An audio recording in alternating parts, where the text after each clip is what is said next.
my god! Have you seen that shit? Holy shit! What the hell?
my god. Have you seen that shit? Holy shit. What the hell?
Hey guys, good morning.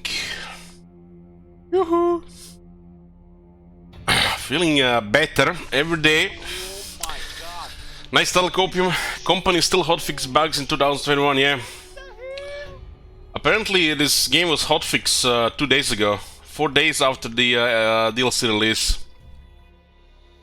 It's unbelievable. We did StarCraft 2 yesterday and I thought we would be playing it more, but I don't know guys, it felt like dirty today. It felt like dirty, and it felt like, you know, that thing that has is like in the back of your head that, you know, makes you agitated or not at peace. It's almost kind of like some kind of, you know, syndrome, you know, that affects your whole behavior. I had to delete everything from my computer from Blizzard. I just couldn't continue playing it. So yeah, I deleted Diablo 2, StarCraft 2 and Battle.net client. And I'm feeling much better today.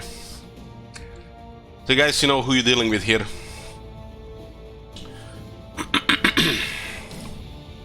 Yoo-hoo! I can yoo-hoo again, yeah? So was about 6 days ago, these guys released Adeptus Mechanicus DLC 6 days ago. And look at this. They actually patched the game 3 days later. Get the fuck out of here. I don't believe this shit. They fixed all the bugs and they fixed that squishy starting unit. 3 fucking days ago. 3 days after release. Can you imagine they have to release something and 3 days later they hotfix shit? These guys give bad name to all those big AAA companies. 3 days later. Meanwhile, Beastman has been out for months and is still broken shit. Worse than ever. 3 days. I just can't believe it, guys. Just can't believe it. Well, we're gonna have to test if this is true. So we're gonna. You guys watched the Adeptus Mechanicus game? We had 3 parts of it. We noticed the loyalty bug. There was a bug with aura, and there was the quest was broken. The game would crash every time. So let's see if it's safe compatible. Hopefully it is, because I don't want to play quests. I hate quests, and you will see why. I have a save before we destroy the Tyranids. But we will load, like, I don't know, like 4 turns before. 4 turns before the last one. I think this is just some random shit.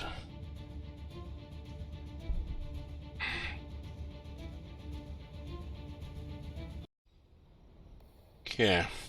So this was broken last time. Oh, look at this. Loyalty is fixed. Holy shit. It feels like these guys are the only ones who actually have jobs, like 9 to 5. They actually work at the companies. Like, what the fuck is CA doing? They're releasing this, you know, quality content, but, you know, can't be bothered to polish it. And they just leave broken shit for months. Holy fuck, man. I hope they don't become the next Bethesda.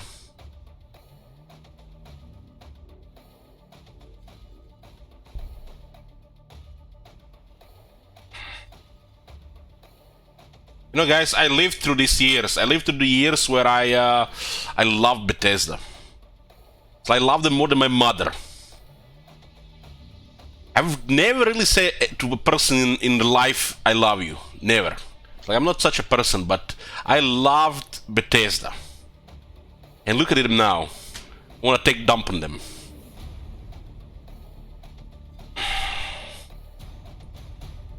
And I'm still going to buy their game just to see how far this shit can go. One of my reasons to get out in the bed is in the morning is to see the next Bethesda game either burn or be great. If it's in the middle, I'm gonna be so sad. So I'm hoping it's going to burn in a hellfire while I have popcorn and Reddit, or be great, and then we happy again. But I don't think that's gonna happen. So it's either gonna be terrible or gonna be average.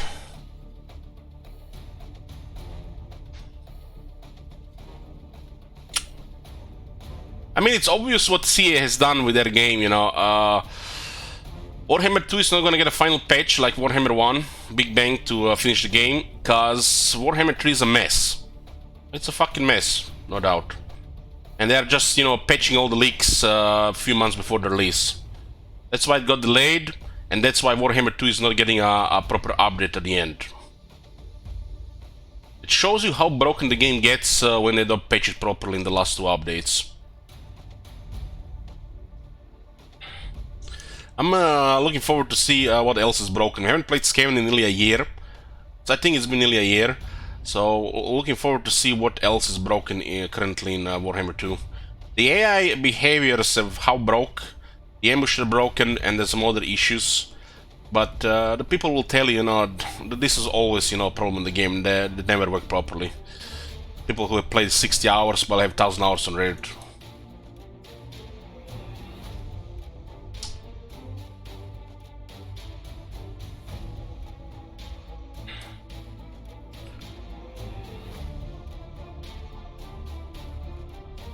Almost makes me want to watch that video from Legend of Total War when he's commenting on the AI in a siege. But I don't want to get depressed. Don't have any hard liquor in the house right now. So, loyalty bug fixed. Loyalty bug is fixed. We have to create Skitari Vanguards. The game was crashing every time we would progress in this quest. Let's see if it works. These guys have hotfixed the game 3 days later. Literally patched all the issues. 3 fucking days later. It's almost like these guys have jobs and they work and shit. Unlike some other developers. Just exploit their community. Their time in their wallets.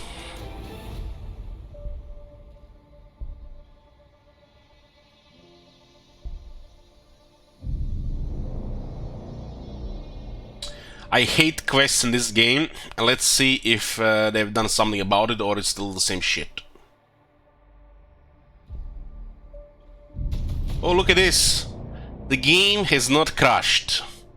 We can actually progress with the quest. You have taken your remaining Citara retinue to a derelict hive city, which will be the foundation of your forge. You choose this location with a reason. It's hard an ancient titan frame left here at the time of the planet's conquest. If resurrected, it would be unstoppable. You order Benedict to oversee its renovation.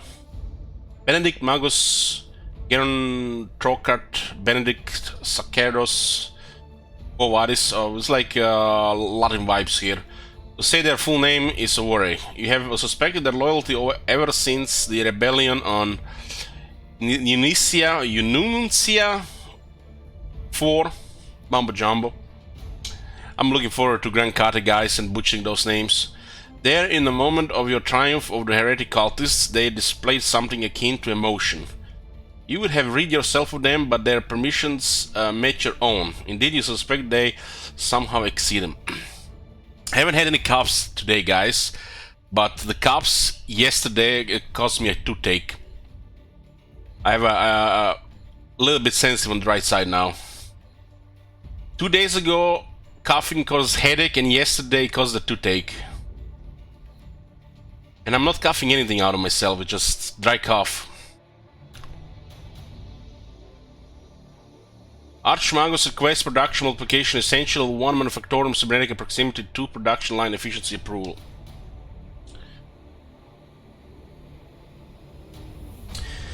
English Cake says it seems like you can't get any AAA games decently made anymore since it's possible for game companies to decide to care. You know, English Cake, I mean, look at Baldur's Gate 3 for example. Just do some research about Baldur's Gate 3. It seems like these days we either get a fucking mess for $60 on release and then they just like, you know, DLC will fix the game and then you have to keep, you know, milking, you know, paying money for patches, updates that, you know, that guarantee shit. Might just be more broken shit. Or you get a game that's in early access for 2, 3, 4 years. It's like people need to work shit ton of hours on these games. They cost money, but they need money before the game is done. So instead of just, you know, shitting all over their reputation like Electronic Arts or Activision by releasing a shitty game that's, you know, can get buried alive, but it still, you know, sells millions of copies, makes a shit ton of money, dragging their name through the mud if it's, you know, fucked up. They're gonna take 6-12 months to fix. They get money immediately, you know. Make more money. Continue making more broken games. How far will it go? As long as people keep buying, it'll keep going. Or you can just get a game that's, you know, just average and then it's slowly getting somewhere or just dies out.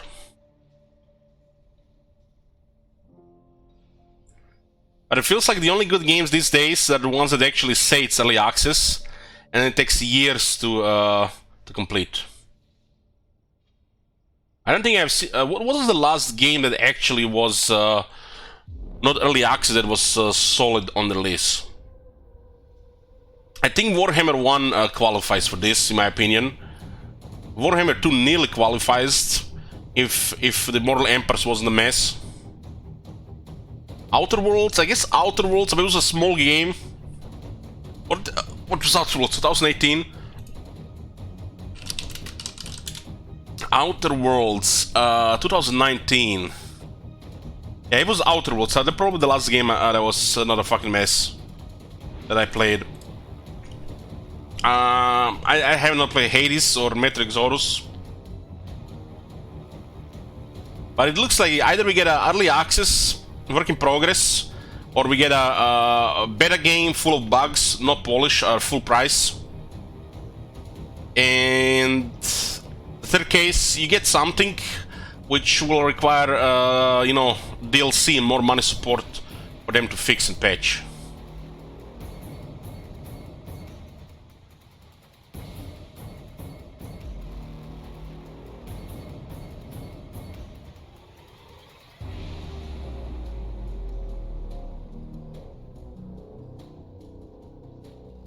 But like Metro Exodus, maybe. Did the Battlefield 2042 rating get any better? Somebody told me about this a few days ago. So look at this. 57,000 reviews negative. And that's how many? 60 euros. They still made millions. 34% negative. I've ever seen a 60 euro game 34% negative. And apparently, if Call of Duty Vanguard is in the same boat. Remember when Electronic Arts used to be pioneers in video gaming, and not now the shit boogeyman that everybody hates? I remember. Everybody think about money and bean counting these days. More worried about making money than making a good game. This looks to me like Rome 2, 2013. Takes 5 years and 4,000 euros of hardware to make the game look like this. Look at this depth of field, guys. Holy shit, it's doctored.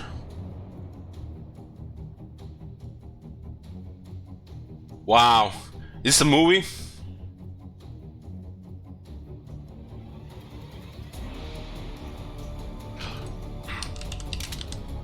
By the way, Rome 2 is on sale. Heck, I can't make my game look this good even today. I wonder if my next PC will be able to make Rome 2 work actually with this quality. They have this system in the game which the moment the FPS starts going down, everything just drops in quality.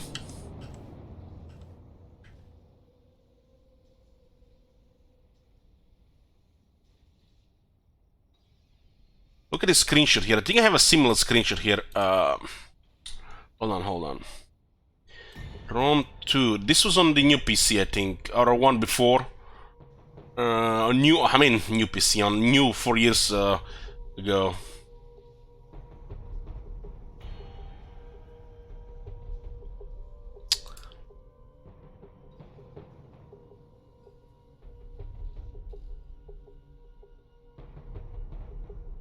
It's not this one. It's not this one. This one is just a funny one. Look at that guy in the air. Where is his horse? I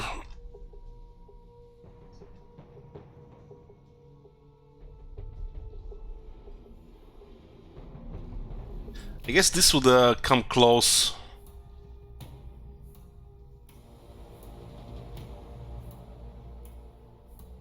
So this is the screenshot on the game, like wallpaper quality. And this is how it was in the game.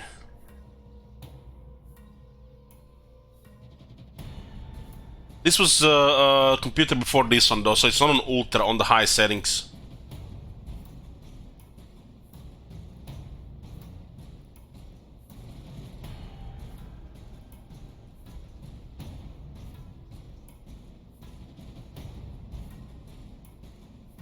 I think this one was on the high setting.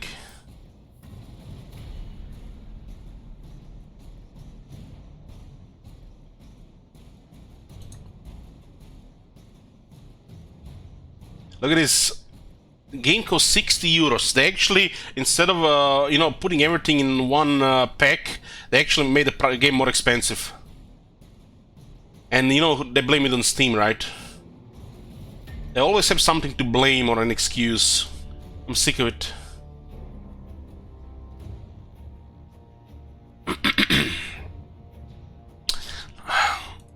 There was one guy that used to be really annoying when I was playing this game. I think he's dead these days. When I was killed himself or something. Nobody's seen him in a while. And he did left a review on this game.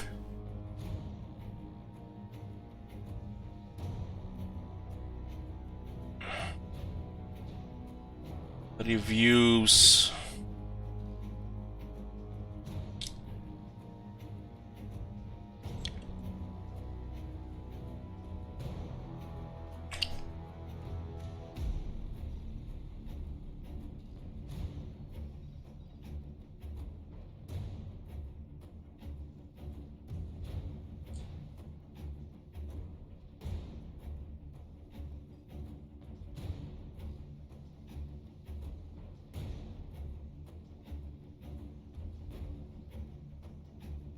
Maybe I don't have it, him anymore here. Oh, we got how fast we got distracted here. I think remove him from my friend list, but I sometimes check his profile from another person. Yeah.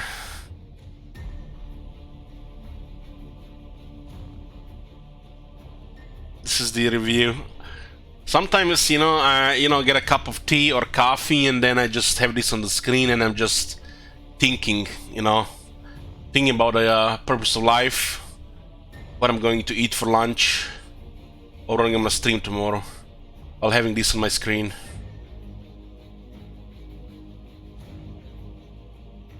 Probably the best game I've ever played. Sure, it had problems on the list, but now it's pretty much perfect.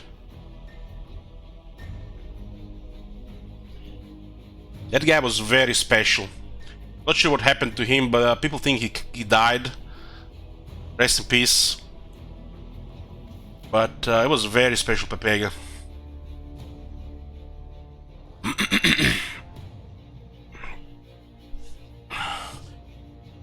Okay.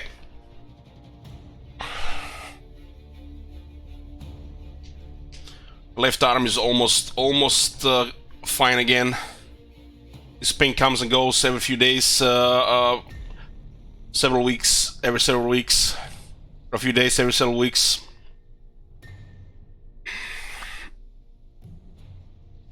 Okay. Where were we? Distracted as usual.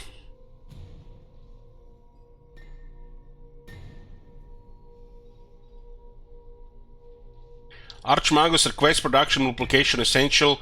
1 more Victorian cybernetic proximity 2 production line efficiency approval. Get 50 influence for completing this tech. I miss it. I think this is actually the next quest though.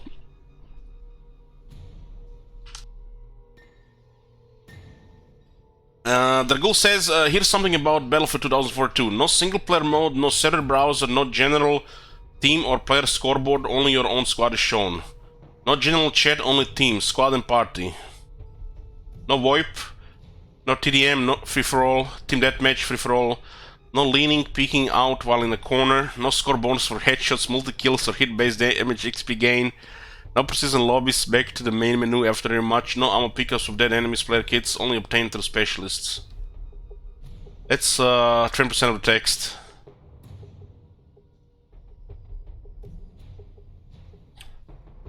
I wouldn't know, I didn't play it, but there's a couple of people that have almost like parodied that, how bad that game is on the list.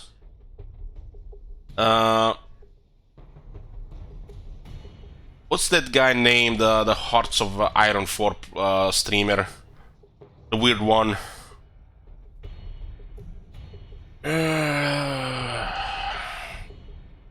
Sometimes he's on my recommended, so I check him out while I'm doing other stuff. The Ginger, yeah, Tommy K Life. Yeah, Atomic Alive. So he was playing some Battlefield 2042, and I was watching for like, I don't know, 15 minutes, and he had a bazooka or a rocket launcher, RPG weapon, and he shot and hit 4 enemy players in a small area. Nobody died. And that's when I knew that what people were telling me it was all true. God. Have you seen that shit? Holy shit! What the hell? I wonder if you get hit directly by a tank shell, you're gonna get killed. Maybe the infantry just shit and they wanted to make a vehicle game. Looks like a vehicle game more than infantry game, considering what I've heard and seen. Hey Stigl, thank you for keen support.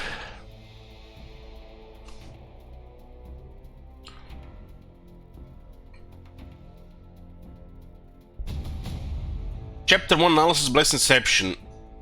From Archicopter height, the sprawling Manufactoria pleases you. You can almost see the interlinked flow of materials from this height. With your data overlays reflecting the specialization that drives your economic surge, the Titan may still take a lifetime to renovate. This is a good start. Did you know that in Battlefield you can kill tanks faster with sniper rifle than rocket launcher?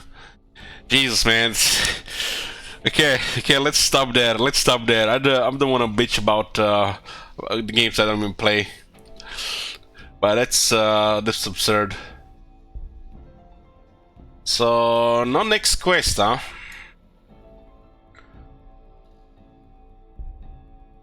They fixed this unit, huh? That unit was such a shitty squishy unit on the list. Now it has 4 more armor.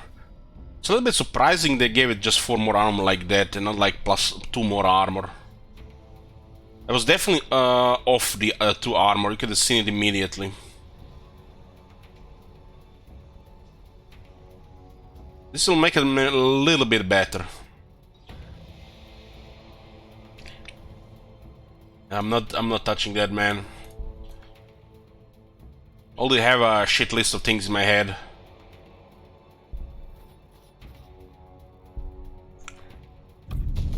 Oh boy.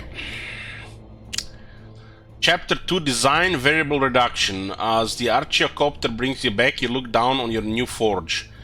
On the bismulters and the mechanwheels, on the lobotomized servitors, on the properly categorized tools, on the blessed workers lean and loyal in mind and body. And you see that it is good. Company 7 is still by your side and echoes that thought. We do the omniscience work, Magus, we have built, now we must survive.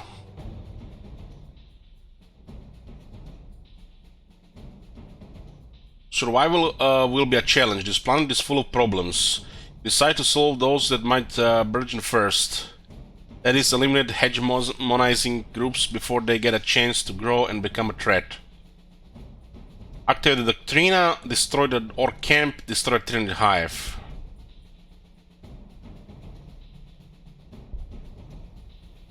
This is the idea of quest, guys.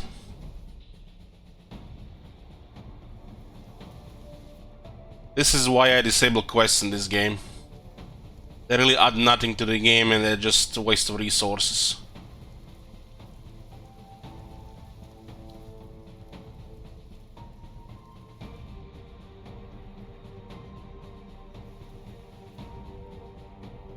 I don't know why they even made quests in this game. This should just have been a turn-based skirmish.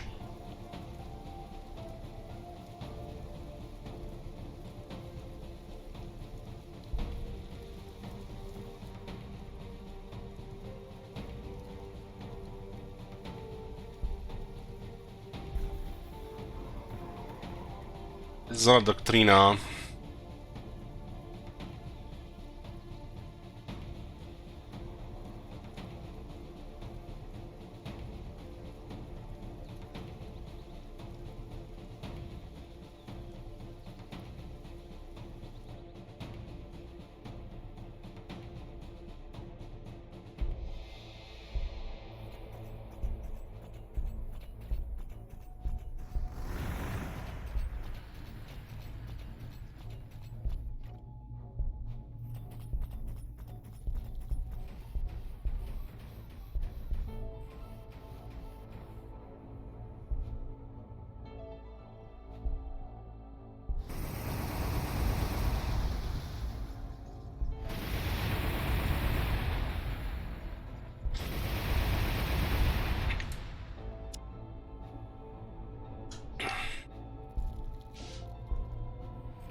Well, at least there are knights in this faction.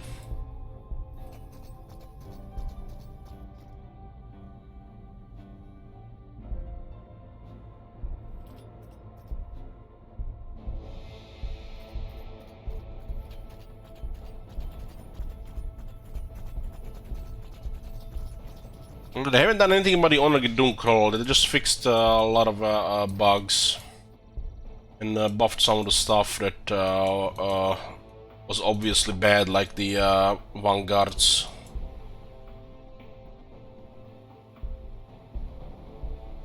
Yeah, speed 2 on knight makes no sense. They could have made a technology also tier 10 that gives the knight speed.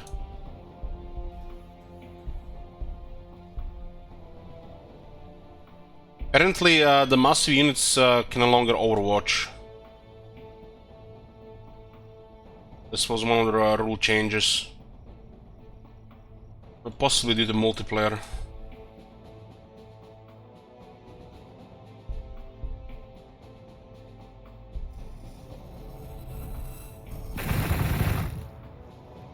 Yeah, Archercopter has an interesting sound effect.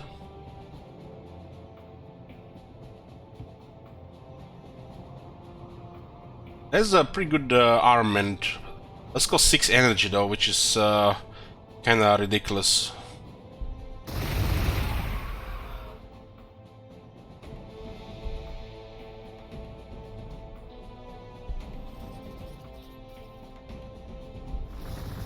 These guys can't even destroy one buggy at plus 20% damage.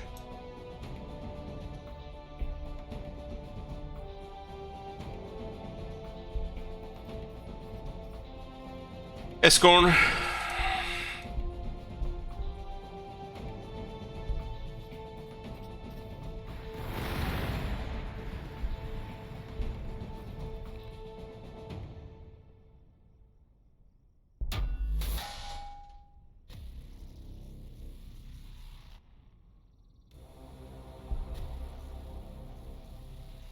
Are there titans in this game? There's a couple of titans.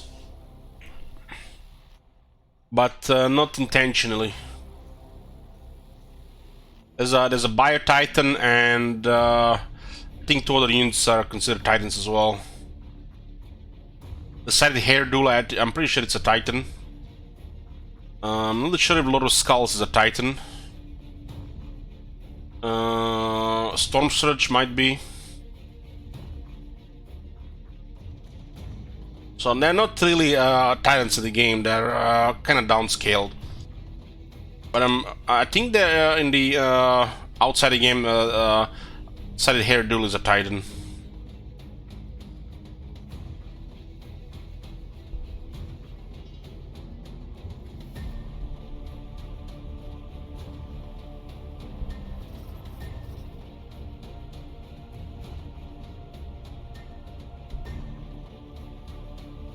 The largest Imperium unit in the game, I think it's Baneblade. I think the Baneblade is still larger than Knight Crusader. Might be wrong about that.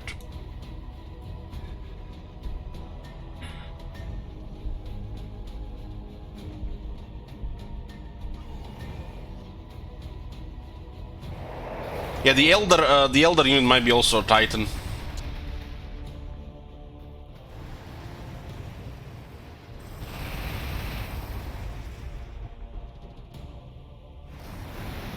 What's it called again? A Wraith Knight?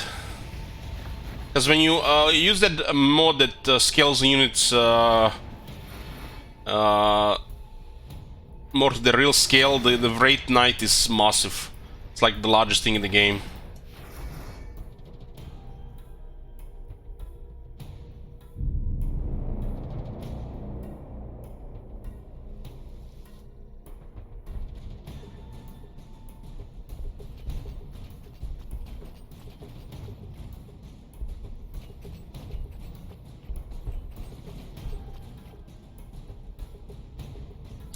Baneblade is a tank, right? So the Knight is much bigger. And I'm not sure about that, Steel. Considering the properties of a Baneblade in the game, its stats, health, firepower, I would say the Baneblade is larger than a Knight Crusader. Does Google has an answer for this? What's larger? Baneblade or Knight?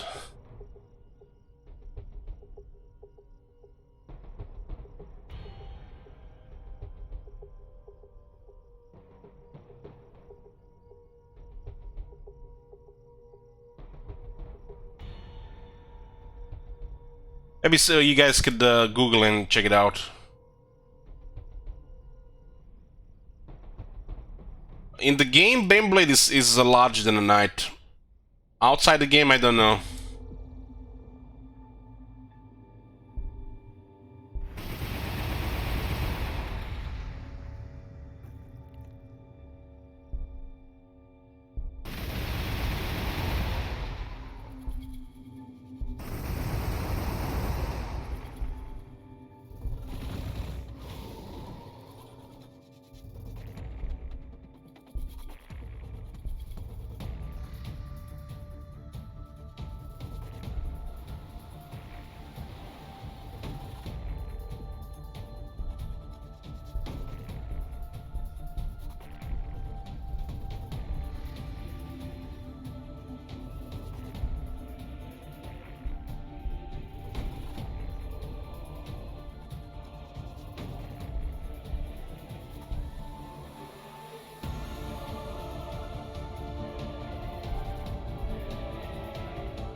I like to think that the health and armor translates to the unit size as well in this game.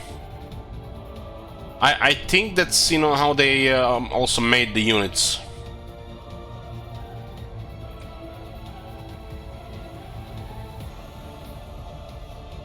The river just gives you penalty for movement.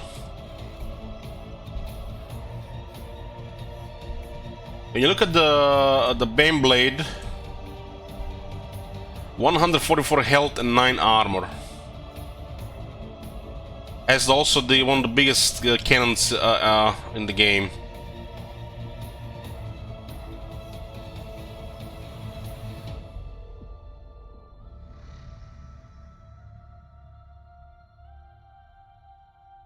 So when you compare the health and armor from Baneblade to a Knight, the Baneblade is larger. For some reason it doesn't say it's super heavy here. It's strange.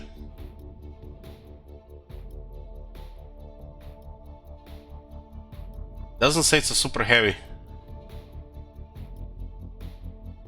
Yeah, the super heavy designation. What's this?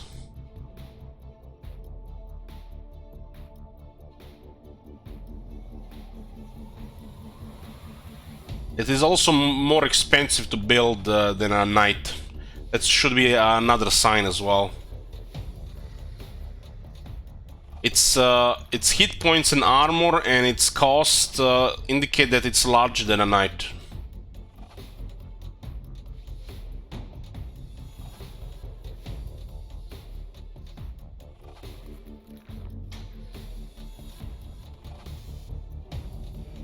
It has multiple cannons, 2 last cannons, and it can have 3 twinning heavy bolters. But hit points, nothing really can even compare.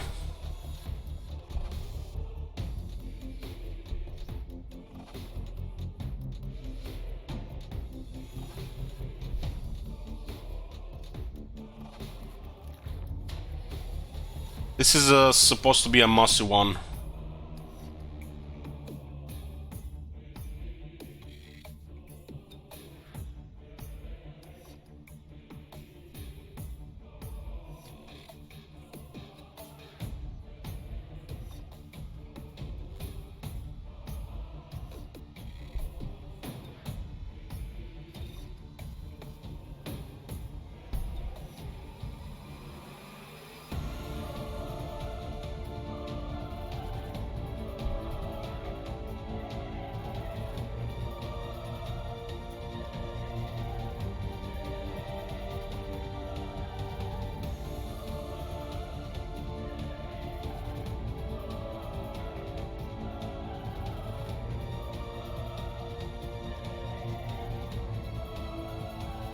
So it looks like they made the Baneblade no longer a super heavy because of the new Overwatch rule. That's the only way I can explain it.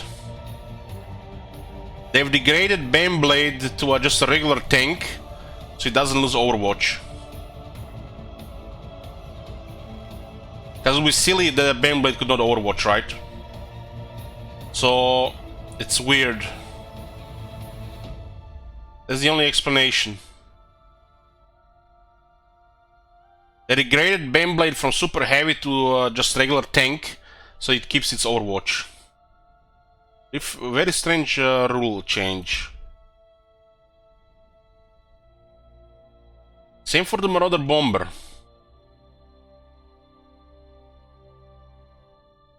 Very strange.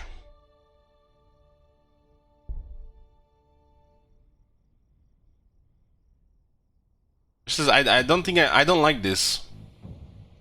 I don't like this.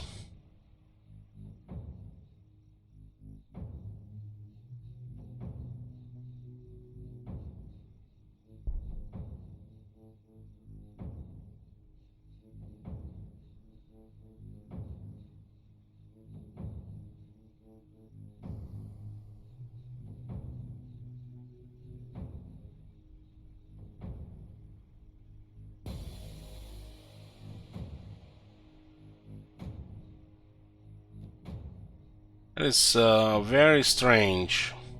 This is a recent change. It's like the best thing about the Storm Surge was the Overwatch, but it can no longer Overwatch.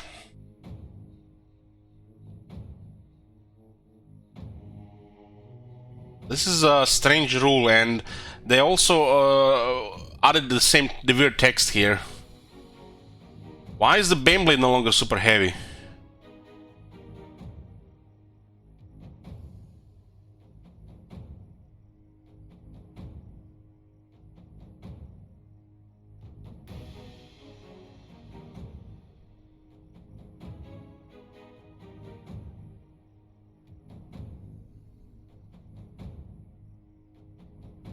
That's a weird change in the game. So instead of creating different trait specifications, they just made the Baneblade just a regular tank. So they don't have to add more text. It almost feels like lazy. Last second change.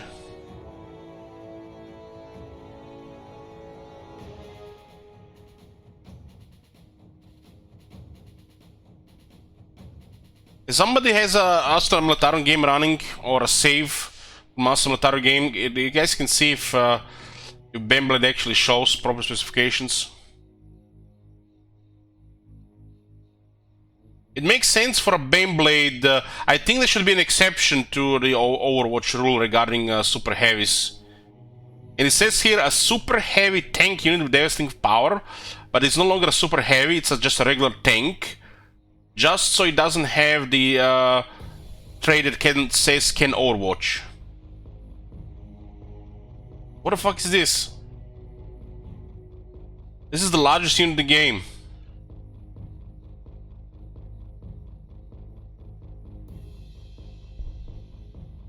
That's very strange. It's one of those things that just gonna irk you the wrong way.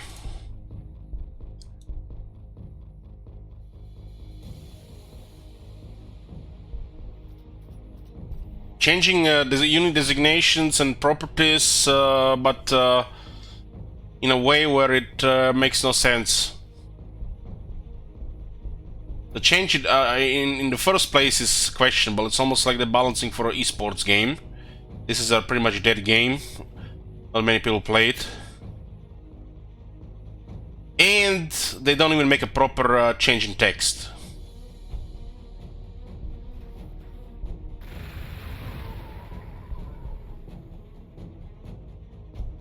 Very strange.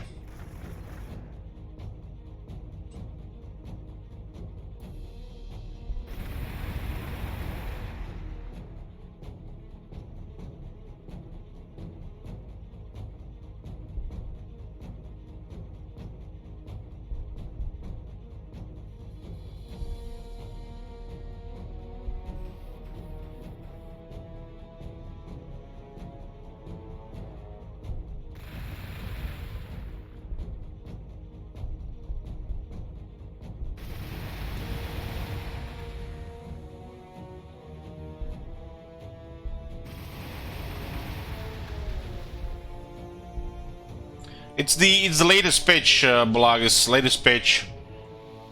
And the text was changed in a way that makes no sense for some of these units. So creating, you know, different, I guess, properties. I mean, this is the right thing to do for sure, but why this change all of a sudden? It's very weird. What happened, Cervantes? Well, the super heavies can no longer overwatch. In the last patch, it looks like some kind of abuse in multiplayer was happening, and they made Baneblade a regular tank, so it doesn't have a designation super heavy that it can overwatch. Because a Baneblade not be able to overwatch makes no sense, right? But the text, the top still says super heavy tank, but the traits that no longer say it's a super heavy tank. So the text makes no sense anymore.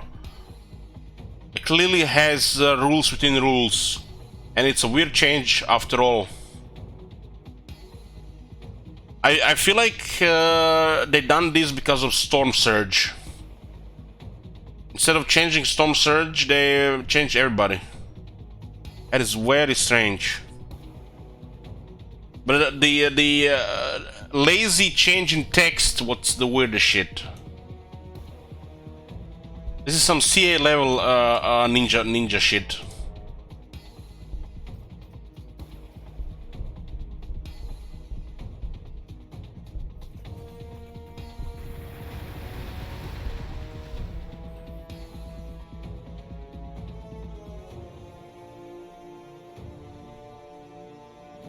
I mean, look at this text.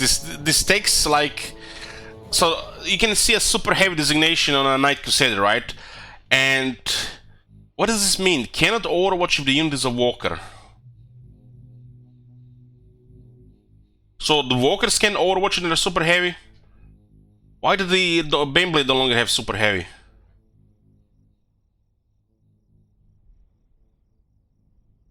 So this one is a walker. I guess it's because of Knight Crusader and Storm Surge. But Overwatch is an important mechanic in Warhammer 4000. Why wouldn't a big walker not be able to Overwatch?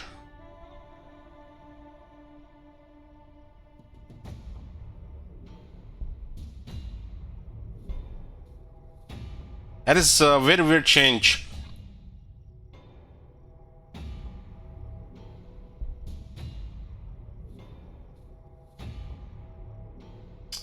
Yeah, this one is no longer super heavy, Cervantes. Super heavy schemer unit that is unstoppable when on the move. That's one of the largest units in the game. Probably second largest unit in the game. And it's a regular tank.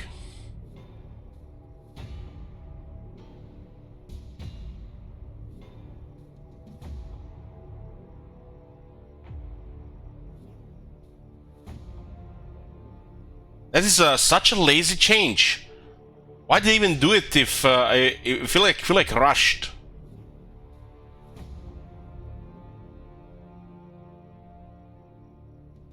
This has gotta be one of the craziest weapons in the game. It's just a regular tank now.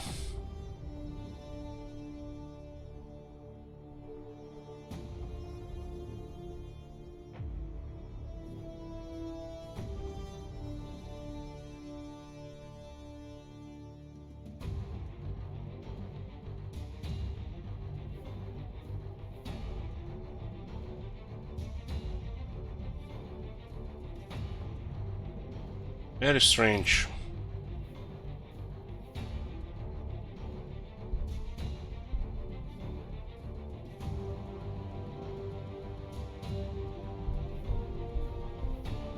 Well, guys, do not get confused with these things. It's about armor and hit points, and I guess the third factor is the weaponry.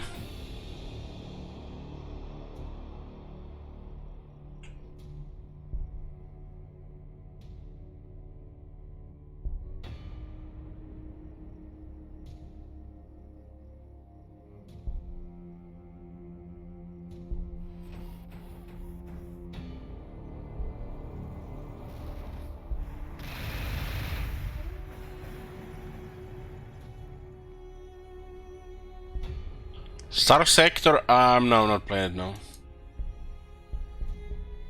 Is that the game that's stuck in early access? What was that other one? That was both Manipulus, there's Dominus.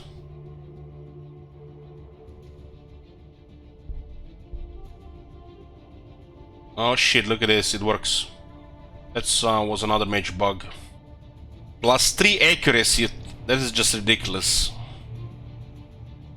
That is almost insanity.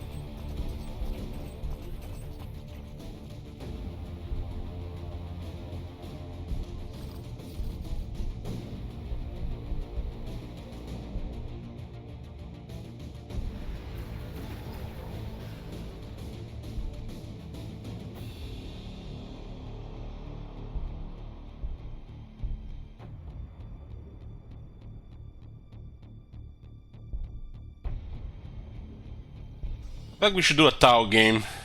Something extreme.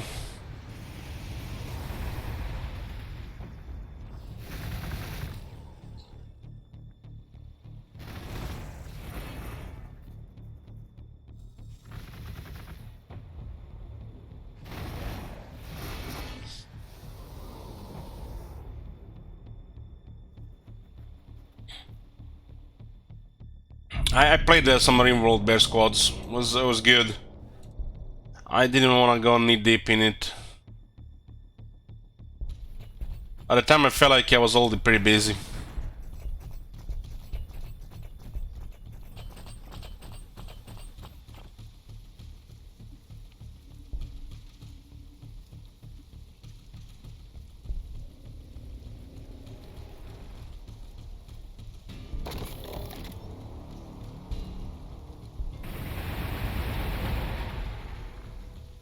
We're finishing a quest. It was bugged before the last patch. Remember, the game was crashing.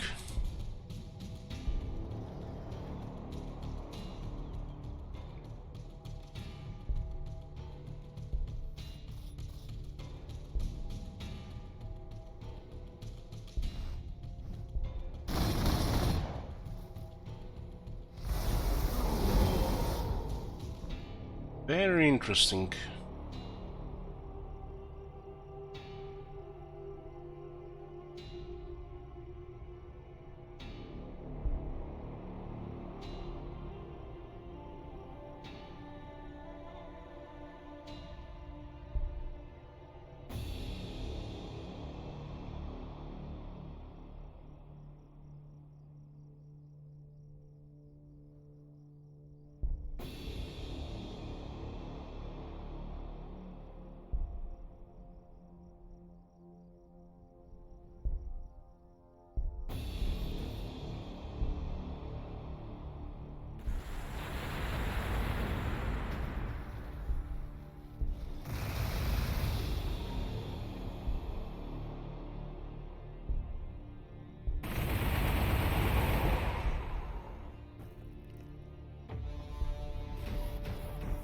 Somehow, the Castellan robot doesn't have enough attacks to kill a unit of broken orcs. Boys. And it has a flamer, which is strange. I guess this weapon lacks accuracy for the kill.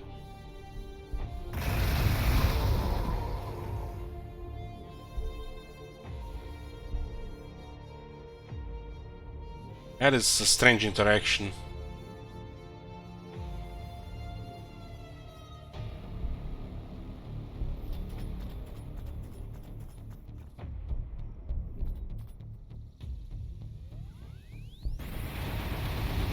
+3 accuracy for the Gatling rocket launcher is massive. Accuracy is one of the best ways to buff damage. And the Dominus has an aura for 3 accuracy, which is kinda absurd.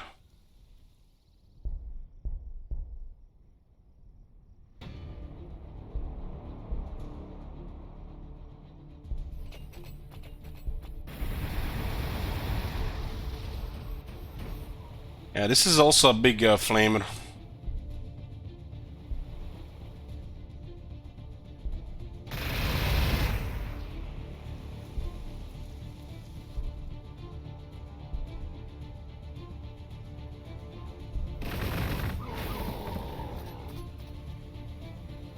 I do silly dog unit here.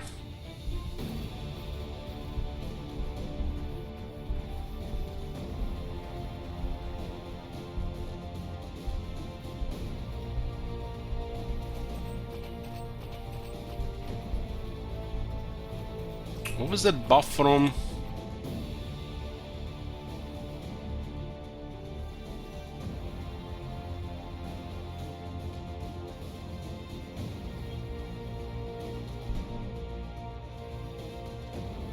It's 3 radius, of course.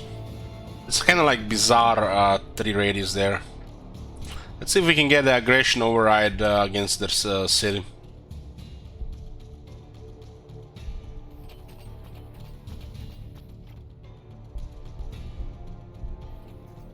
You know why I said it's a silly unit? Because it only has 3 movement. It's like, it's so off to me and silly that I'm never gonna recruit this unit again.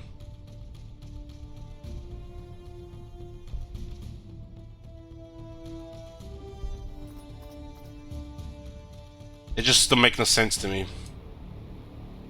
So I don't care about the unit.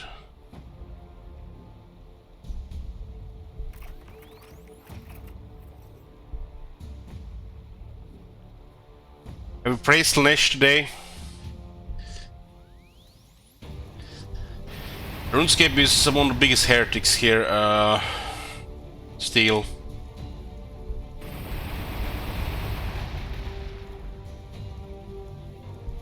He probably yelled Slanesh's name while having sex with his girlfriend.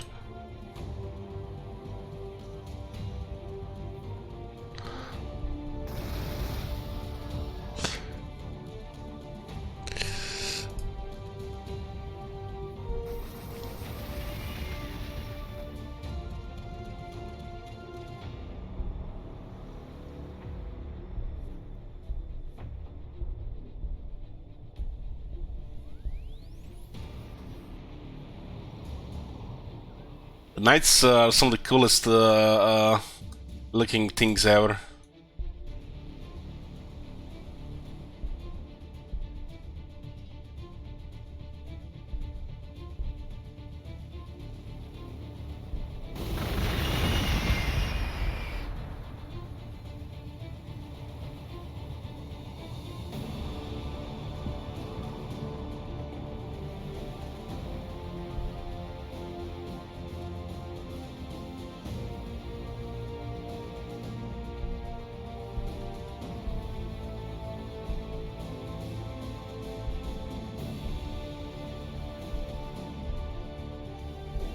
I'm even building this shit. Who knows what's gonna happen further on?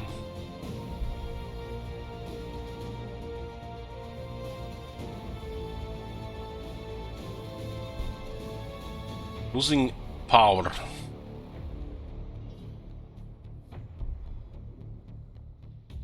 There you go.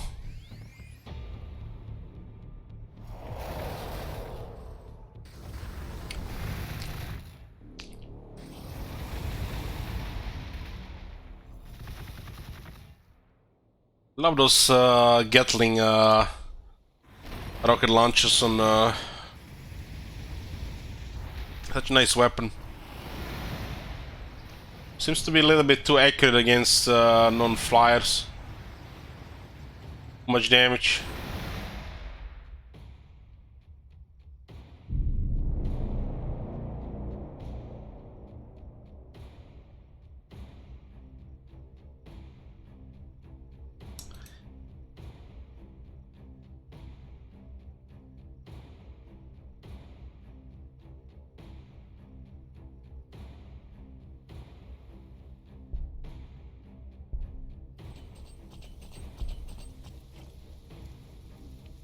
Are you Steel? Are you a heretic if you fap to Chaos Lords?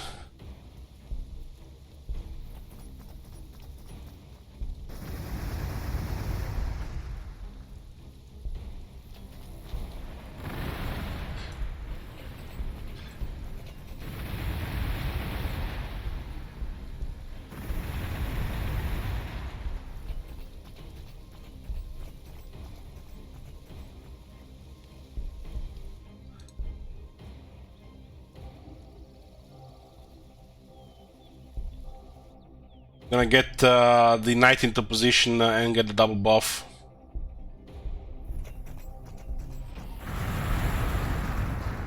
Can we one-shot that city? What do you guys think?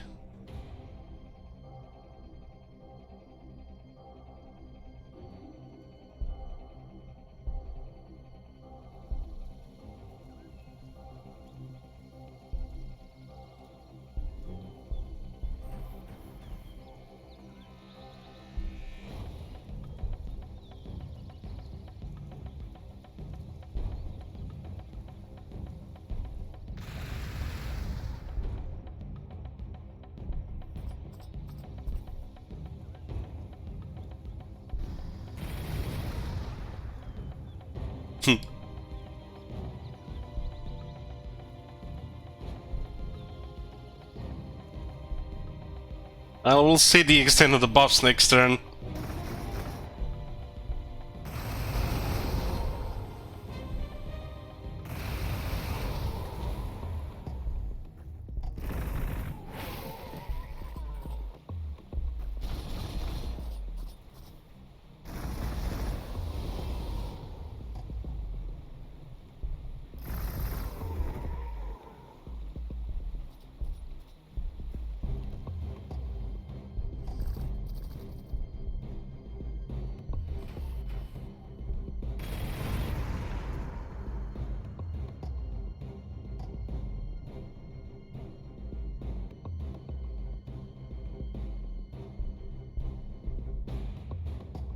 RuneScape says, why are you bullying brigands in BB and bullying poor boys in this game? I'm not sure what you're talking about, RuneScape. It's mercenary work, that's tough work, you gotta get paid. You're gonna be paying my company 1,000 shekels a day? Just a job, like any other.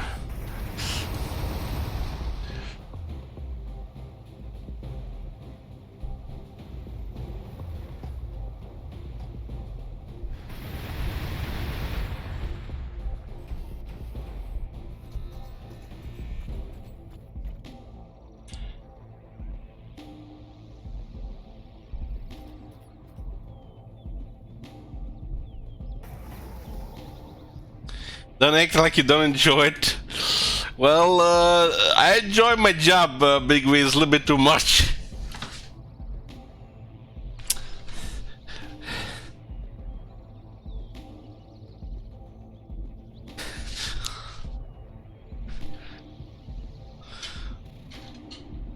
Nietzsche's caravan doing brigand contracts is the reason to get out of bed in the morning.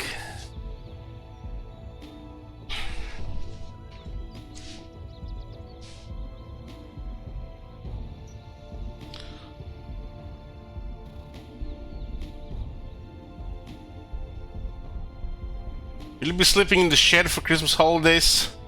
Christmas is dead, gal. I'll be doing what I'm doing every year.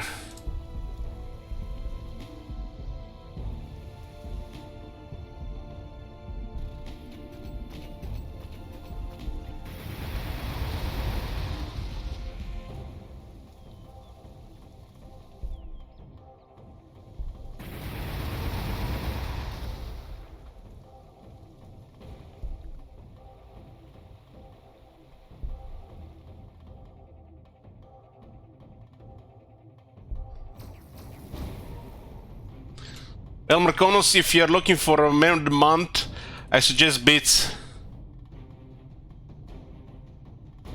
That shit's gonna go very low this month.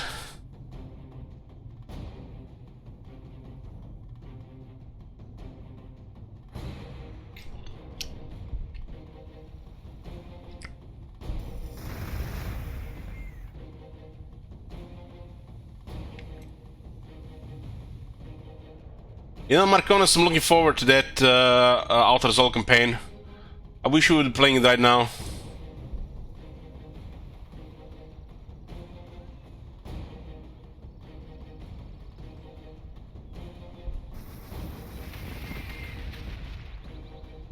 Remember guilt. Well, careful what you wish for. I think is the right term.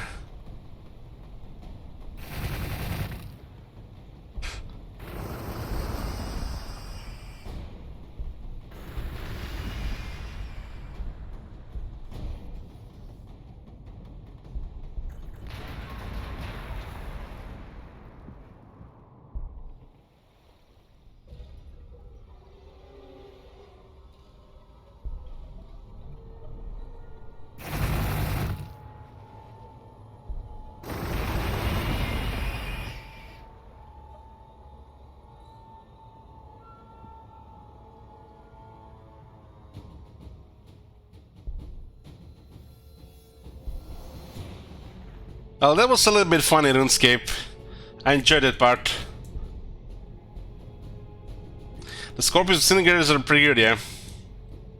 Especially as they get the higher rank Cervantes.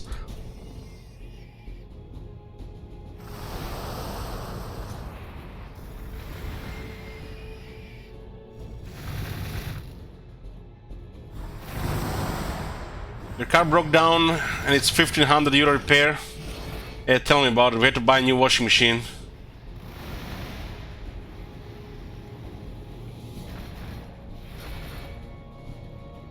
This one just couldn't stand repairs anymore.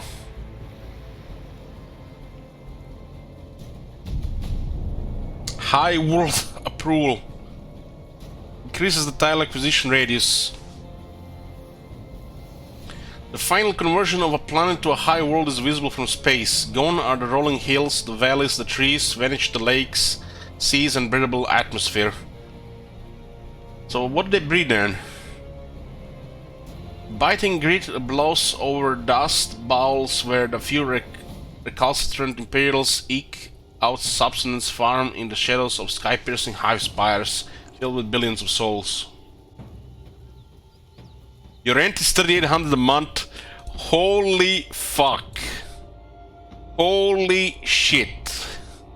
That is like... What are you renting, a castle?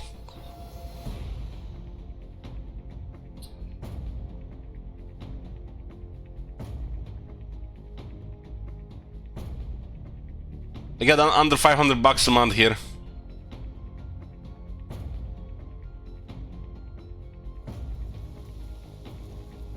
And we own the place, so you don't have to pay extra, or the rent we just paid. It's just utility bills and shit.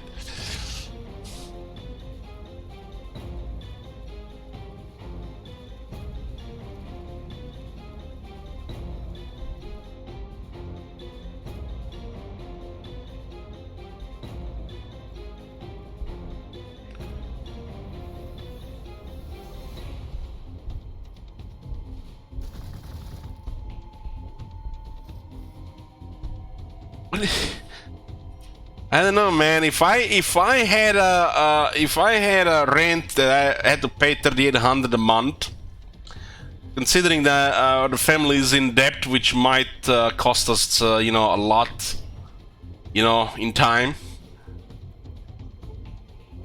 I would just be a crushing depression, I think, just to think about such a cost every month. Probably just off myself. I don't think I would be able to live like that.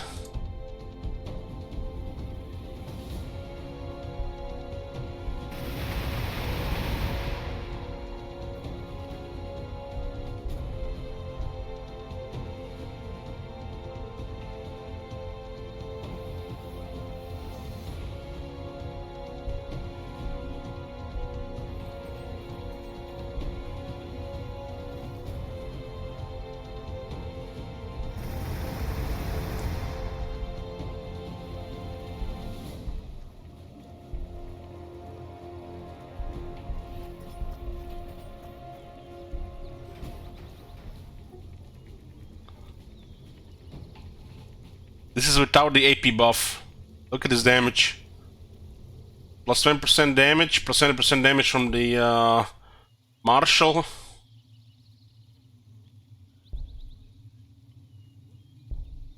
The accuracy buff is not here.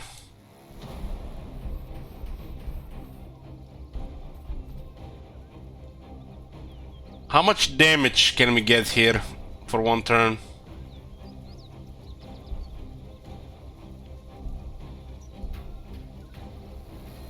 Get some enriched rounds and aggression override. This is probably some of the highest damage I've seen in the game. Okay guys, let's get a calculator out.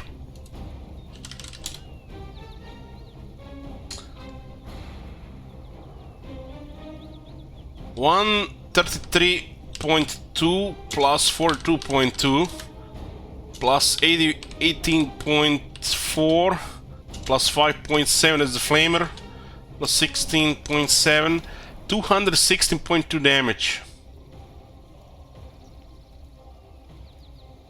Hold on.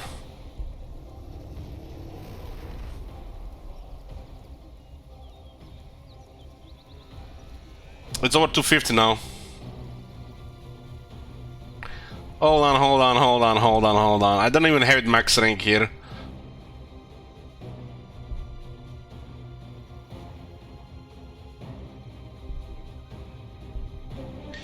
Armor penetration, this place doesn't have a big armor. What do we have here?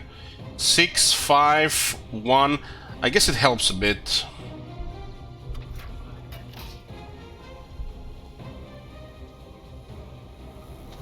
About 265 damage.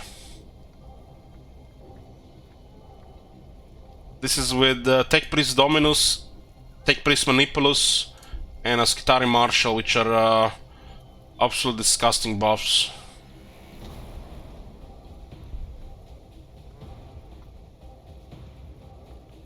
This is some of the highest damage you've seen in the game.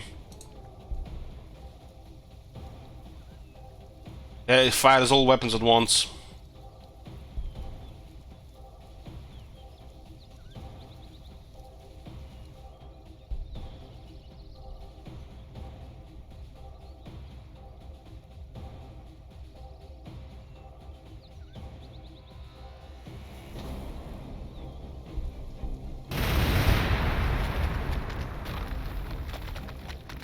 Guys, this is a level 4 knight, so you can still get another 30% damage from just veterancy. My bad, this is just a level 4 knight.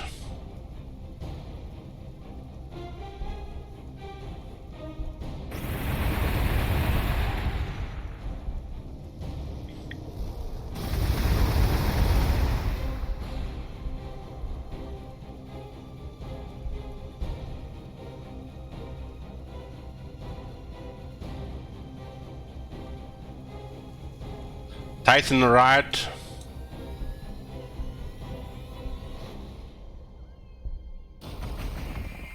I wonder if this game get Titan DLC, will they just overprice it? Because, you know, the Warhammer 40k suckers will just bite.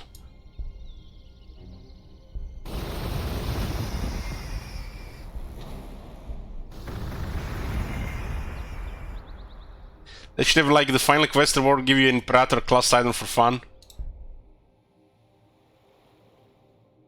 Imperator Titan, let me Google that.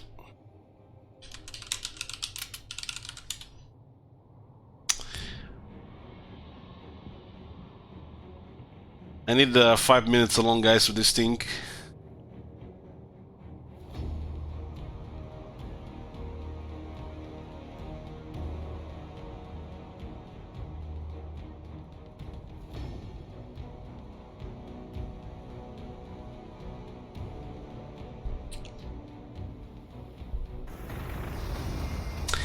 Think about the not November. I felt not November on the first day. What the fuck, man? Have you seen those hot Asian ASMR I watch?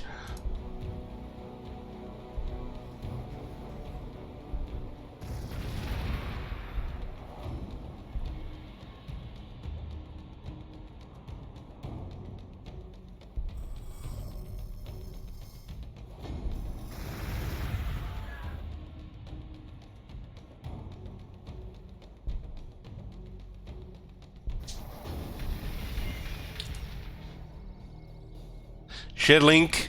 Do you have you on Steam, Seralty?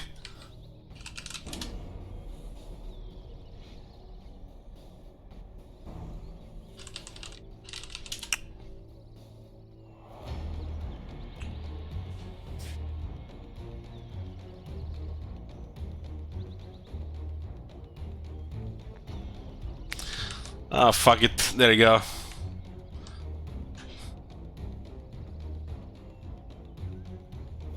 I think there's the one I linked last time. I have that one bookmarked.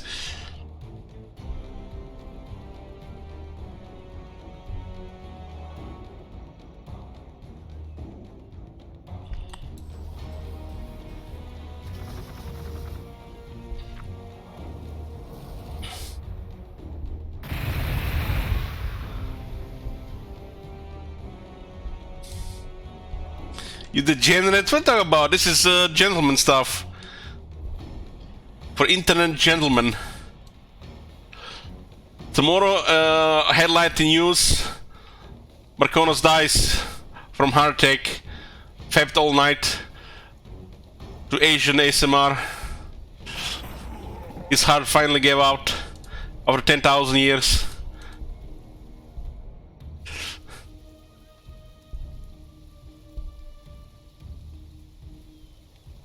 Can a fully buff knight one-shot a lot of skulls? I think so.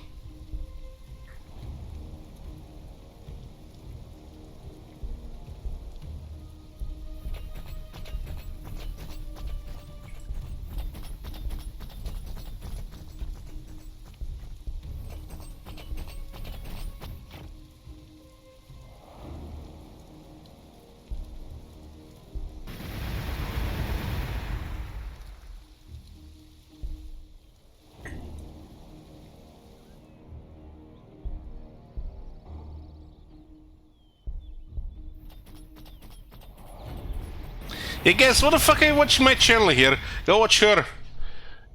Give her all your shekels. Sometimes I wonder what the fuck you guys doing here.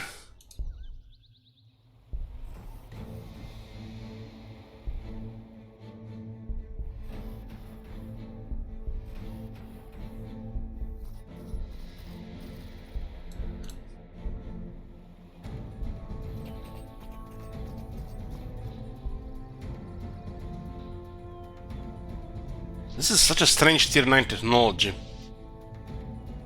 So strange.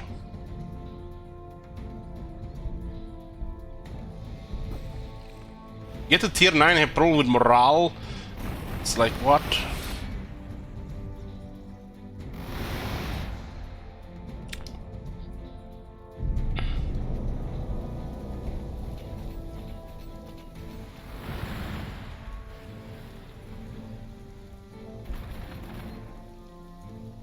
English cake, this is good for you.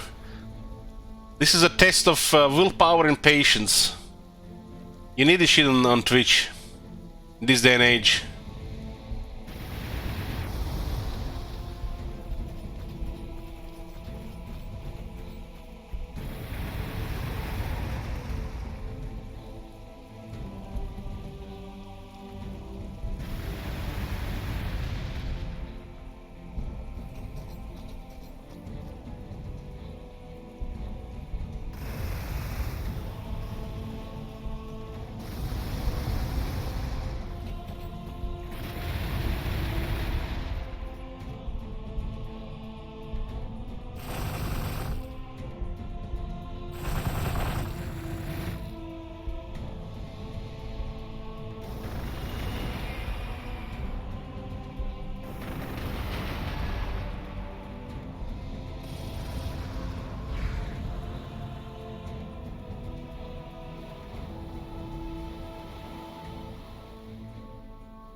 2048 will be dead by then, English Cake. Dead from copium. Opium is really bad for your health long term.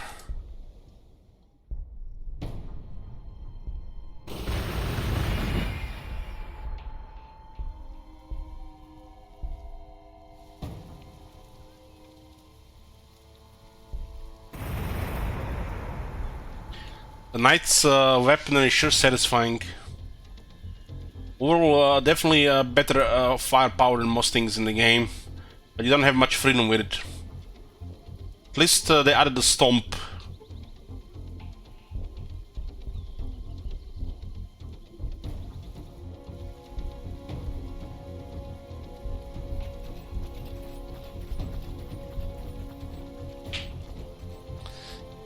RuneScape says, Elite, you told me copium consumption was not harmful.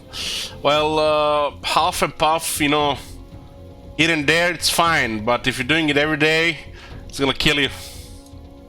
Like everything in life, you need moderation.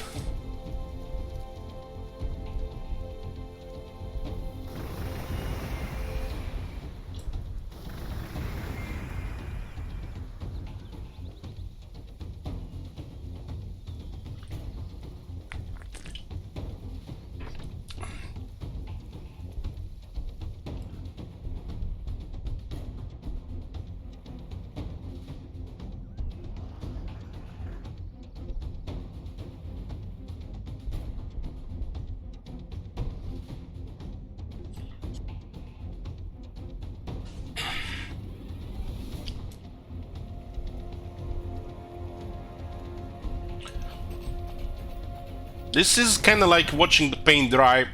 Probably worse for some of you than me. But this is also, you know, you guys missing an opportunity here to ask, you know, questions. Questions that you might, you know, want to hear answers for.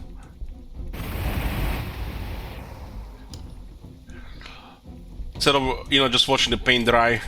Do you think when I'm watching my spider stains on the wall and just sitting in my chair thinking, you know, why am I still, you know, alive? I think I'm just sitting in silence. No, I have a sexy Asian lady whisper in my ears. I don't understand shit, but calms me down.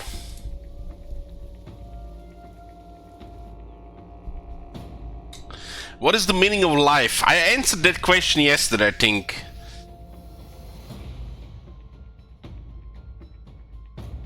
To use the time you get the way you see fit, and then you die. That's the meaning of life.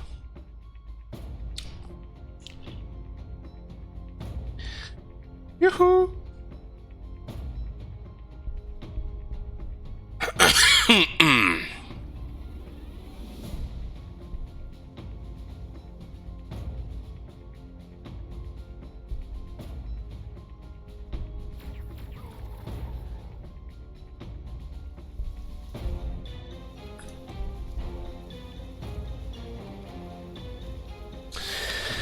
RuneScape asks, why can this channel worship Slaanesh more? Well, secretly, this channel is a Slaanesh cult, RuneScape. There are other followers here, but you know they have no idea what they got themselves into.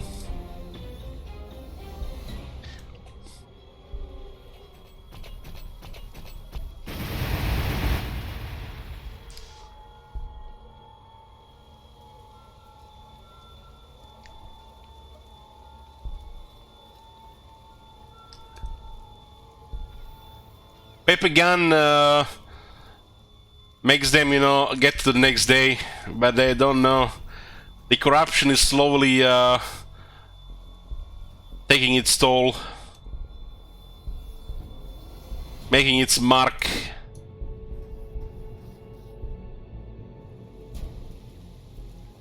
You know, it's like Heimskar with his speech in Skyrim. People, you know, when they were hitting in repeat the first time, they were bleeding out their ears, complaining, and now they're just strolling like everybody else, miming it. They're probably deaf, though they don't hear it anymore. But you know, they join in with the memes.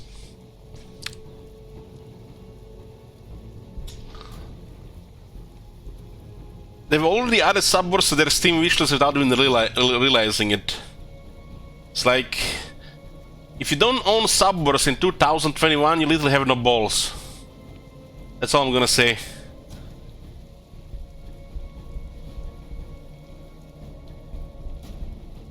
Chicken.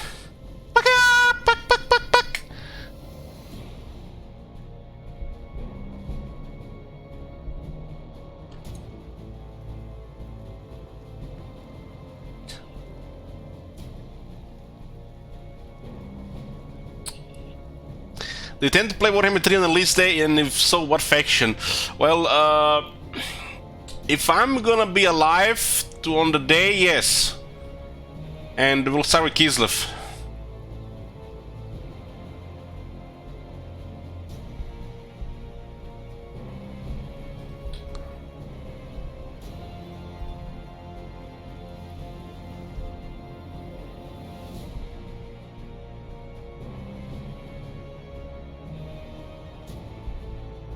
This is so weird that you have to activate this, it's not passive. It should only be passive in the range.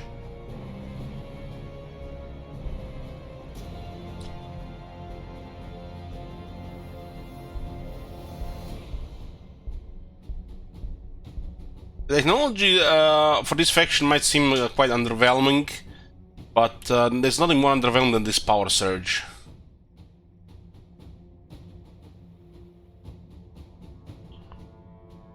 Elch is gonna troll and play Warhammer 3 main menu with Subwars 24-hour mart on release day. Yeah, I'm thinking about doing some kind of trolling with Warhammer 3 Toka. Start a new character in somewhere. Something very tedious to watch. So everybody just asks questions about Warhammer 3 and I'm just ignoring them.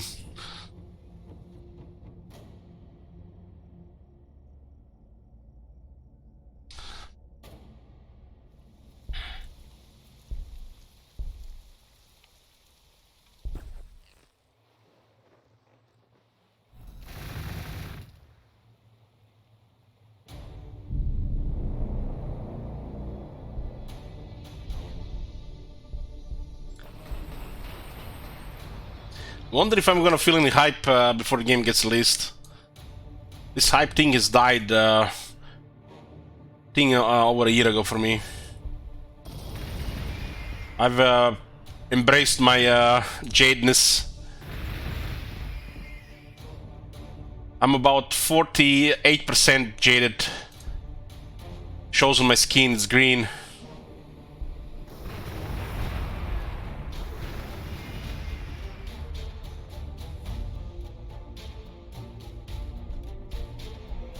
You know, Bloomcools, I'm looking forward to starting playing with Nurgle and then just take 5 minutes AFK on when the first time we see the one of them green unclean ones. Those massive, thick boys.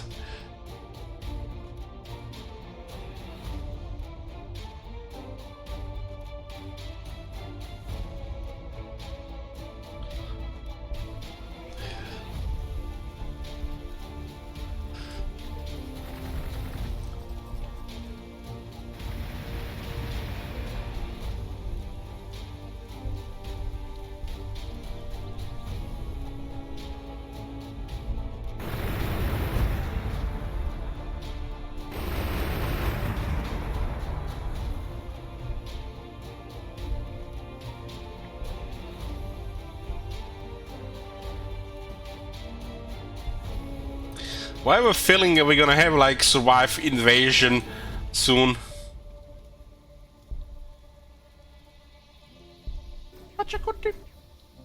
This Chinese waifu getting me all hot and bothered. Nice, Jenga. Thank you very much for the bits. Yeah. I don't think a week passes in my life without me listening to Sleepy Bear.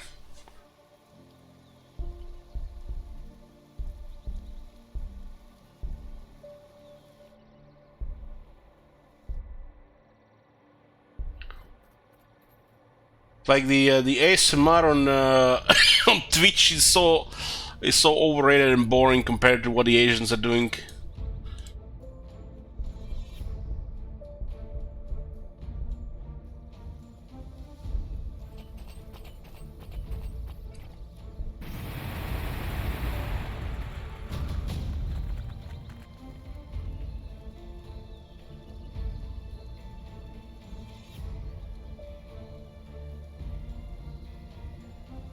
Well, Jenga is just looking, you know, to get himself a man of the month.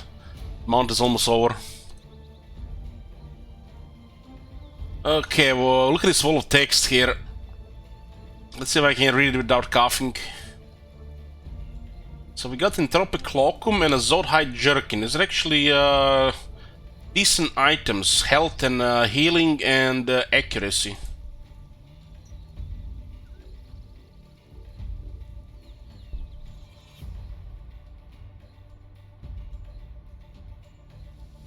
In the Janitor's Necrospariums, the orc corpses are as expected, but the Tyrannids, they're already adapting. Indeed, as you watch, a dead Hormagaunt is immolated in the act of consuming most of our servitor.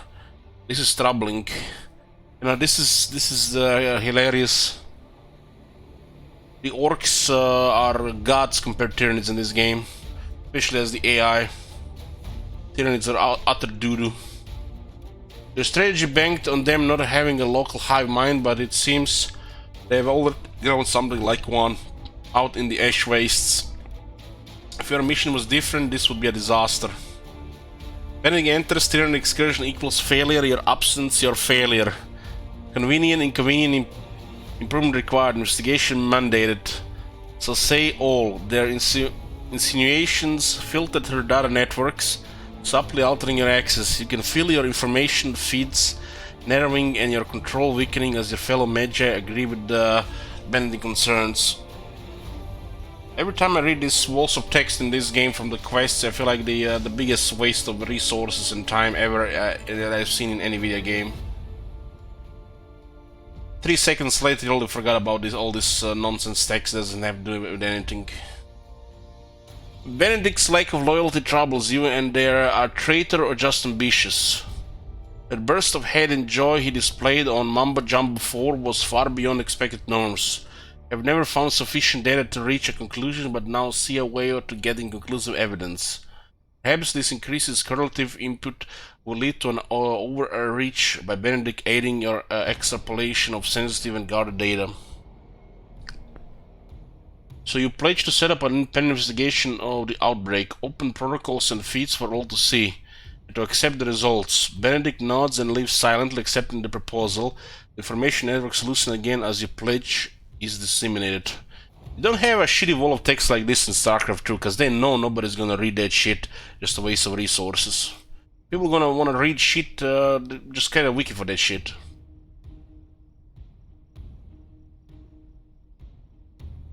That's why the voice acting is dominant in video games. This text has to be next level to be even considered, you know, worth reading. Instead of just a bunch of mumbo jumbo jibber jabber that you're gonna forget within a few minutes.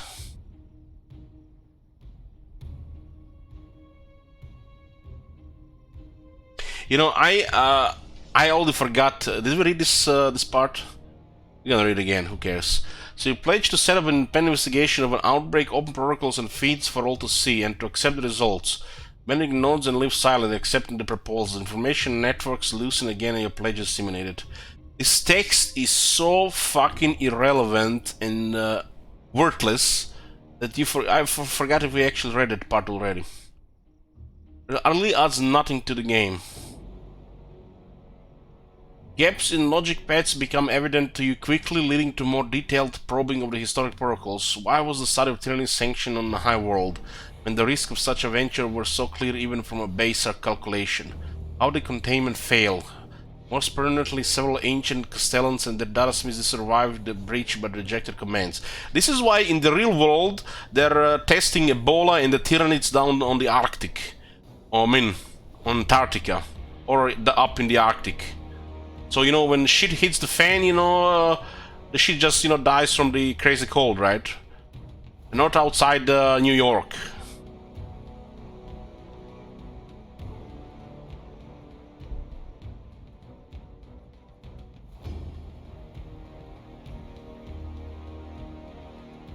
Just boring wall of texts don't really work, which makes the game without voice acting even worse in my opinion. I have patience for this shit. I went through all the quests for all the factions. It's pretty much all the same shit. Waste of resources, I call it.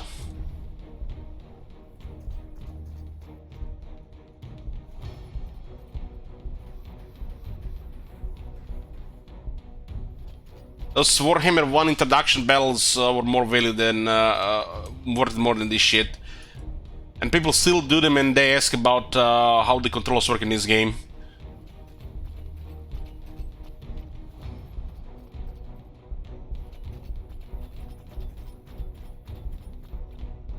They do introduction battle, don't pay attention, then just like, you know, yeah. How do you play this game again? The YouTube guys would be out of business if people were paying attention for 5 minutes that game.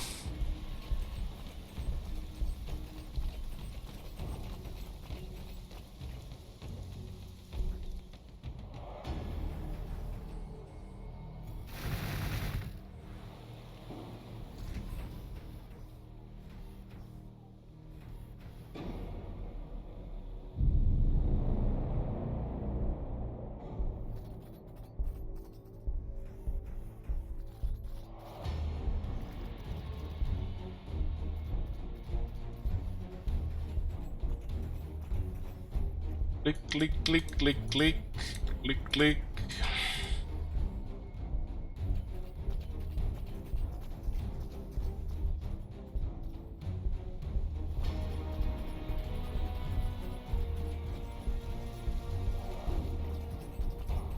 This is how it feels like to play Endless Space 2. Beautiful game, amazing sound, shit gameplay. So fake.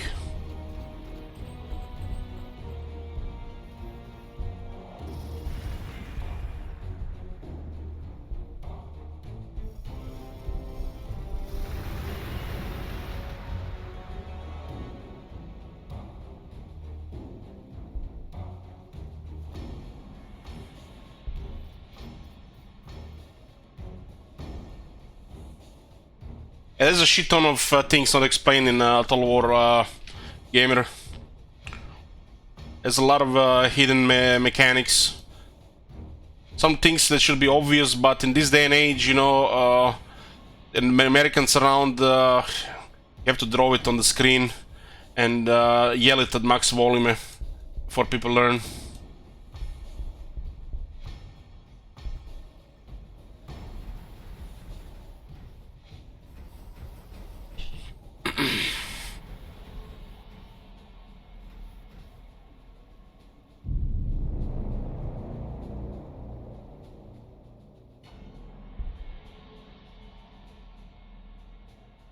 The mass was always one of the most hidden mechanics in Total War Gamer.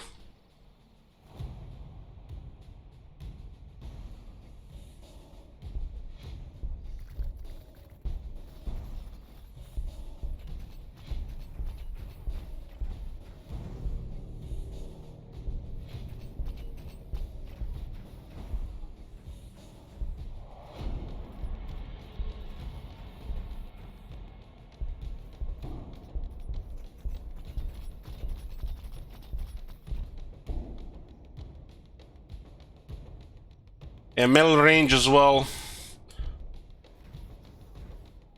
This is a thing we did some digging. I think it was last year, maybe it was this year. I don't remember anymore. It was the same year. This has been the hell last 2 years. We got to the point where the big guns were losing to Saurus after the greenskin rework. And we were investigating why is the case. We found out the Saurus has bigger weapon range and pretty much identical unit otherwise. All the big guns have surpassed the Saurus units in stats, especially with rework. The Saurus on the base still stronger. And it's a hidden stats which you don't see. Why is it so?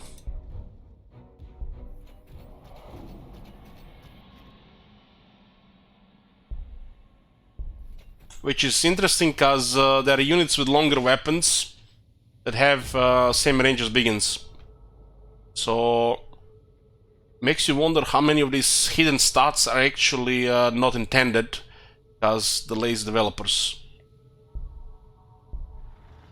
You think the Saurus having 2 ranges intended? I don't think so. Why do some of the halberds have 1 range? I don't think so.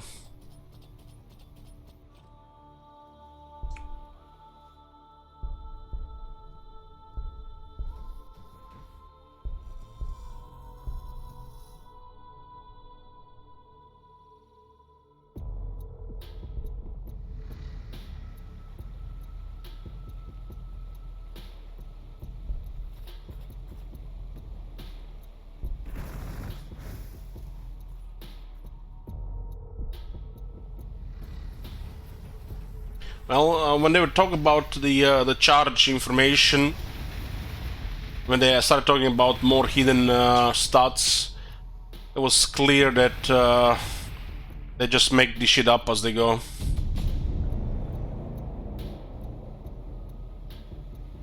Solar reflectors increase the building energy output for each building in an adjacent tile. Planning. The Adeptus Mechanicus Magi design each city so it works as a functioning whole, each part supporting the next. Solar reflectors on all structures direct the small amounts of energy they capture through Gladius Prime storm systems to the nearest thermal exchanger shrine.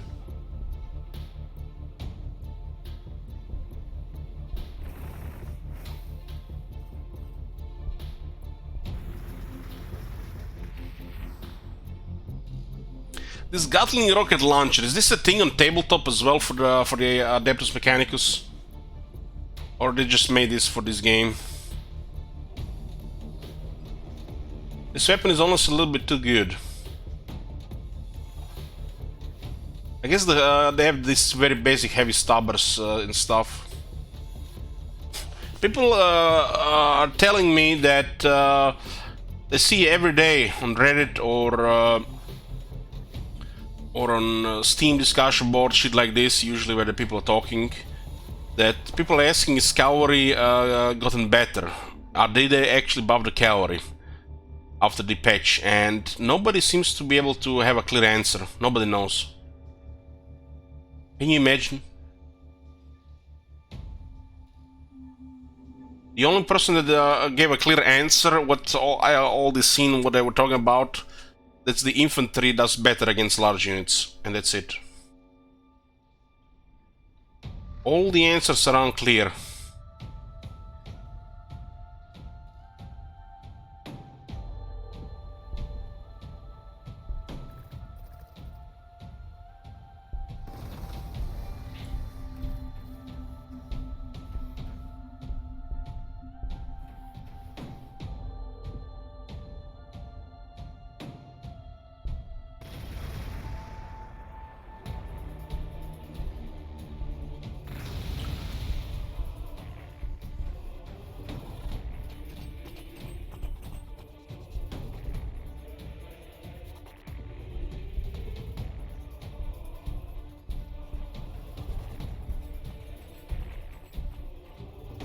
Well, it's live in the game, Lord Dragon, now, so you can see now if it's got any better than cavalry.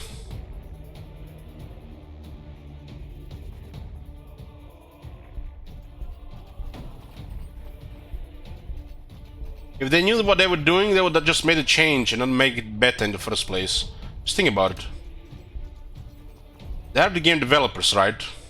Supposed to be the ones that know what they're doing, right?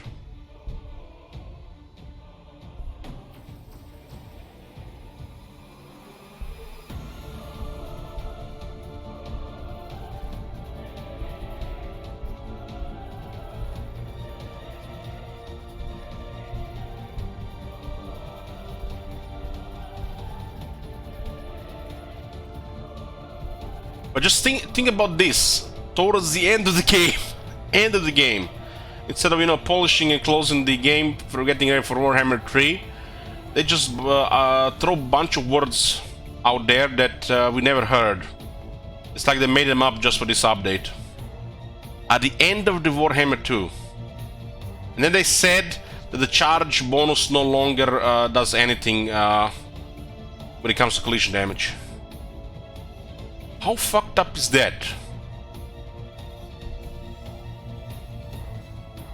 It's beyond fucking confusing and contradicting, said least.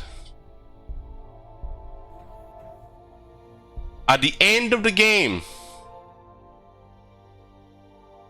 just because some YouTuber, you know, wanted his heavy cav to kill Bestigos in Contact.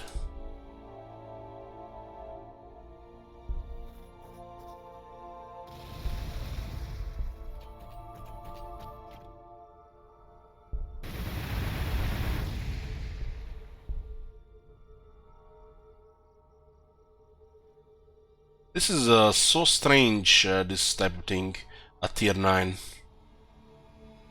You're getting tier 9 technologies to help you with morale. There's something definitely off. Also, I didn't know what else to put there.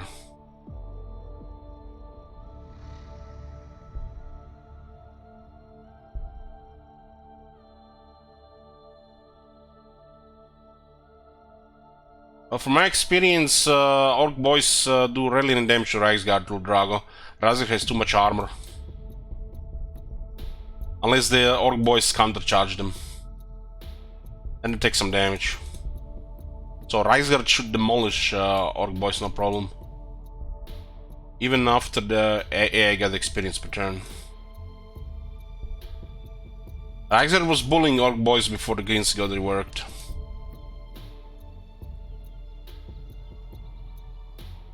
Other boys the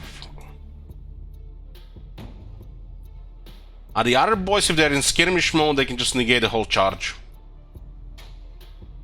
The skirmish mode from the AI disables your charge bonus. Your unit has to be much faster on full acceleration. Deliver any charge at all. It's just skirmish bullshit. Your unit is sinking to their speed to about to hit them, but as they sink to their speed, the skirmishing unit speeds up. It's brain damage inducing, so don't even think about it.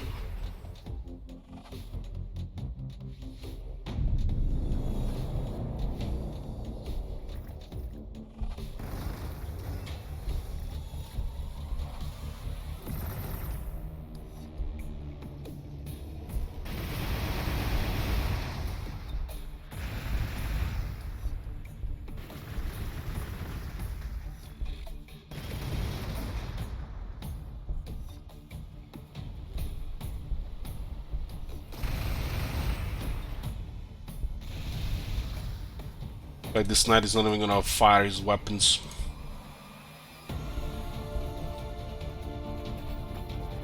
Even if you clear all the obstacles, you still have rivers around.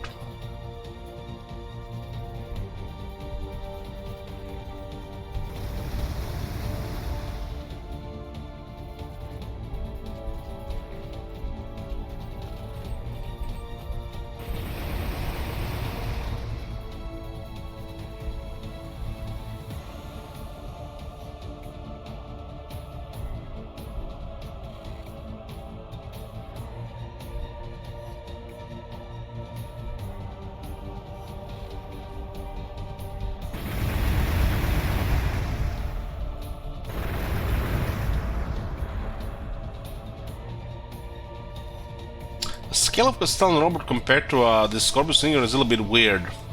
You know why? Because then you look at the Castellan Robert using its flamer against infantry, it's not very effective. Especially if it's infantry with low morale. The size seems off. Hey there, bro, good morning.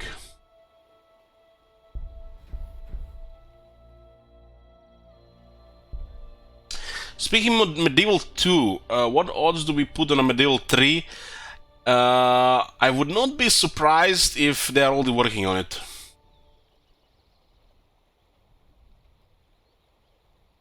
They have to have a big game after Warhammer 3, right? So people continue buying their stuff. What better game is there than after Warhammer 3, a few years later they released Medieval 3? in 2037. Right after we have Hillary for president.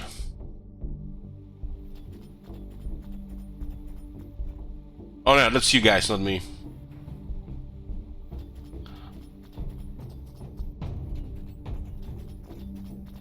$3K2 before, yeah, they're probably gonna make $3K2 before.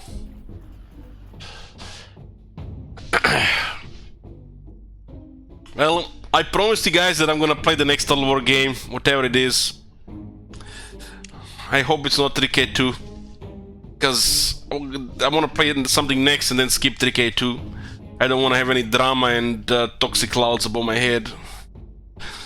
Please, not 3K2.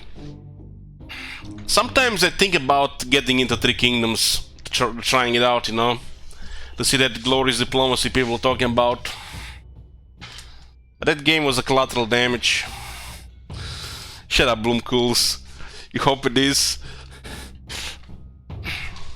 Well, they moved on from Three Kingdoms gamer to work on new Three Kingdoms game. Were you not? Didn't you get the memo? I don't think the next Total War game is a Saga game after Warhammer 3.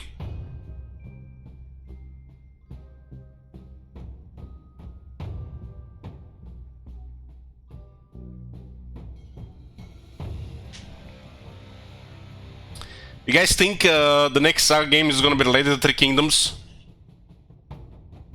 Oh my god. No. No. No, no, no.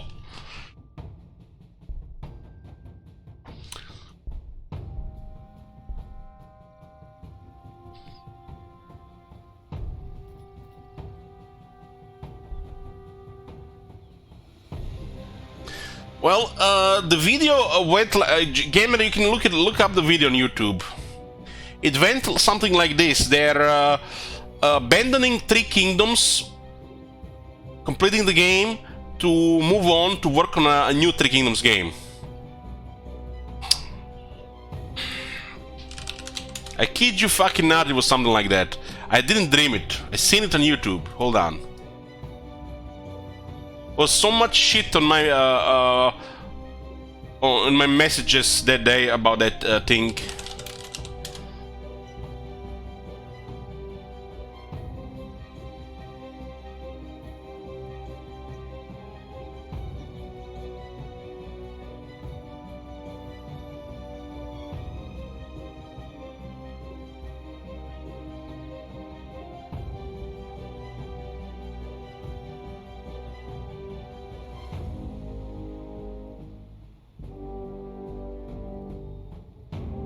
Okay, I found the video. Hold on. I don't think we've seen that video on stream. We might have seen it on stream.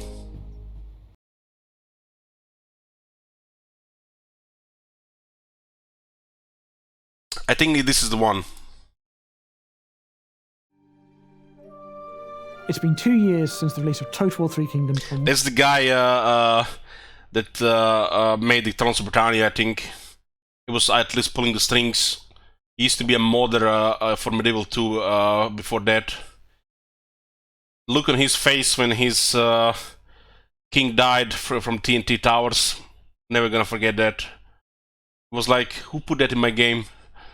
What a journey it's been.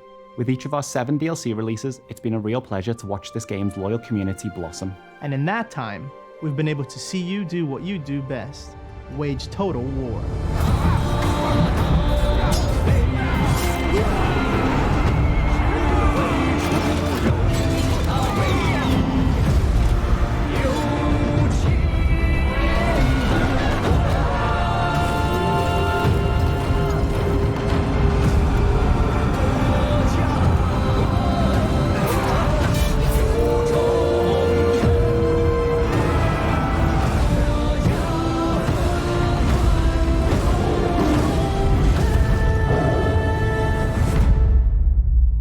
Across all our players from over 200 countries, a total of 33 million soldiers have been splattered by trebuchets. More than 5 million soldiers have been killed by Liu Bu. And 8.7 million Liu Bei campaigns have been forged.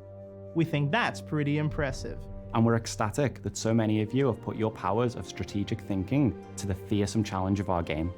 Now it's time to talk about the future of Three Kingdoms. With the release of Fates Divided, we've completed our content for Total War 3 Kingdoms. Okay, he says the future of Three Kingdoms, they completed their content from Three Kingdoms. Okay, here it goes. It's now time to turn our attention to a new project in this amazing historic tale. Our team, who has been working from home over the past year, now has transitioned into pre-production for our next entry in the Three Kingdom universe, giving us a fresh opportunity to build on this incredible world. There are so many stories to tell, and we are so excited to be able to continue the journey with you. We'll share more of our direction and scope when we are able. So see guys, what they just said. They said they have done with Three Kingdoms and they are moving on to a new Three Kingdoms game. And it looks like it's gonna be a Saga Three Kingdoms game. No. No, no, no, no. So many giving us in team who has been working To a new project in the content for the future of Strategic thinking. Listen to this, listen to this. Of our game. Now It's time to talk about the future of Three Kingdoms. it's time to talk about the future of Three Kingdoms. With the release of Fates Divided, we've completed our They've completed the content for Total War Three Kingdoms. It's done. They're moving on from Three Kingdoms. And where they're moving to? content for Total War 3 Kingdoms. It's now time to turn our attention to a new project in this amazing historic He's saying they're moving from Three Kingdoms to more Three Kingdoms. tale. Our team, who has been working from home over the past year, now has transitioned Pre-production. Transition into pre-production into pre-production for our next entry in the Three Kingdoms universe. Holy fuck, don't they know that most of their player base are idiots? They have no brain cells. This shit is confusing the shit out of me. You literally have to read out loud. They completed Three Kingdoms and they are now in pre-production for the next Three Kingdoms game. next entry in the Three Kingdom universe, giving us a fresh opportunity to build on this incredible world. There are so many stories to tell, and we are so excited to be able to continue the journey with you. We'll share more of our direction and scope when we are able. This sounds to me like the next game after Warhammer 3 is Saga Three Kingdoms. Total War Saga Three Kingdoms. What else, right? They're releasing a Saga game that will be something with Chinese. And they're mentioning Three Kingdoms. But for now, we're happy to tell you that we are increasing our focus on the novel's rich cast of the characters and their individual and unique narratives, taking the core of what makes Three Kingdoms so special and pushing it further. We're lucky at CA to have multiple projects in development.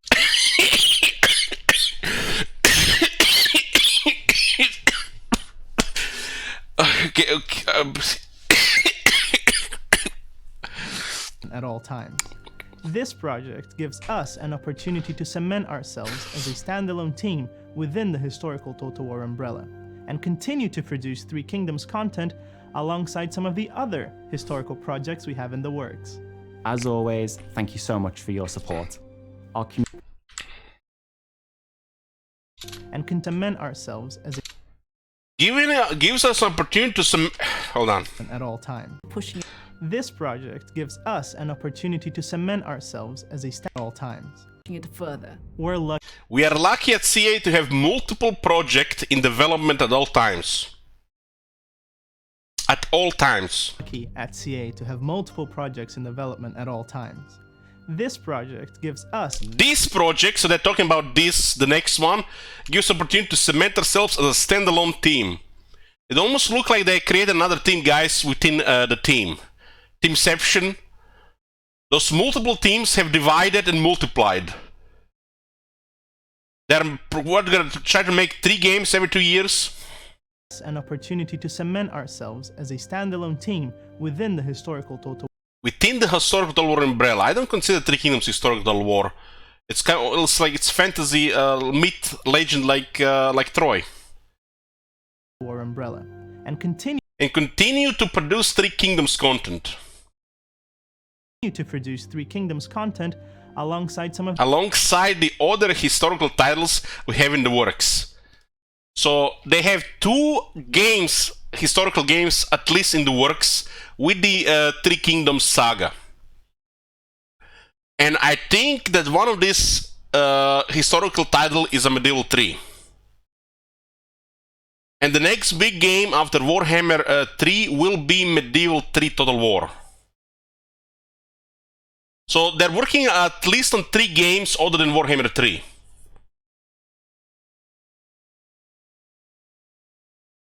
of the other historical projects we have in the works. As always, thank you so much for your support. Our community team will continue to share your feedback with us from our forums with the development team as we plot out the next exciting installment of Total War 3 Kingdoms. But before we go, today we've released a substantial patch for Total War 3 Kingdoms with details on our Total War blog and our Bilibili blog as well. As always, thank you very much for your support. 我们将会推陈出新 to farewell the old and bring in the new. Thank you. Since this announcement, the rating of the game has dropped significantly on the Steam. It's barely holding at 70%. If you don't hide the bullshit reviews.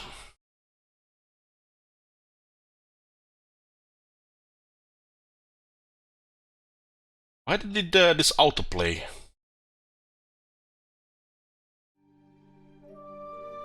Maybe I clicked wrong.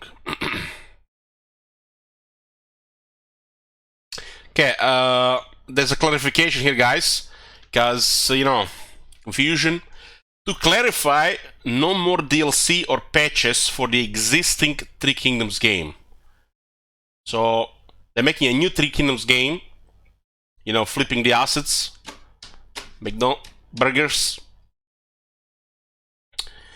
However, we are working on a new game based on the Romance of the Three Kingdoms novel. This will not connect to the first, so they're making a separate game that is still Three Kingdoms, while they are finished with this version of Three Kingdoms. And it looks like it's gonna be a Total War Saga game, at least somewhere after Warhammer 3.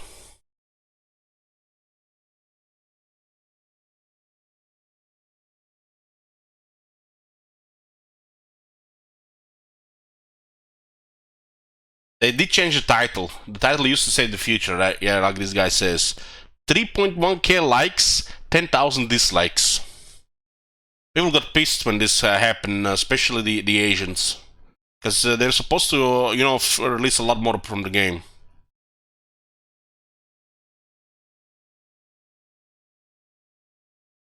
Where's my favorite comment from this? Hold on.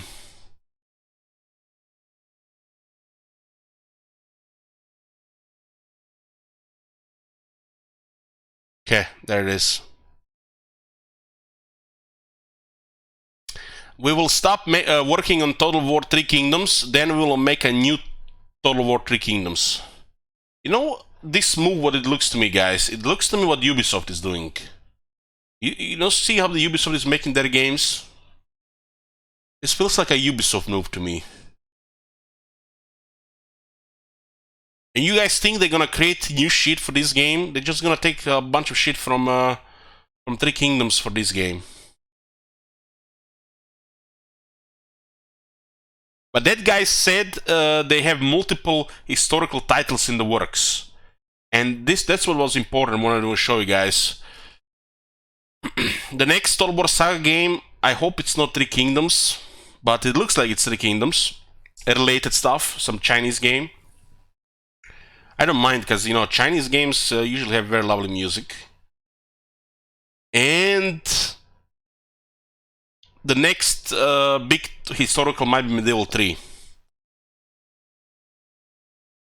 So from the looks of it, they're just 3 Total Wars in the works, and 2 of them could be sagas. One related to the Chinese, one new saga and one big title, which could be Medieval 3. They could just be talking lots of shit. Yeah, that's a possibility as well. I'm just saying what I got from that video. But the thing that you get is what you don't get. You get confused as fuck, because they say they're moving on from Three Kingdoms, but they're still working on a new Three Kingdoms game that's separate from the current Three Kingdoms game. That is hell of confusing.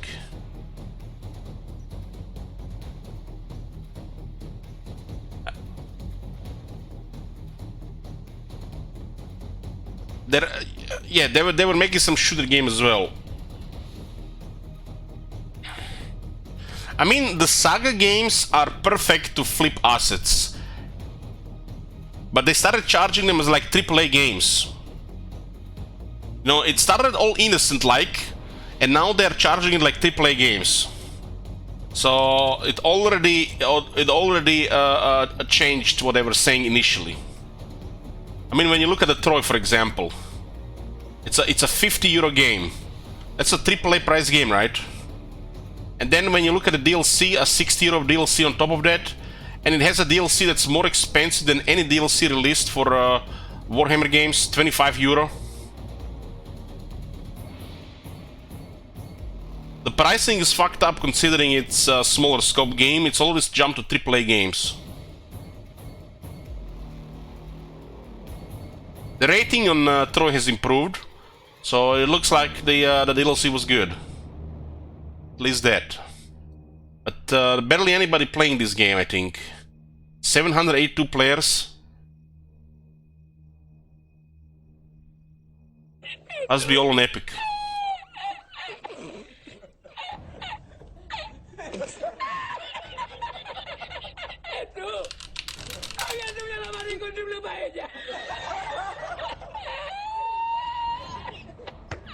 Heck, even Thrones of Britannia has more players.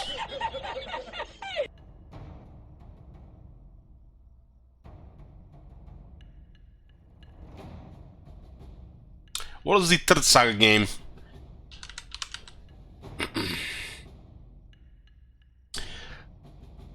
They did change the names at Total War Saga. They added A.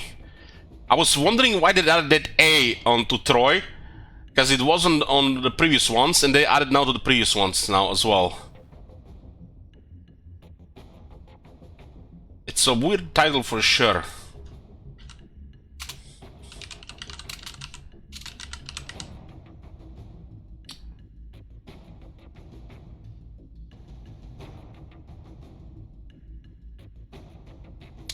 They made the Fall of Samurai in Total War Saga as well. So I guess this was the first Total War Saga game that was rebranded. That was a standalone game from Shogun 2. Pretty good one.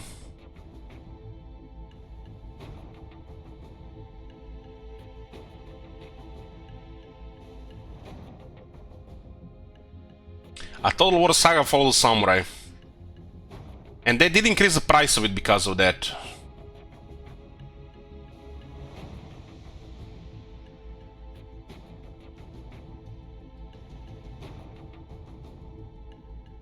$3,300 in game. I guess it's all of the Shogun 2. So it's not a separate game after all, guys. Look at this. This is Fall of the Samurai Total War Saga, and it still brings you to Total War Shogun 2 hub. So this is not this. This is still the same game. Total War Shogun 2.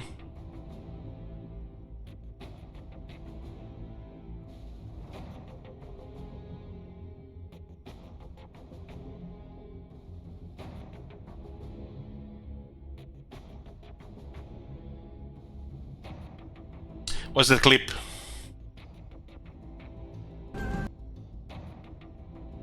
Fu here sent us a clip 7 months ago.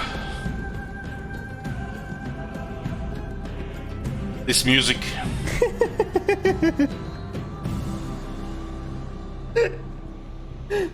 Why does Derda get all this good shit? It works on the outside at least. Why does Nerd get all this good shit?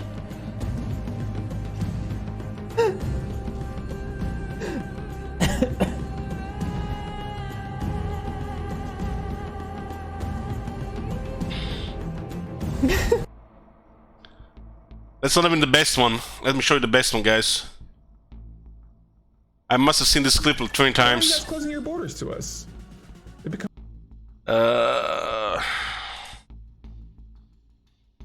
This gotta be the best Total War clip I've seen.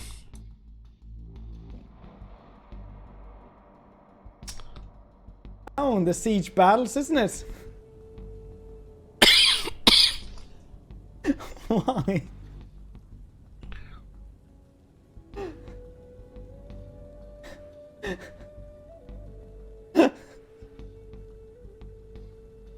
The guys, this is not funny because we are getting this behavior these days in Warhammer 2. It broke. We're getting some similar behavior like this in Warhammer 2 these days. And nobody seems to care.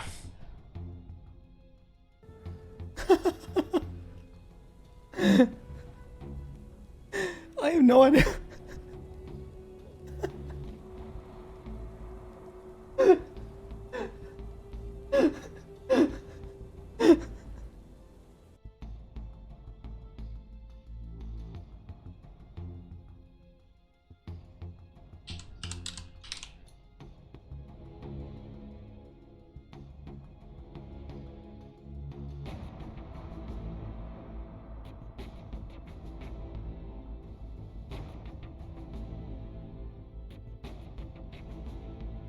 Man, I wish I put a timestamp for that one.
Because this is not the first time I'm looking for this one.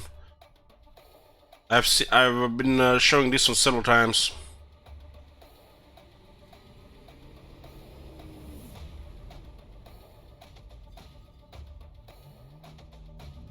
Yeah, but the similar behavior with units behaving like this, especially units following other units on top. It was happened at E10 campaign. And we've seen a similar behavior in the multiple campaigns. The fact it happens sometimes, it's what makes it really bad, because there's gonna be just enough time for people to switch the game before they learn more about it. The shit started breaking since the Beastman got released. It's related to the broken ambush battles.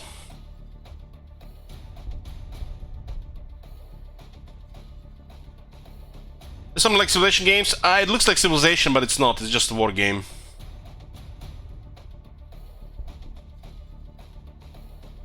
So nothing like Civilization, no. It just looks like it.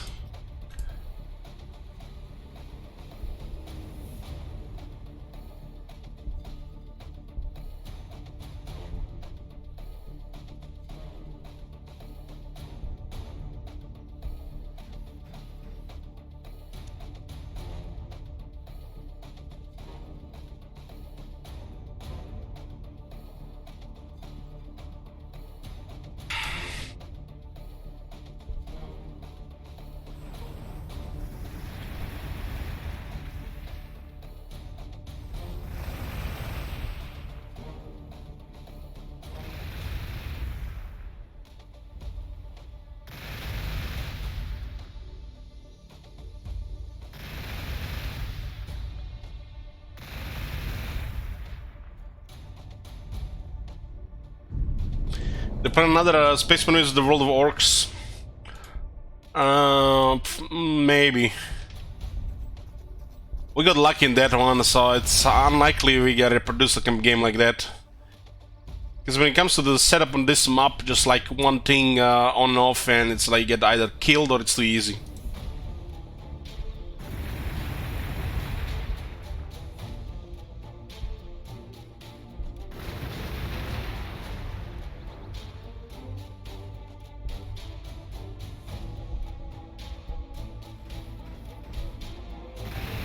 Eskier with a purple name. Is you alright, Eskier?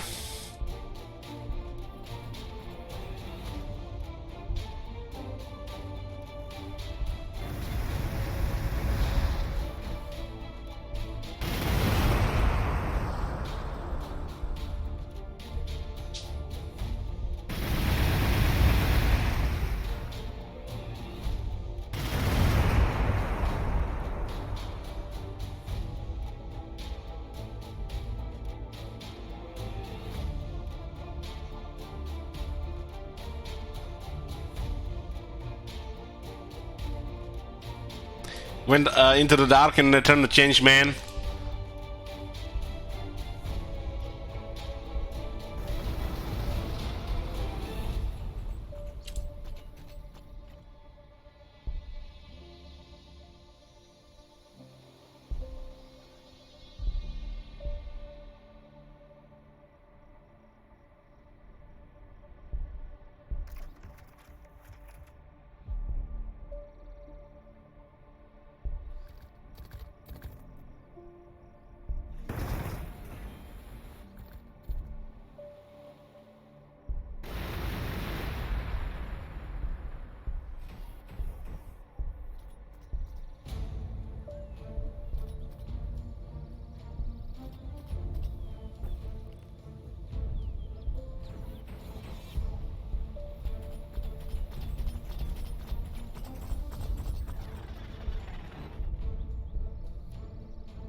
There's a bunch of shit on Steam on sale.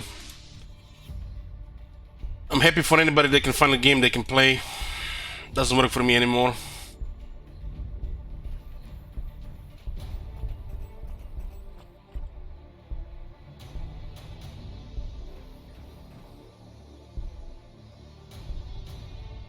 The will and desire to play the game is lost. Especially when it comes to a bunch of these new games.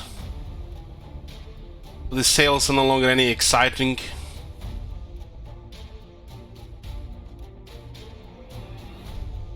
It's all gone.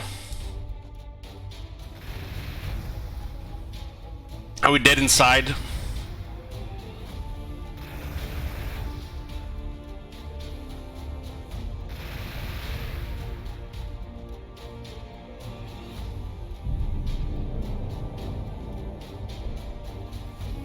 It's probably the worst thing for a streamer to get dead inside. When you think about it. We'll want excitement, hype, even if it's fake.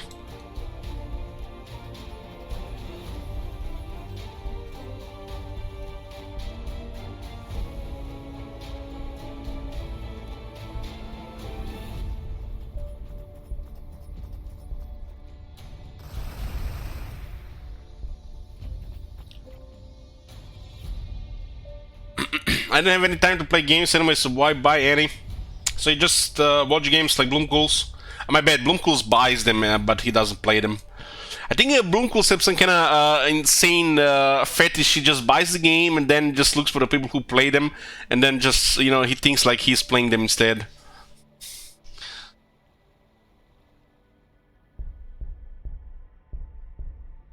He gets extra satisfaction from watching the game if he owns it, you know what I'm saying?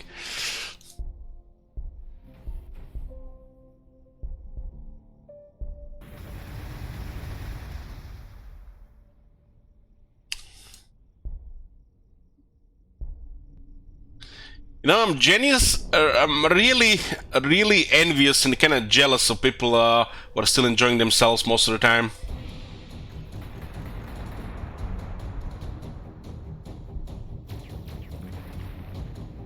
Like, sometimes I feel like I'm living vicariously through my nephew. He gets excited for all this stupid shit. Especially when it's Friday. That feeling when the Friday and you have the rest of the day for yourself. And then there's the weekend ahead. I don't have that anymore.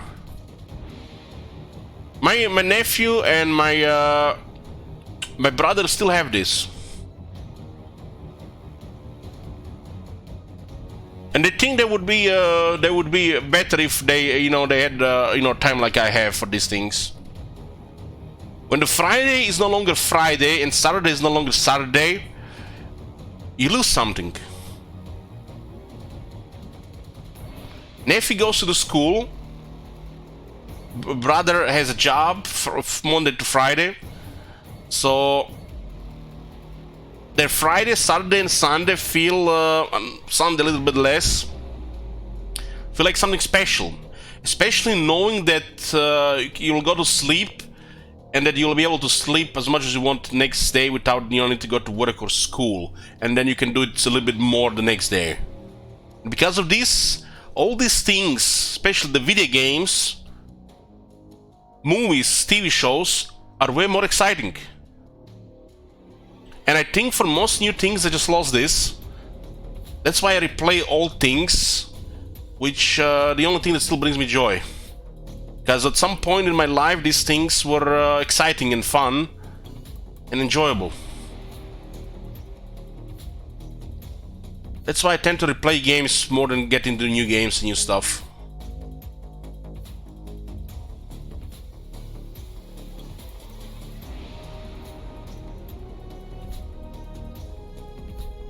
Does this make any sense to you guys?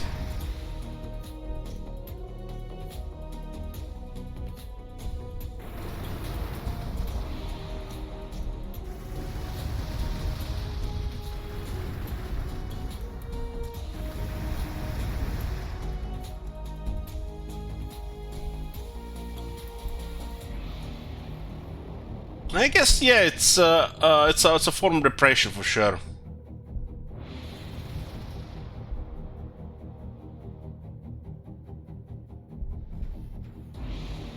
It's a modern disease in the world, depression.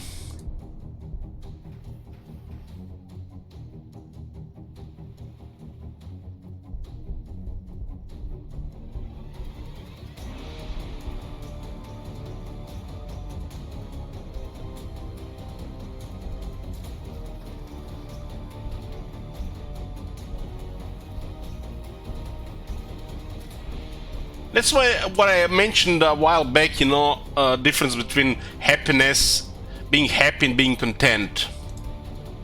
And what I look in the games when I play them. To be satisfied and content. If I get happy and I have fun, that's just extra luxury. But just being content and satisfied is just become enough for me. Excited, God forbid hyped, or happy, having fun, has become luxury. There's still moments, but they are too few in between, short-lasted.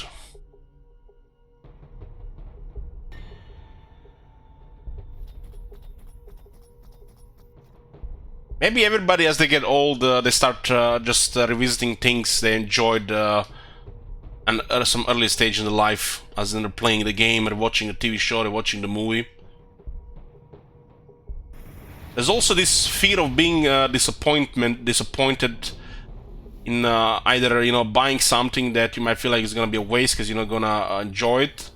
So you have this fear of being disappointed in new things, where you're not just gonna waste your money, but your time as well. So you don't really take risks anymore as well.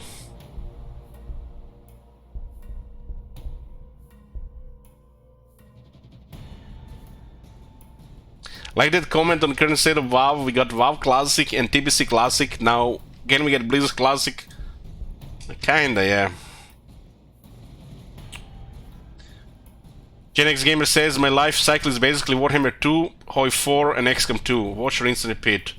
Yeah, these games have great replay value. You know, if that's enough, that's enough.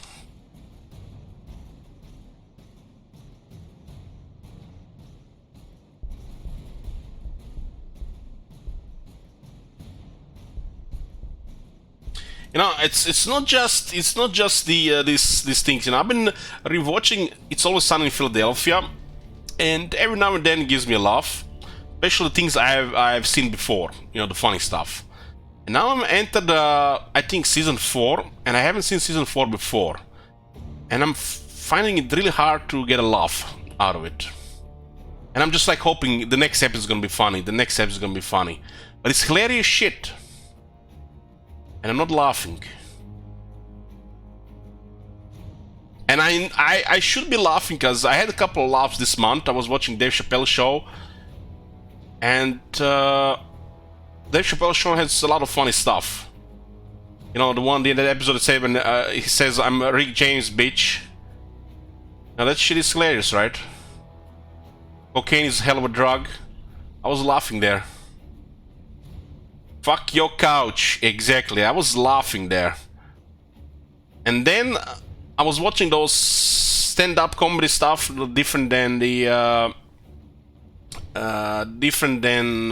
his show. You know, when he's telling more about stories, he's a little bit changed, got older, more mature. It's still very interesting to watch, but I can't seem to get any laughs out of it. I'm still really intrigued to watch and listen to him telling these stories, but I can't seem to get any laughs out of it.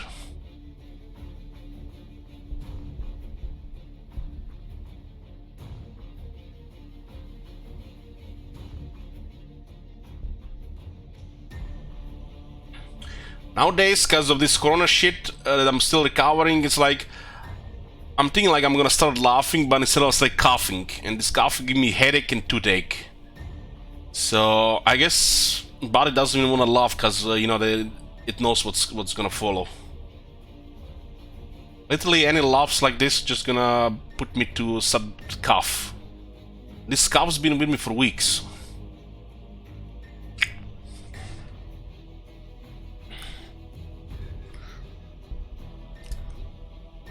But there are definitely some still some episodes and moments of you know, joy and laughter. But there are very few and far in between.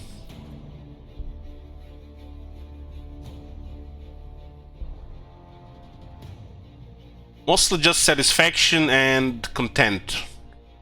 Being content, you know. But being satisfied and being content, I don't think it's the same as being happy. It's a road to there. You know, like things can get better.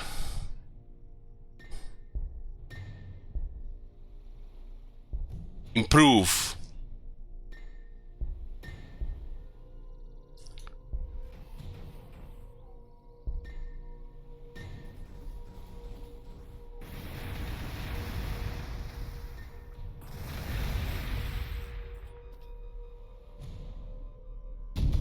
When you get to that point where you are unhappy, and when you're trying to get satisfied and become content, that's when you have to worry.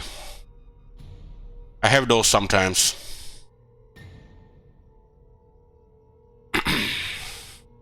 Aggressor Imperative, it's another one of this glory with Machine God. The Secretary feel the press of an invisible hand upon their minds as the Machine God drives them forward.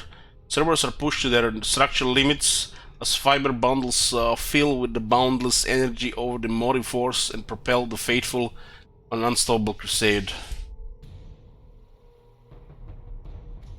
So this is the opposite of the other one. This one gives 2 armor at cost of 1 max movement, while this one takes away 2 armor and gives you 1 max movement.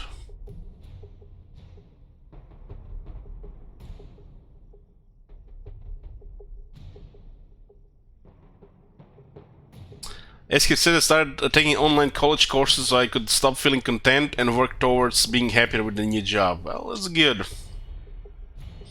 I'll probably just end up broke, but at least it feels like I'm doing something again. Yeah, good luck with that.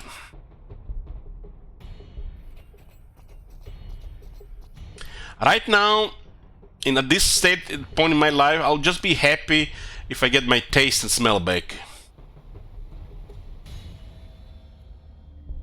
Like, this will do. Will definitely make me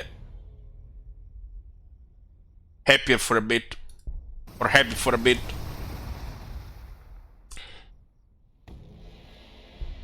Imagine it never comes back. Now that would be something. Going through life without taste and smell. Why live? We're supposed to click on this one.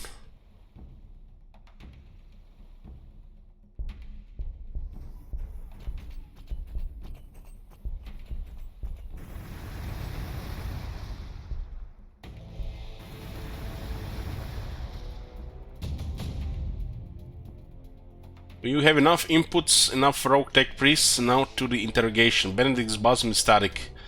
He is capable of pleasure. This is where he takes it. You allow him to proceed.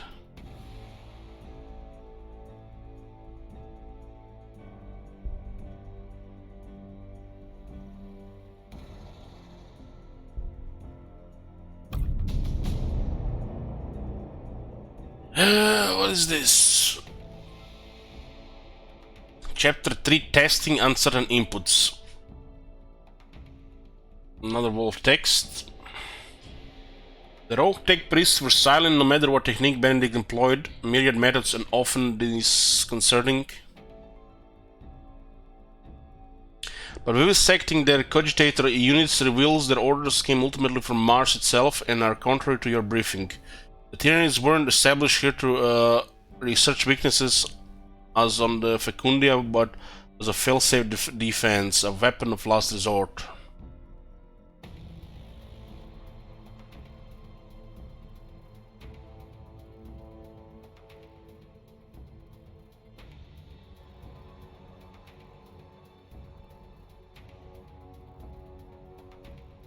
Elite Prime candidate to becoming a Dreadnought.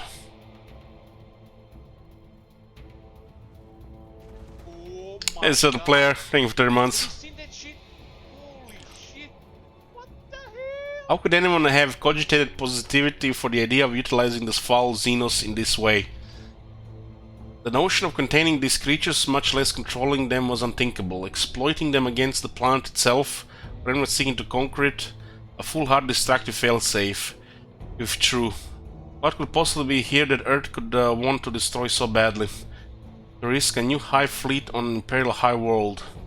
And how was it concealed from you? Have you been betrayed by Mars? Was Benedict aware?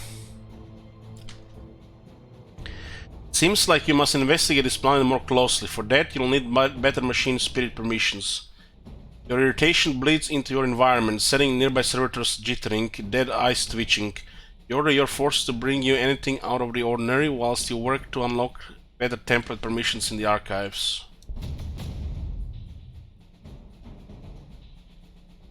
As you enter the Forge archives, Benedict is departing. How does he have these permissions? You barely have them. He nods and speaks as you pass. Hive derelict not empty.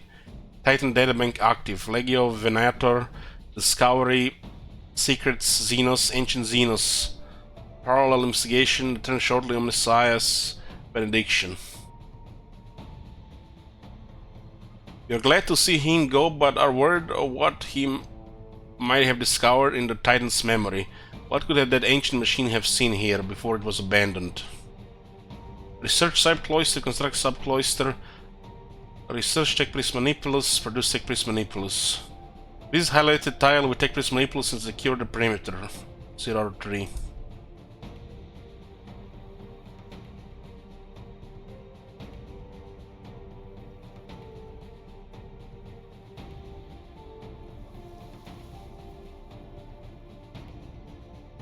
Mechanicus, huh?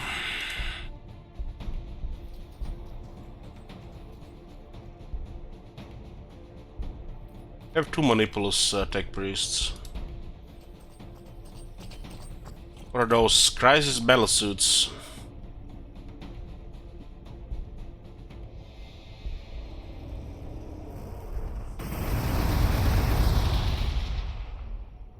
I should have landed. Fire warriors.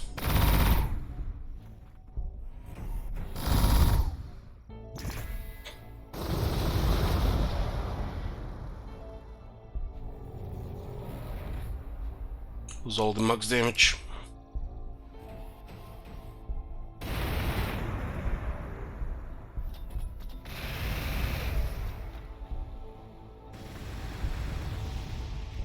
Ceiling is quite tanky.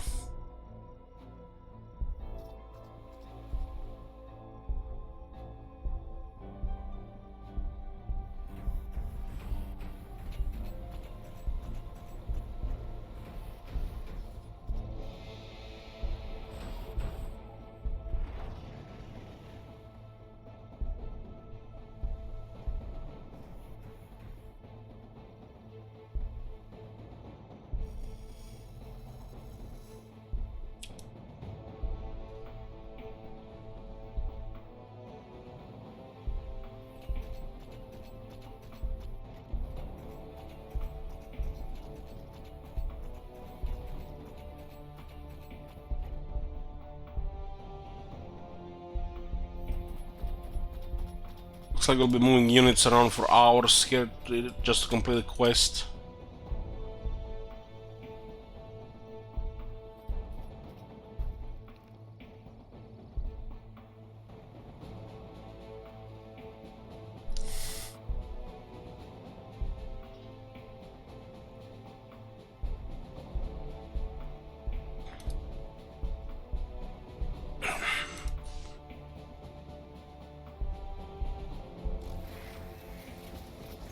They get 3 fire wars and 1 battle suit. Crisis battle suits.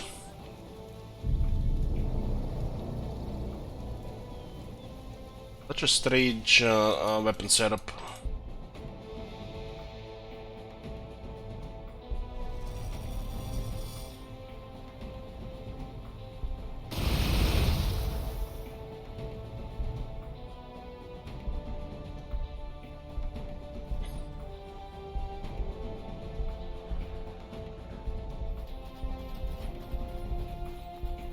Moving units down, moving units up, moving units left, moving units right.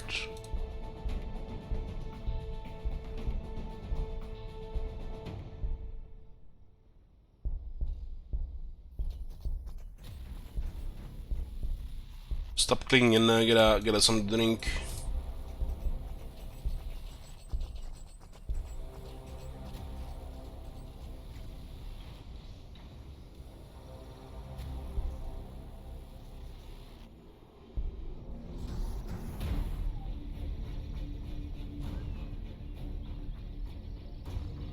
Better back.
Okay, here. We'll be done with this quest faster.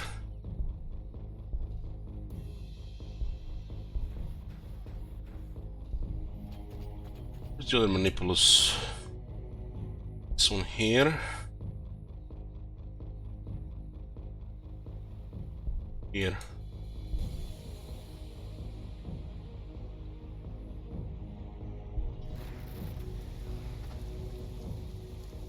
I guess the map size could be a factor how fast this can be completed.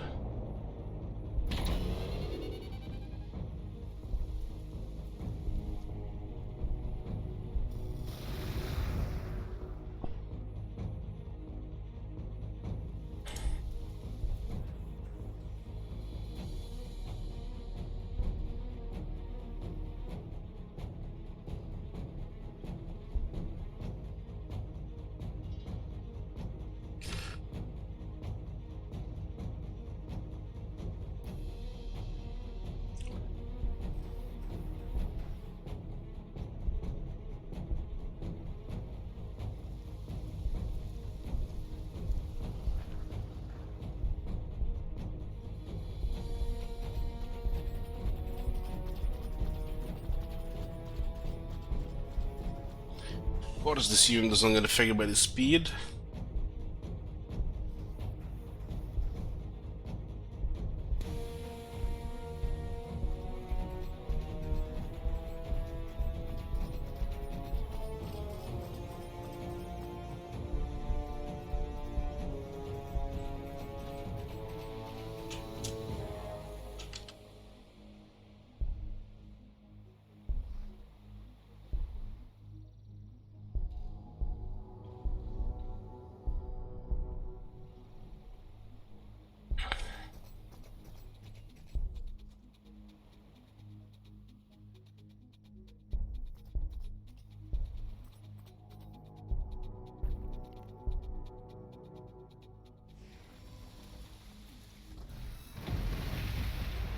How long would this take if there was more people to fight at the same time?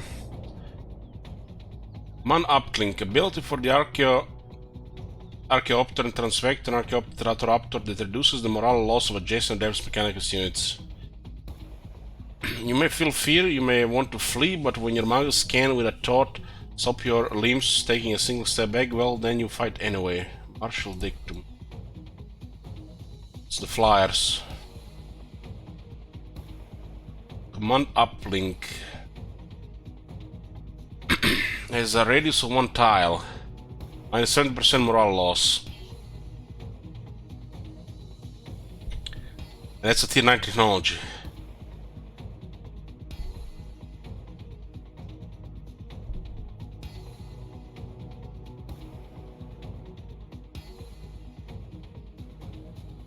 Oh my god! Have you seen that shit? Holy shit! What the hell? Hey Midoriya, thank you for 2 years. Can't wait for Warhammer 300. Yeah. Hopefully it's not gonna get delayed again.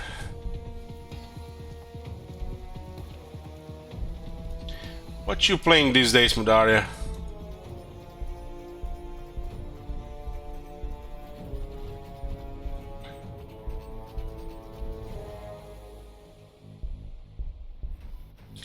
We've been watching a CA video earlier, and they're working on 3 different other Total War games other than Warhammer 3.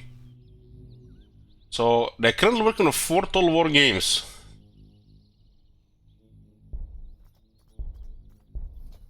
Multiple teams and delays to be expected, huh?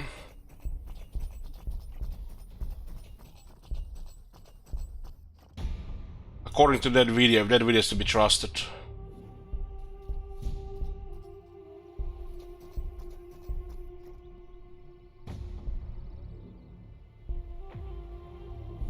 Escape from Tarkon and Battle Brothers.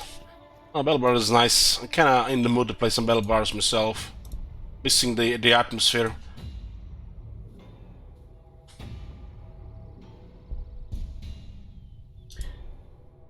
Escape from Tarkon, I've seen that game played by some streamers. It gave me anxiety just watching.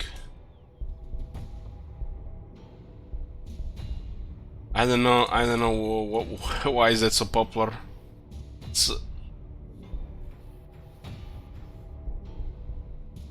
It gives you headache, but you still play it. How come?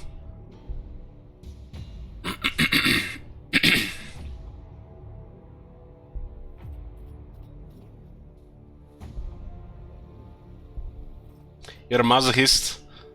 I see. Oh, that makes sense.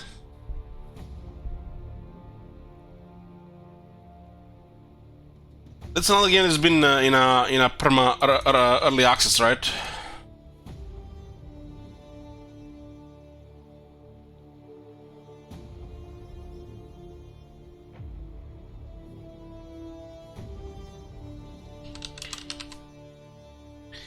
You know, guys, I've been watching some guilty pleasure movies these days.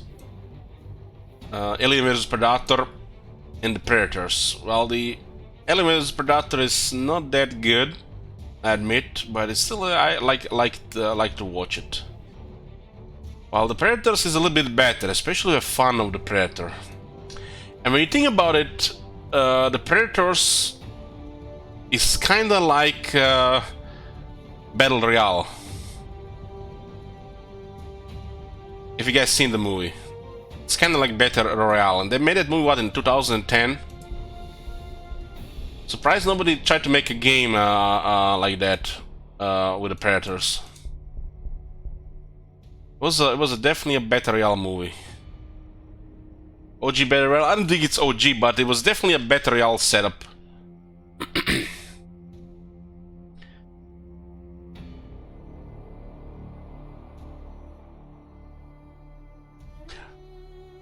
I've heard something really crazy the other day. Was the game called Star Citizen, I think?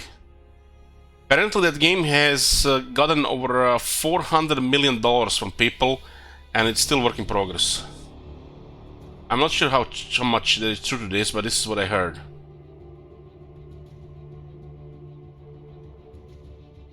I've seen some of that game. It looks like pretty high-end.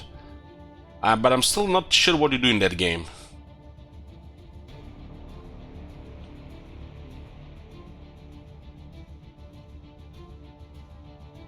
Mariah says I'm an old gamer, 45 years. I played America's Army, and EFT is closest to that game, and it's good.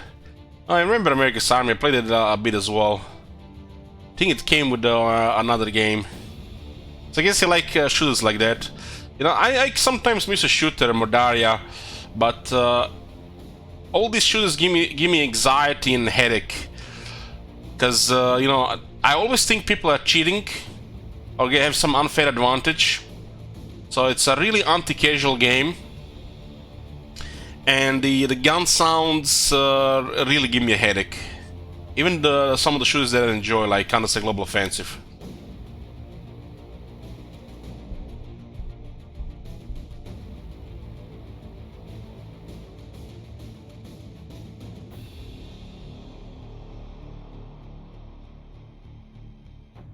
So the Star Citizen, that is true, guys. It was $400 million and still going.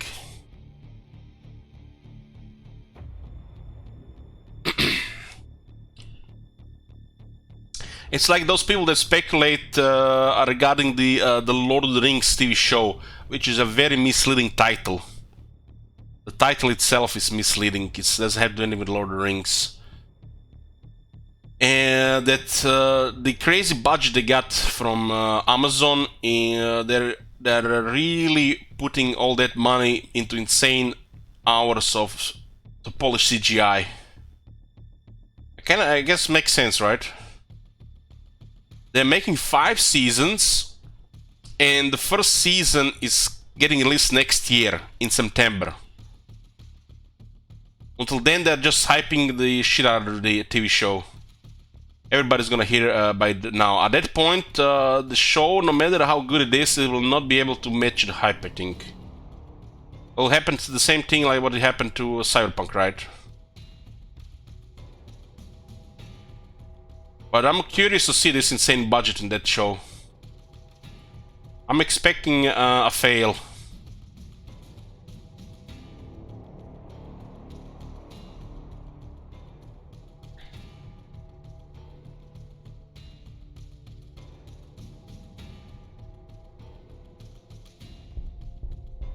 Well, the video game companies these days, you know, they create a game, especially if it's a digital game, they can get away with 9 or 10 things. So they are scamming with impunity. And nothing you can do about it. They've pretty much got everything sorted to go in their favor. Even they deliver a bad product. It's not like they're just gonna say it's just like, that's the game. You don't like it, don't play it. Thanks for the money.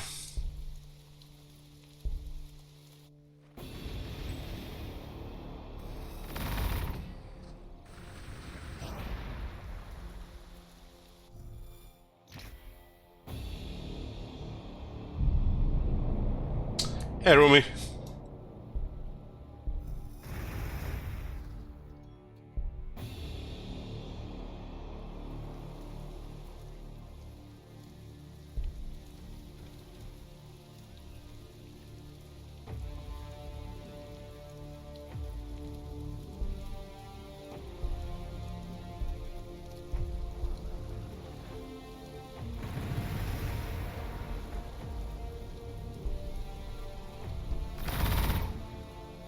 So what's the what's the premise of Star Citizen?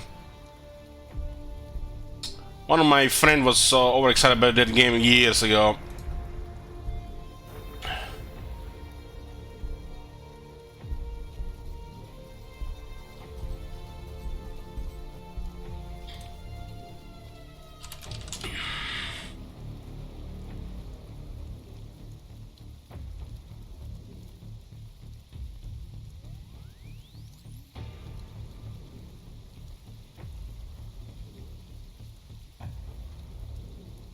Space simulation, we can do everything in first person, no loading screens.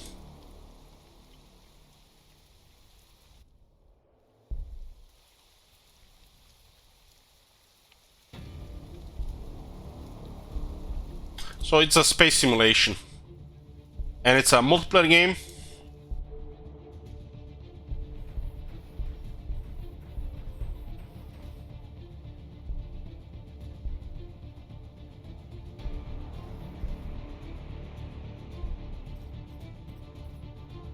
Like X, but unrealistically ambitious. Yeah. That's why I like the X Series 54. At least a single player, so some of these things might be plausible.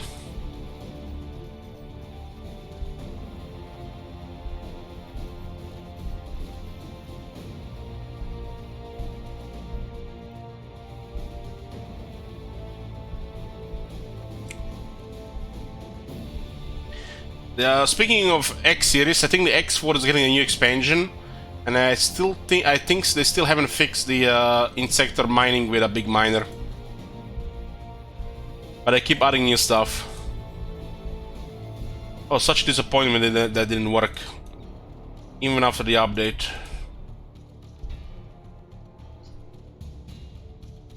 Works on the spreadsheets, but if you want to do it yourself, it doesn't work. What's the point of the game then?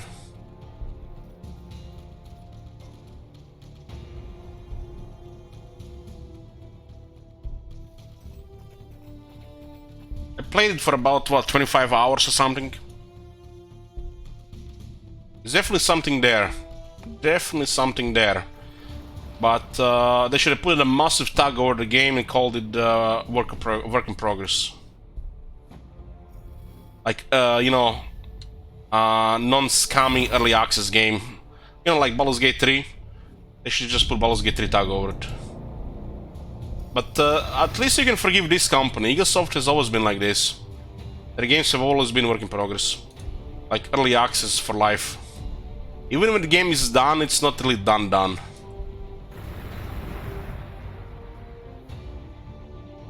At least you can forgive them on that.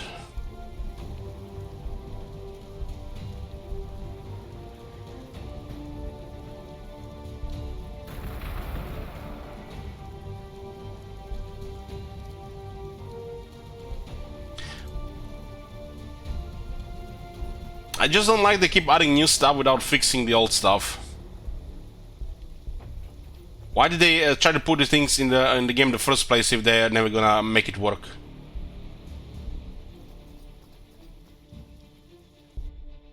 The way I see Egosoft, these are just regular guys that work 9 to 5 jobs and they get paid like regular. They're not like, you know, famous or anything. They're just, you know, casual company. 9 to 5. Work on stuff, get paid, go home. You remember 54, that issue with that big miner? That was so depressing. The idea of just, you know, running a ship to mine like this yourself is like enough for a game for me. And the fact that they didn't work, the drones are bugged, you know, I just lost interest in the game.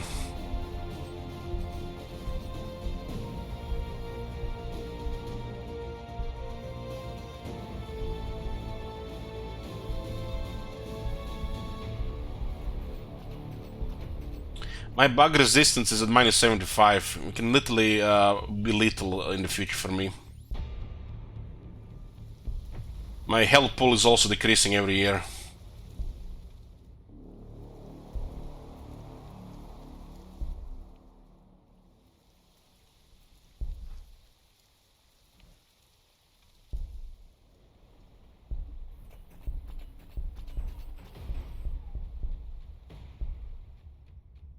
I love it, you know, when you play X3, even after, you know, a game was considered finished, then you encounter a bug where massive fleets appear out of nowhere and they try to destroy a station.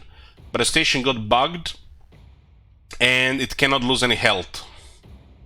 But more and more ships are coming to sector to the point where you won't be able to enter the sector, which is going to crash the game. Solution, just start a new game and hope it doesn't happen in the next game. Just wow. Just wow.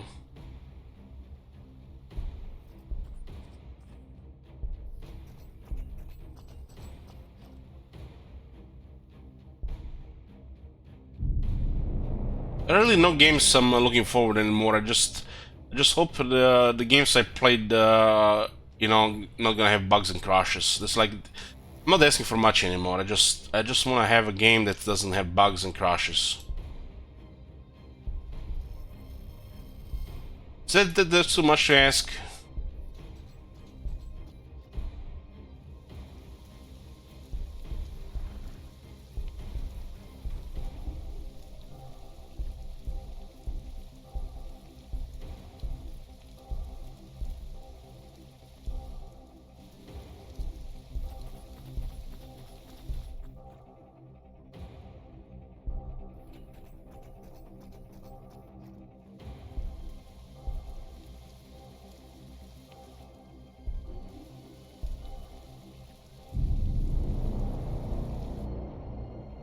I find it unbelievable that they create a game and it has bugs.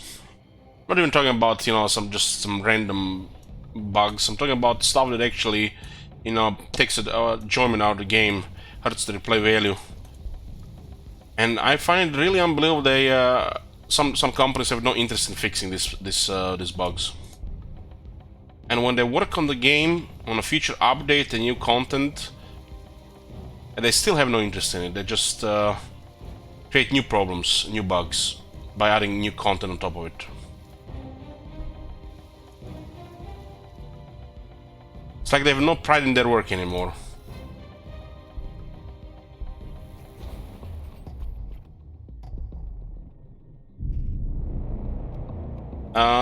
These guys have released a patch 3 days ago of Dr. Vector and the bugs are fixed. I'm talking in general, not this game. These guys are amazing. These guys fix shit.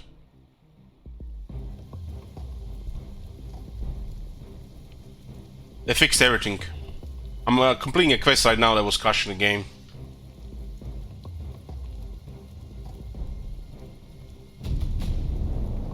Icons of the Omnissiah. Protect us, Master. Free us, Machine God. The Omnissiah comes. The Omnissiah comes. The Omnissiah comes.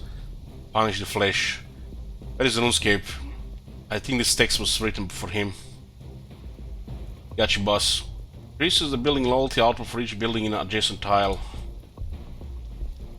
That almost sounds like a sex school there.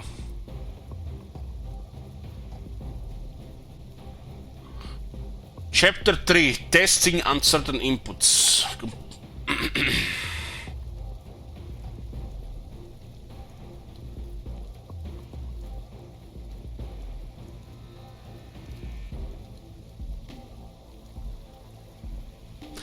54 says I played about 150 hours of Stellaris in the last 3 weeks and it's been refreshing that it's mostly bug free. Just a shame the AI is a complete pushover. Yeah, something like that can be said about Endless Space 2 as well.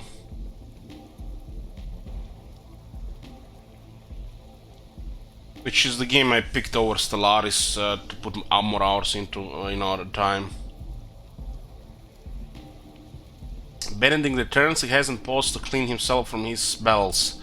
Heading straight to you. Augmentation still steaming with off-color entrails. Tau ambush scared ethereal leader. Captured dead silent, no data, no heresy. Is he smiling? Parallel investigation failed and my failed apologies and he is gone. Skitari close behind. Nothing, you found nothing, you do not believe him more, you do not trust him, or he smile. You realize now you will never trust him, must remove him. It's the same shit with the like Civilization games. They hope to put a lot of systems and mechanics so they distract you from, problems of the game, like AI, for example. So you click buttons and systems and just, pretend the, the AI is actually doing, the same.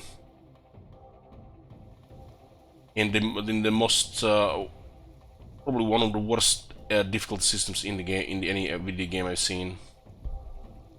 And you still do fine because the AI is really bad. Except just prevents one third of the game working properly.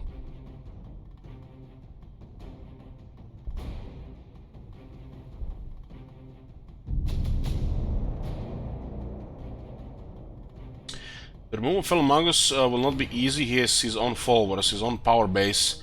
Need support. More than that, simple troops of the doctrine, as tactically sound as they are, they need more tech pieces like you and to inspire them.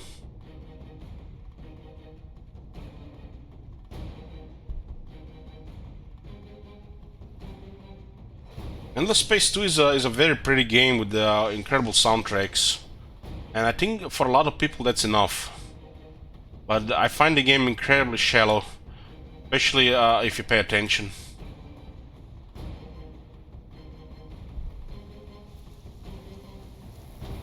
The company that makes this game and that makes other games, you can see this. They're just basically trying to give you an awesome presentation. But you won't be able to swim in it. And I think that's enough for the casuals. Replay value wise, I think it's really bad. And what I heard from that new game they made, Humankind something, is the same shit.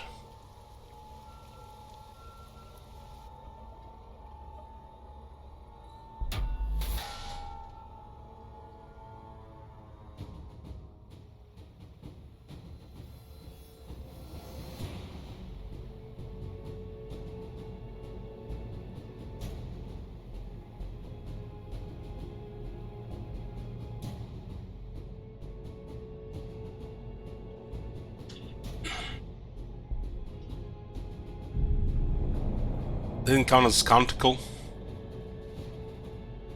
Shits are not very clear.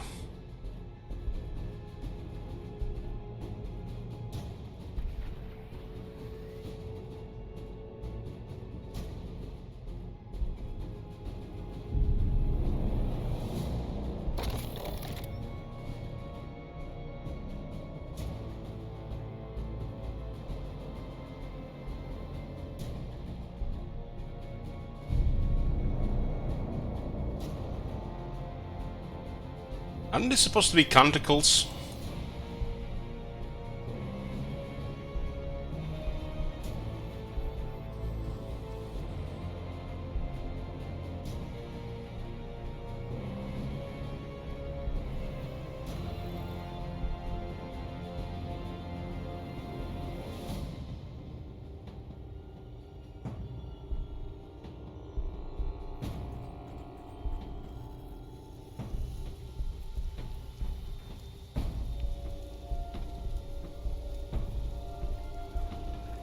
I think those guys, are onto something.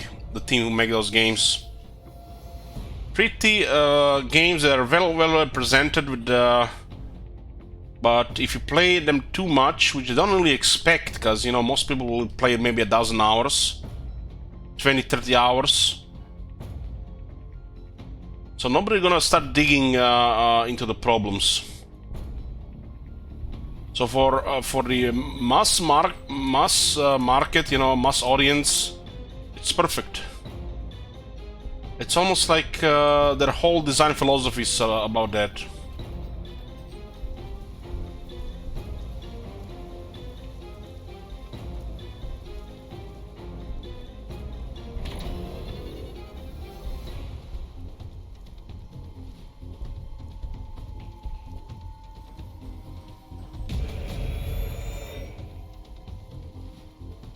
That was weird. This, I think, this all is supposed to be canticles.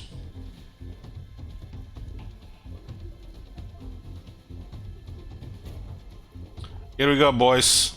Here we go. Get ready your cake quiz, or should I say, set cakes.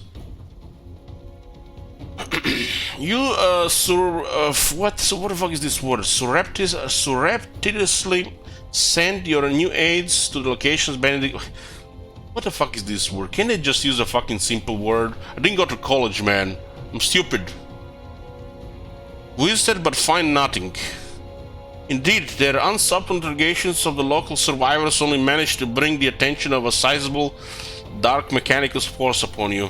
Was Benedict in league with them? Oh my god. Hey, you're all set. They are a ragtag assembly, but you learn quickly that they are not to be underestimated. A com arrives and, distracted by thoughts of Benedict's heresy, you automatically begin decrypting it. Another mistake. A scream of machine code blasts through your ministrations and cripples your forces. They have a warpsmith, apparently a veteran tech marine of the Long War. This is what happens when a faction of the Adeptus Mechanicus taps into the wrong hentai channels on the what's it called, that thing they have? They hear all those moans and all the sounds, and they just like turn to the chaos side.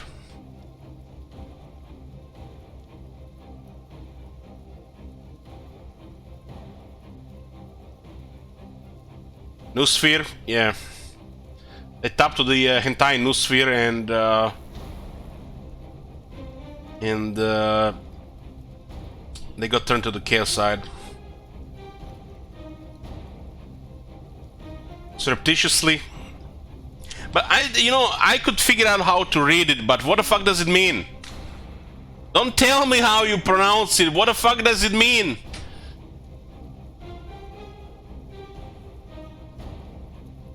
I think they could have used at least 3 other words to better fit there than that one.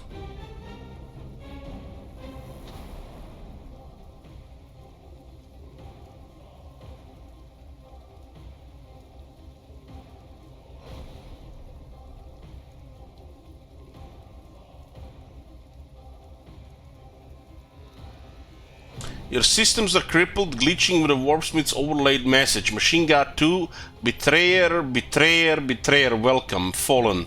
You work to purge it, as it is written in the Questus Mechanicor. From the mouths of heretics emit naught but foul vapors. Cut the tongue and be clean. Your divorce with tongues cut out and your forces struggle to the assault. Survive invasion and kill all invaders. Fuck my life. Guys, I'm having an incredible fucking deja vu here. And it brings some feelings to me, just wanna smash things.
I'm here. You see, 54. Remember when we used to be happy here when WoW Classic came out? Yeah, I was actually happy. 54. I felt like I was busy, was doing things. I was some form of happiness at the time. And then Blizzard had to go and done fucked it up. I've been kind of unhappy ever since I quit the WoW Classic, really. And the game, you know, was not even perfect. It was something to do.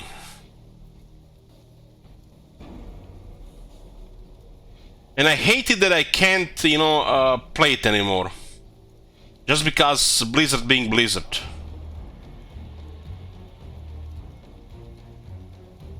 The Blizzard makes me feel so bad these days. I woke up today feeling, I don't know what kind of state I have to explain, guys. Almost like emotionally damaged, I think is the term. Because I played StarCraft 2 yesterday, which I enjoyed for most part, but it has Blizzard name on it. I ended up deleting everything from Blizzard on my PC. Diablo 2 Resurrected, StarCraft 2, Battle.net, client, and then looked in all the Windows 10 files and deleted everything with Blizzard name on it. And when that was done, I felt a bit easier, a little bit better. It's incredible how low this company has fallen. Makes me feel really bad about myself playing their games.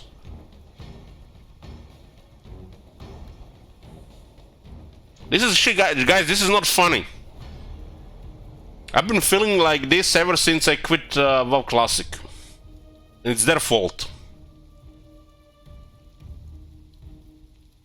There are probably tens of thousands of people out there like me because of this shit.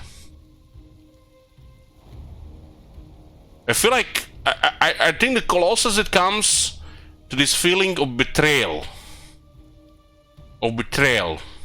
I think that's the closest I can explain it. And it's just like having something in the back of your mind just constantly clinging at you, bothering you, that you keep playing their games.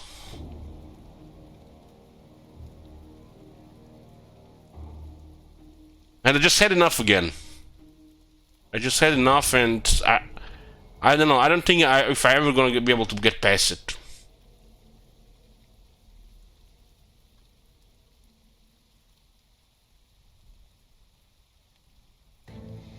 Probably for the best.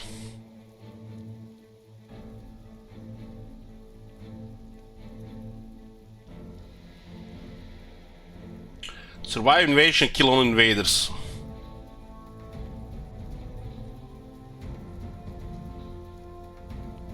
Time to play Final Fantasy XIV. I don't like the look of that game. Looks weird.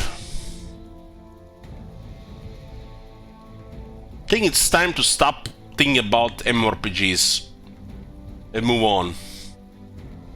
Nothing new has happened in years with this shit. They're making the same shit all over again. And that's relying on a toxic community, or should I say better, unstable community to carry the game.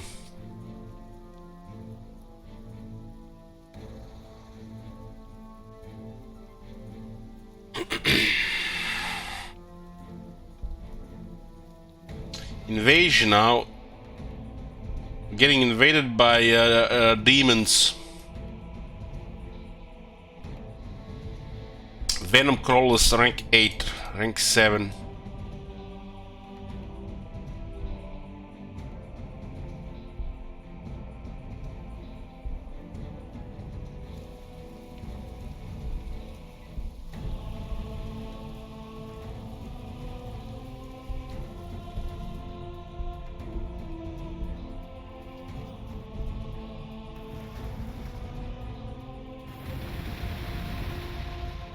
I feel like any game that has to rely on the community in this day and age is doomed to fail, or at least have some serious problems. That's just what I think.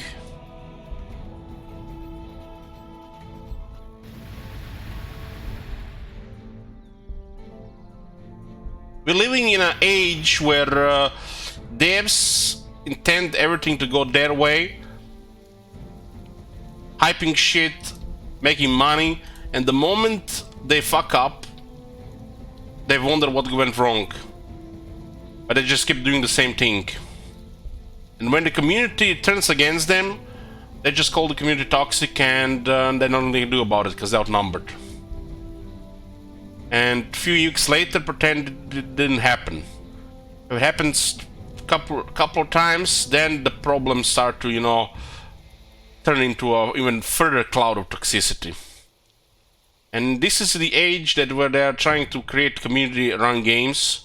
It just doesn't work, because the moment shit gets steered and it's doesn't go your way or their way, you know, they'll tell them about it. And those clouds will move over their heads and will start to infect not just the company but the player base as well. I guess it starts first with the player base and then it moves on to the company, because the companies are delusional these days, especially making these multiplayer games. We live in a world where people burn out to the content in 3 weeks and then they complain there's nothing to do in the game. Well, they played 300 hours in 3 weeks. And they still don't pace the content properly to counter these people.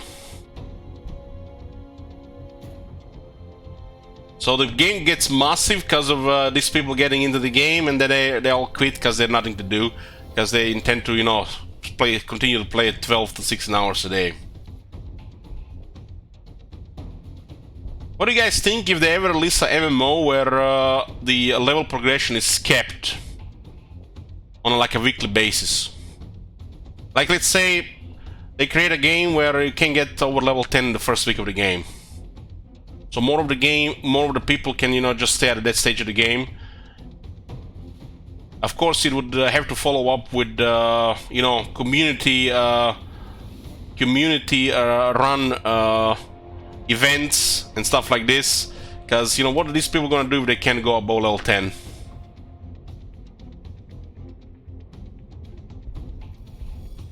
Because those people that just burn out on the game immediately by not sleeping, taking breaks, or, you know, having no lives, jobs, family, and shit like this. It seems to be like what's the main issue with these MMO games these days. Some of these people do have communities though, which is contradicting them.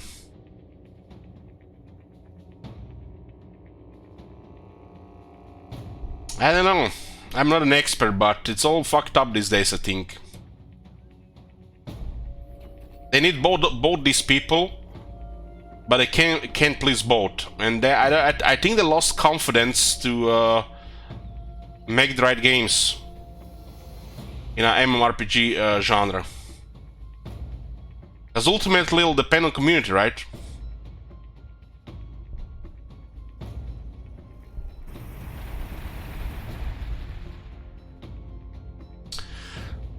Steel says the player base, let's say, last 10 years turned into little pussies which cry if a game is too hard or something is not their liking.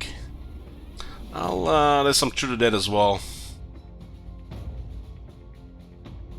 Maybe they're trying to get a too massive audience and, you know, just can't please everybody while they're trying to please everybody. This could be a part of the problem too.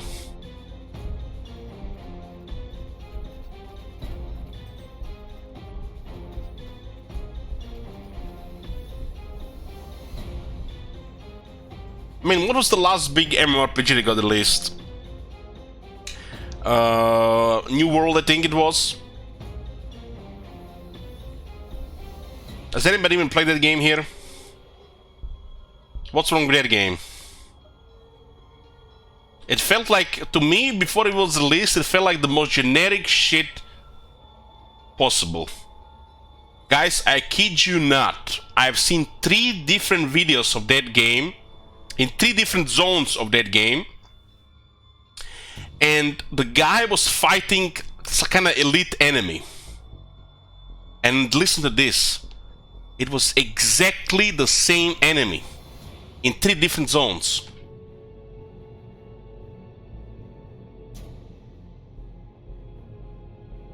It's almost like they forgot to create more than 3 different mobs. I'm not sure if people pay attention to this shit, but I've not even played the game and I've seen very little difference in those mobs, the elite ones, whatever they're called. That shit was generic before it even got released. It's like false hope. I guess people burned out, they got their money out. Does that game have subscription? Or it's just like you buy it and you play it?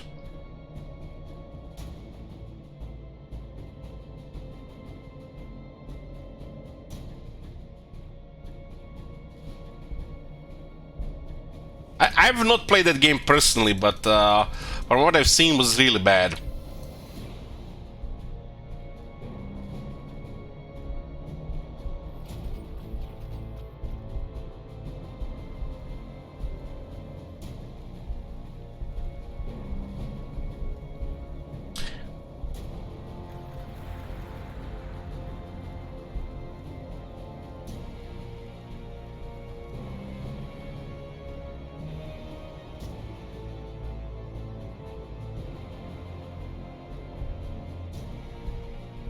But that's the problem, still. That's the problem. They have to communicate with people, but communicating with people causes problem on its own. How do you find the difference between, you know, the helpful people and the people who just crying out there, and who to please? It's like they can't make these decisions right anymore. Isn't it at that point just better to just disconnect from the everything outside the game and just do what you think is best? But this on its own can just backfire. So the only explanation, if the game goes bad, these people being active in their community and listening to the community, they're trying to play the game through people instead of playing the game themselves. Because if they had like a group of people, let's say like 20 people in the company that actually plays the game and experience the game, they probably would have had some kind of experience, you know, what's off with the game or what people are talking about, so they can adjust the game. But I feel like they don't play the game, and they don't have enough people to play the game to go to those experiences, so they just try to play the game through community eyes. They're becoming what are those people? They play the game vicariously through the community and not on their own. They just need to play their own game like 14 devs do.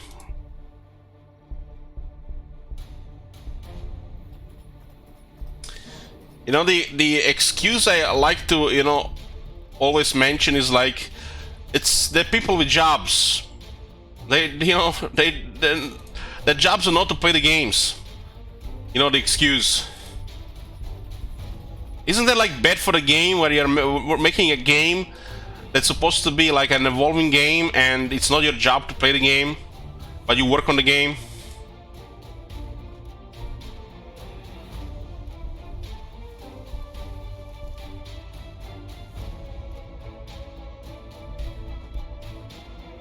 That is so fucking weird. It always reminds me of that guy when they were doing Thrones of Britannia CA stream, and they were bragging really about the guy in the company who has 300 hours played in Thrones of Britannia. In Total War games. With literally some people play 3 campaigns 300 hours.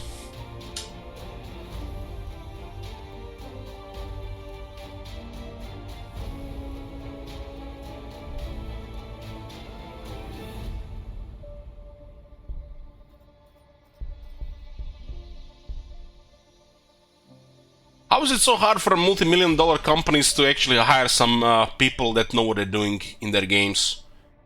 Not really to try to change something in the game on their own, but to give input, to explain these things.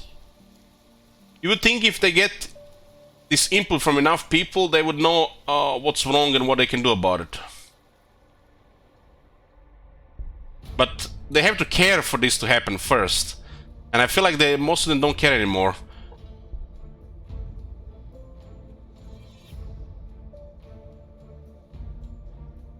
I'm not saying it like that, Oscar. I'm saying there should be a team in the company who plays the game. Let's say split their work hours between working on the game and playing the game, and then give input to the people who actually work full-time on the game, not just half-time. They could have like 10 people, 20 people that do this if it is a big company. And I think automatically it would be better for the whole game. I'm not saying that job should be just to play the game, or they should be like working on the game and then playing the game. They should balance it out for their work hours. If they work 8 hours, 4 hours working on the game, helping the game, 4 hours, you know, playing, giving input about the game. Or maybe more. However many people they have.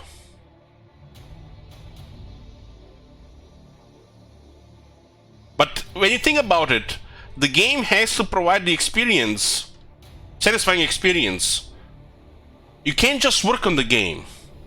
And you can't just get a bunch of people, you know, that will tell you that, you know, it's a satisfying game, who get paid. You know, imagine, you know, getting people who will get paid to tell you what they think about their game. There has to be some kind of like a third party or people with experience or at least passion to tell them what's wrong. And not people who are getting paid for that shit.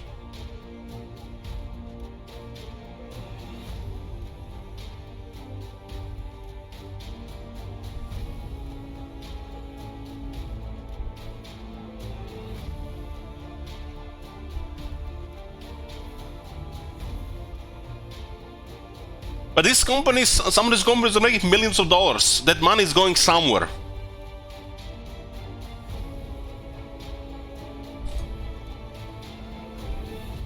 Is it not the company's money?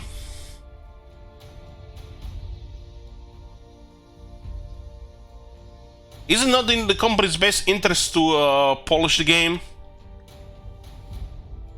That's how they build up reputation, so they can fuck it up 10 years later by marketing the whole game, microtransactioning everything. It's a win-win, even if the whole company goes to shit.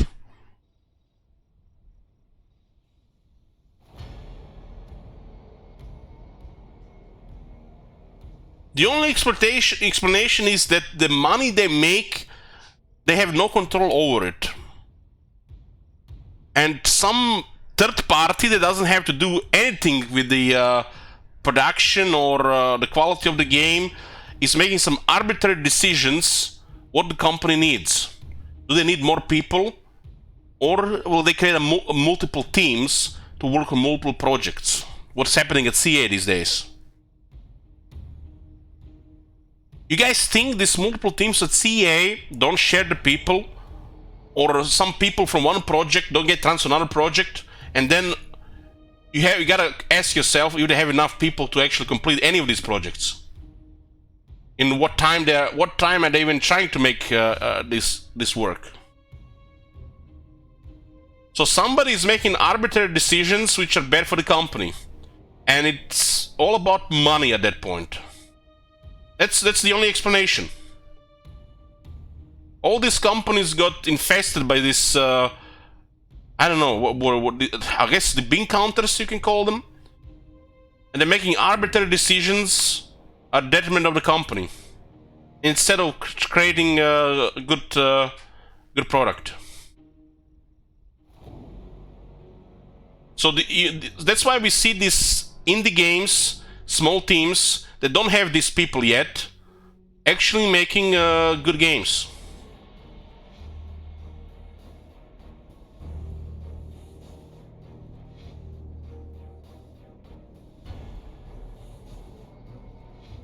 There are definitely exceptions. I still refuse to believe that a massive company can compete with an indie company in the level of quality, passion, talent what they have. They have the money.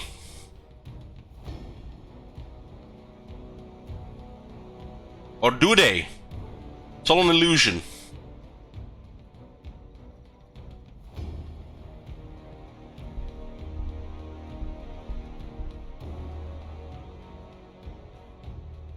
That's the thing, Elich, the money poisons the passion. But don't these big companies still need people to assure that the product has acceptable quality? Like, for example, take Battlefield 2042. Is it 2042 or 2048? The fuck if I know the year. The latest Battlefield game. It looks like they have some problems, right? And people are, you know, telling them that, you know, something is off with the game. But they're still buying it in the crazy amounts.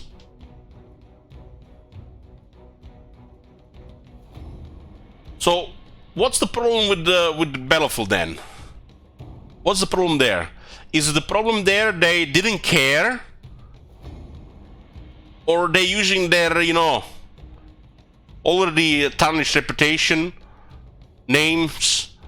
You know, let's release an unfinished game and we'll patch it in the next year.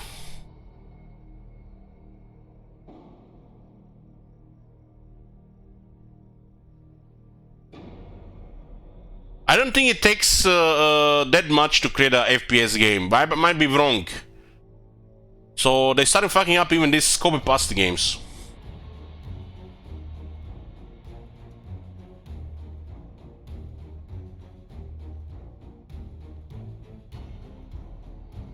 I think the main problem is the people who are giving input are the people who are getting paid at the same time. And this is where it becomes problematic.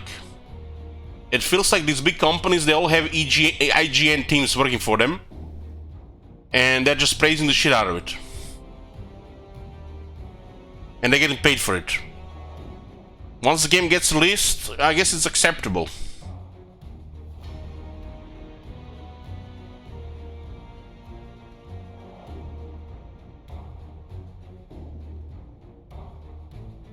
There are people probably even in this chat who have tested products, but they can't say a word about it because of the NDA.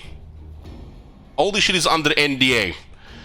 So when they're doing some kind of stuff like quality assurance, and they might even get paid for it, and even they get paid for it, so they can't even tell anything about it. And the things, you know, from my experience, guys, with this shit, you basically tell what's wrong. You tell what's wrong, but there's no guarantee anybody does anything about it. Let's say you're testing a game and you encounter a problem, and how are they going to recreate this problem? It's super time consuming. You might not explain it really well, might not understand if it's a problem in the first place because of your lack of experience, especially if it's a complex strategy game. But if enough people complain about it, you know, like Reddit style, they're going to investigate it. And that's how we get games with these rare problems, like the bugs and the crashes that, you know, just survive year after year after year. But if enough people complain about it, if they rise up, get their pitchforks up and torches like Reddit style, shit gets done.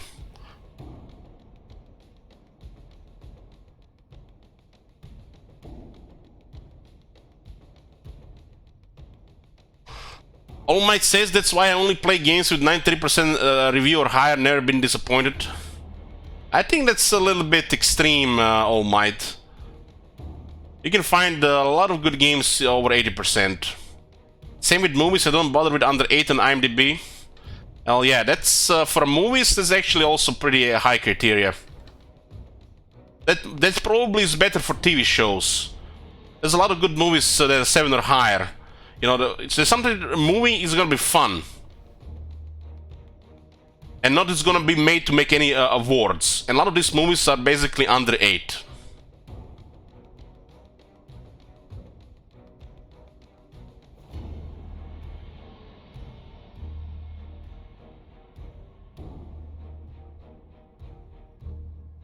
I don't think this is bitching, Dura. This is just like talking, right? We are wondering here, you know, why is things going to shit? I mean, these guys had some problems with this on release, but at least this guy patched immediately. Unlike other companies. Sometimes pretend the problems don't even exist. I think we're just talking here, we're trying to get to the bottom of it.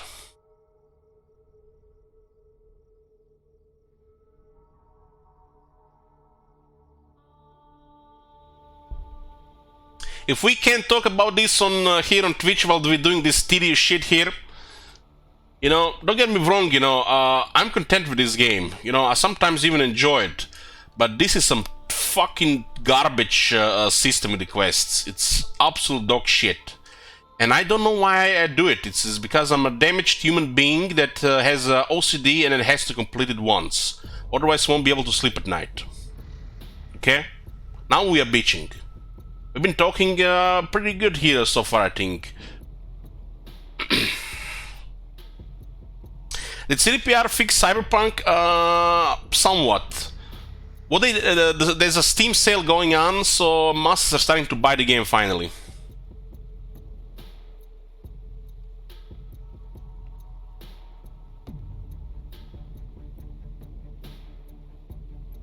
That's royalty.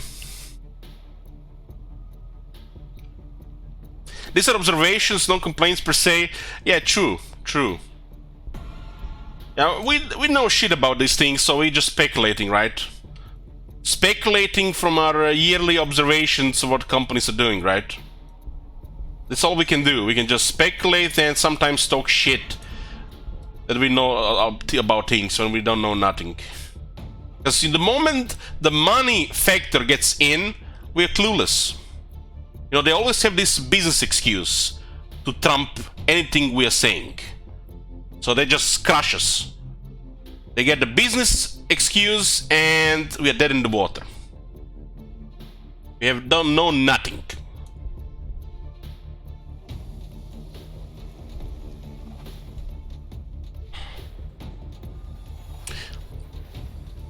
You know, guys, one of my accounts where I use email is on Yahoo, and Yahoo has actually quite often this you know, ads or whatever you want to call it, sellout stuff. And one of these things this time was they're basically advertising Cyberpunk 50% off on Steam. And the way they say it, you know, it's subtle, but they almost say it like the game got fixed. And this is not just Yahoo, it's probably all over the internet with this sale. So I think the game is at a stage where you might be content to play it. You might not end up satisfied, but it might be good enough to try, you know.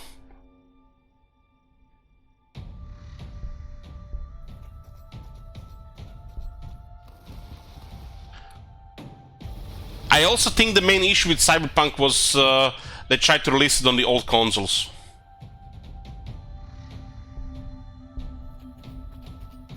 I think that was the main issue. The consoles caused so much problems when they tried to make it on over the multiple platforms, especially for newer games.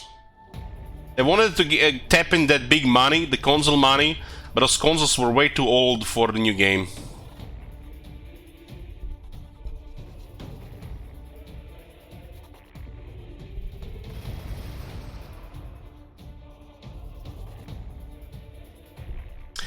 A video game is like marriage. If you wait for it to be perfect, you're too old for it to matter.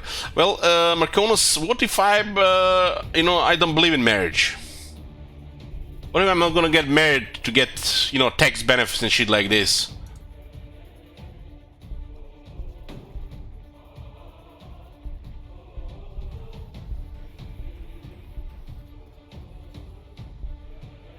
It's still not legal to marry a toaster, otherwise I would probably marry my computer. But I would need to get divorced every 3 or 4 years.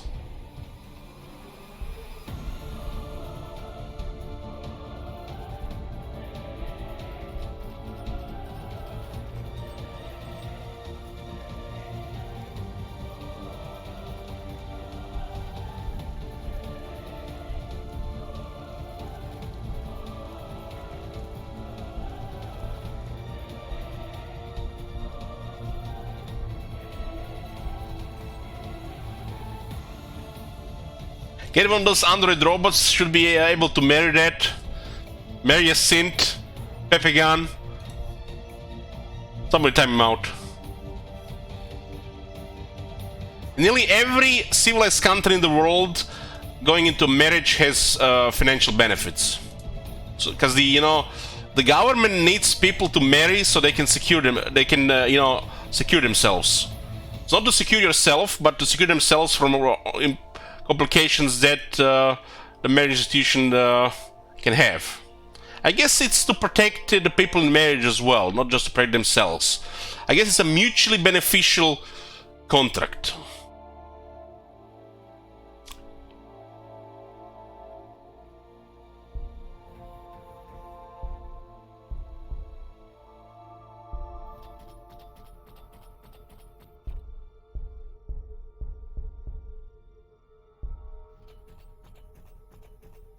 So Royalty would probably be happy with a Fisto from Fallout New Vegas. He doesn't need any of those modern robots. It just needs, contact. Doesn't have to be human. Can be cold steel.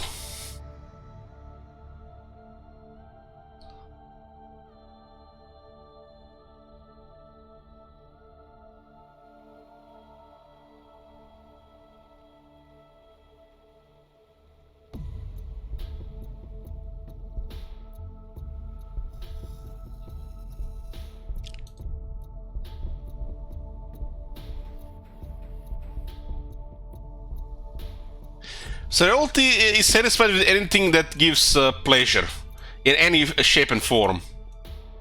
It's flexible.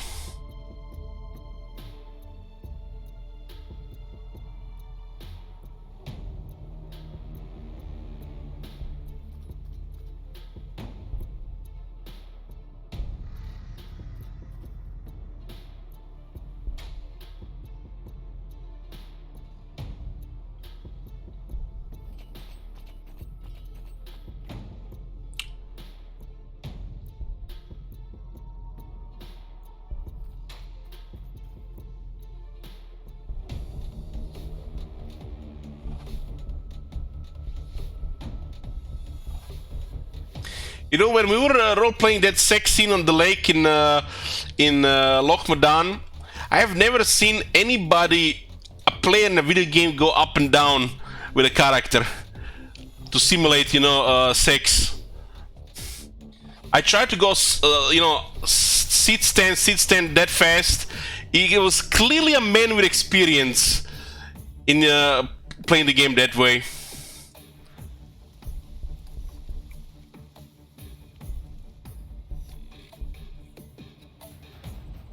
There's steel.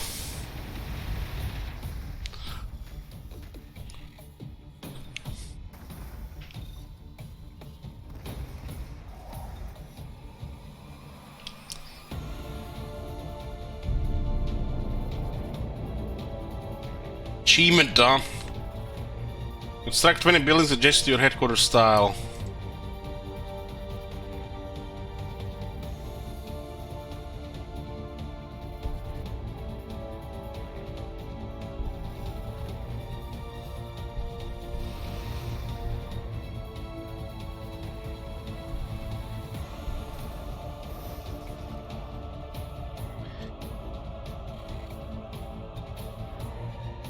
What do you think about the new faction Gladius? What are their best units? Honestly, it's nothing special, Space Traveler. What are their best units? Their heroes are excellent. Onagir Doomcrawler, probably the earliest best unit. soon after you unlock the Scorpius Disintegrator, the tank. The tier 3 Castellan robot is not bad, good against infantry. And of course, Night Crusader. Night Crusader has ridiculous firepower. It's just slow. Yeah. You have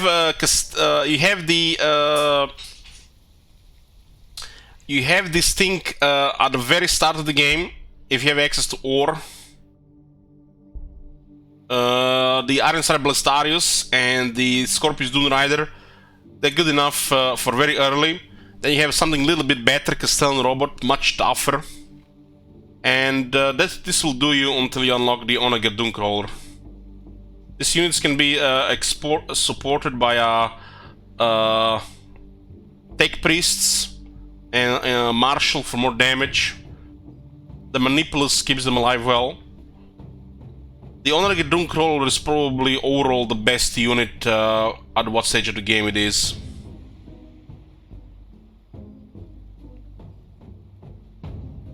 If you have like a volcanic area, this unit is a little bit too good. It's really spammable unit and it's effective. This unit here not only has 8 armor and 36 health, but it also has invulnerability trait, which reduces damage even further. The weapons are all anti-air, but they're a little bit too effective against non-anti-air. Well, the anti-air is gonna get the air is gonna get deleted. On the next tier, it has weapon technology. You can also get a Hammer of Wrath for situational damage, and it gets a ranged accuracy buff. We have like 10 of this. This is incredible, and we'll go be effective. We're gonna get levels. It's a spammable unit that's a little bit too good, which makes a lot of the other units look bad.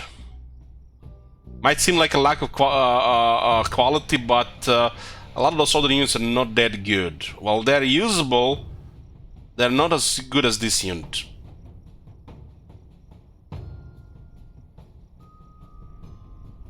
This unit is too good.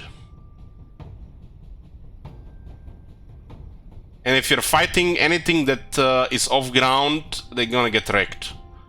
Has 3 weapons with Skyfire, which is, I feel like a balance issue. I wouldn't know, I don't play multiplayer, but I feel like this unit would be a balance issue, considering it's early and it's not that expensive.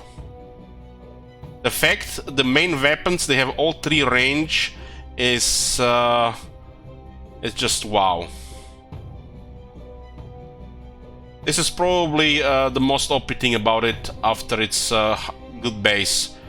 3 weapons or 3 range.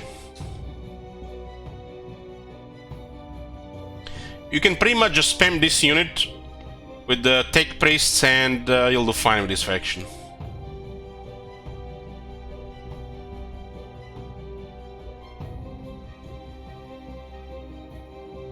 It's unlocked on tier 5. This faction does start with the weaker research. So getting 2 or 3 research buildings is the way to go.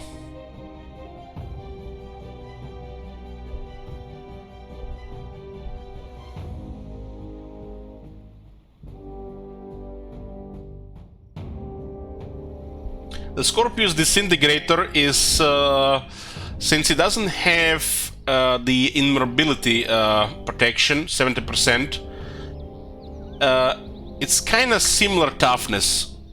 If in some situations less tougher than the Dunecrawler, but it has kind of better weapons, especially if you fire them at 2 range. It is more expensive though. A mix of these units is probably the way to go.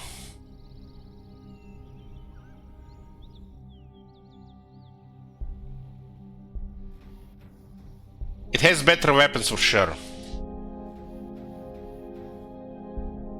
The fact the air units, schemers, jet bikes,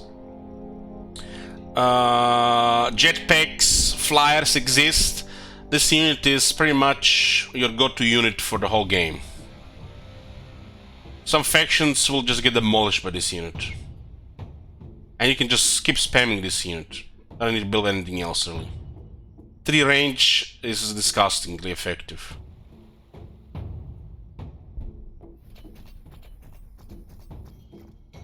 I think this unit base is a little bit too tough, but it says kind of like a similar base.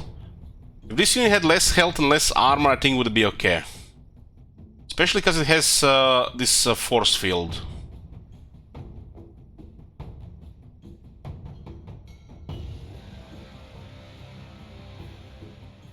The fact its weapons can get +2 range accuracy, it's a little bit OP.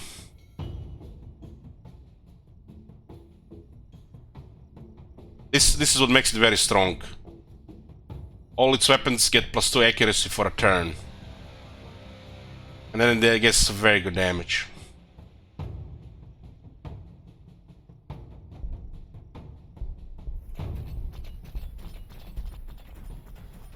So overall, this is their best unit, the Onager Doomcrawler, in my opinion. The Scorpius Disintegrator is solid. The Knight is obscene, overpowered, but it's slow. Their heroes are also MVP. Their heroes are a little bit too useful, honestly.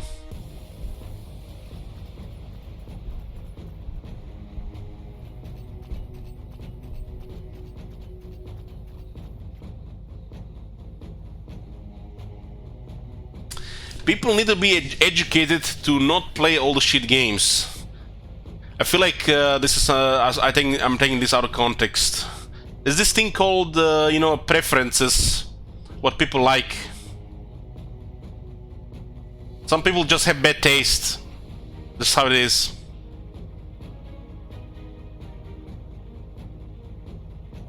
And you know, if they enjoy something you don't enjoy, doesn't mean, you know, it's wrong.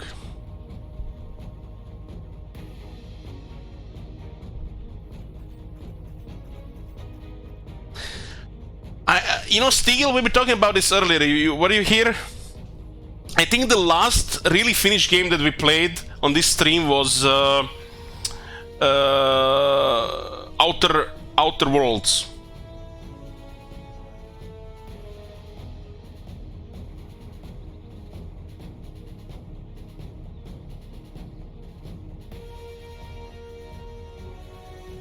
I think that was the last one. Unless somebody knows any other ones that we played.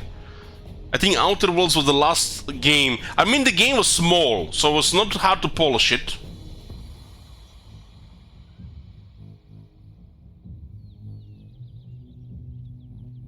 Wolf Among Us.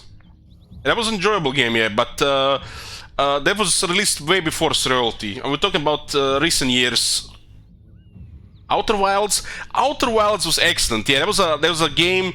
It was a hidden gem, how we call it. It was Outer Wilds released before or after Outer Worlds?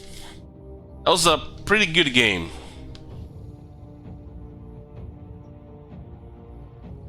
I don't think it's for everybody, but if you can somehow play that game, I think you will not regret it.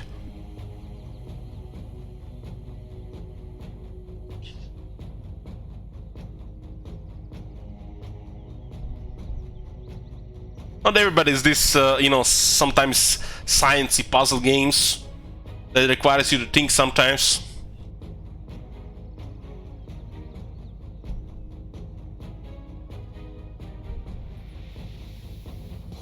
But Forum Lockdown, yeah, that was a good game on release as well.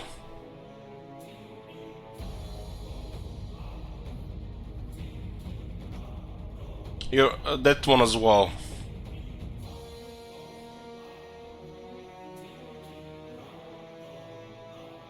I think the game that I was looking forward to, that I got disappointed the most recently, was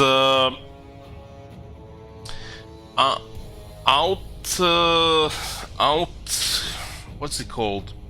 I'm not sure I refunded that game. I might have. I didn't refund it. Outward, because I wanted to come back to it. Outward. I was excited about Outward, but it crashed during tutorial and it just... that's it. I stopped. I think I didn't refund it because I was planning to come back to it.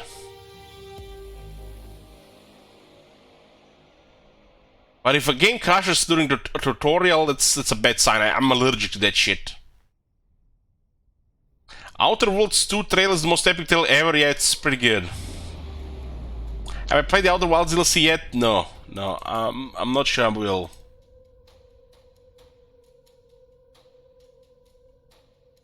Yeah, Outward looked good, but you know, I'm like I said, I'm allergic to this shit. Outer Worlds 2 is coming, Srelt, yeah. Hopefully there'll be more things. I still have to play DLC in Outer Worlds. Last 2 times I went to play Outer Worlds, I played Fallout New Vegas instead. Kinda Outer Worlds and Fallout New Vegas are fighting who's gonna get more time for me. Or who's gonna get my time.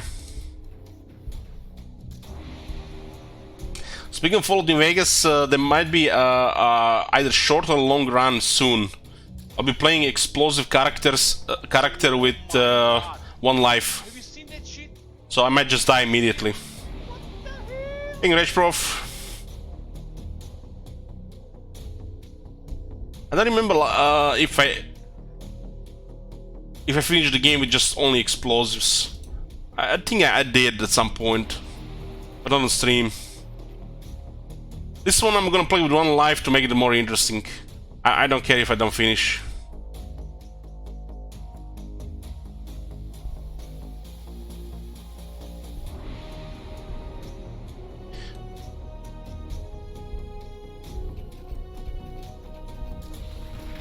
One life with explosives is probably gonna end up badly, because explosives are more danger to you than the enemy. The strongest explosive weapon in the game is also in an area which is next to impossible to get with 1 life.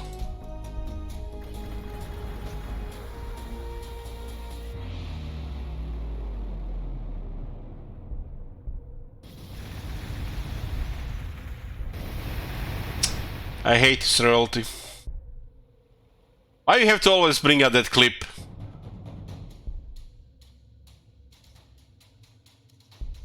That clip is the reason I don't want to gamble anymore in Fallout New Vegas. You guys are mean.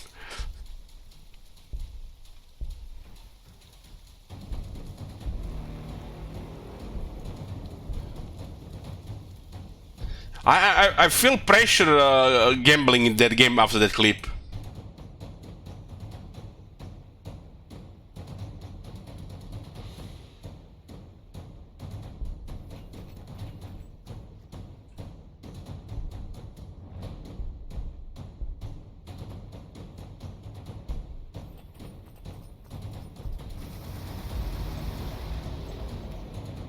How the Twitch chat always finds a way to cause kind of like grief to the streamer. It's like spamming Pepper Laugh in Divinity Original Sin 2. It's just causing stress. And then they, you know, a streamer fucks up, you know, pressure to perform, and then they make a clip, and then you know, out of nowhere, these things start causing stress again, and anxiety as well. Twitch chat is master at doing these things, I think.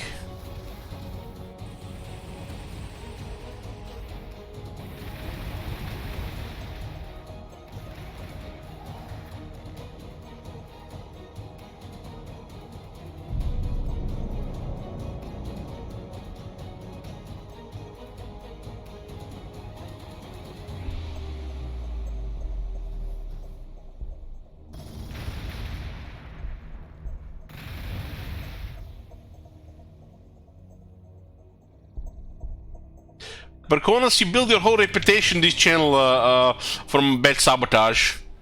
People think you're actually end campaigns.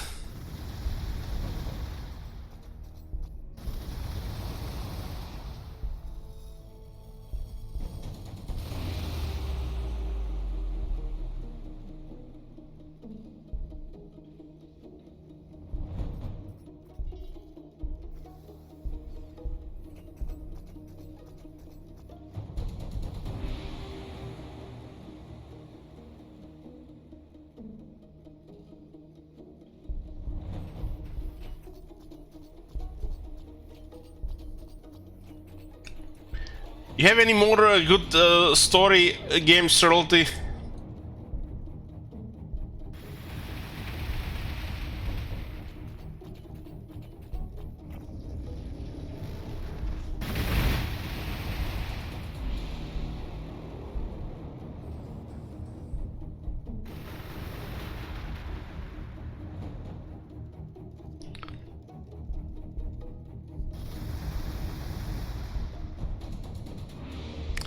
Now, sometimes I watch people play Alien Isolation blindly, and I actually look for it.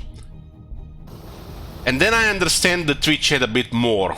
Because, you know, I am enjoying it when the player that's the streamer, you know, YouTuber that plays Alien Isolation blind gets frustrated by getting constantly killed and failing to play the game.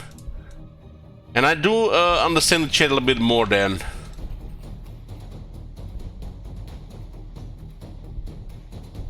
And I think no other game does it better than Alien Isolation the first time like that. When you have the experience of the game and you've done it somehow, and then somebody doing it first time blindly, you're basically your whole face turned into pepper love. Pepper love. It's almost like you're getting pleasure out of it. And at that point you understand the chat a bit more. Majority of the chat. Not everybody. Majority of the chat. Because some people still want to, you know, make sure the streamer is not suffering, right?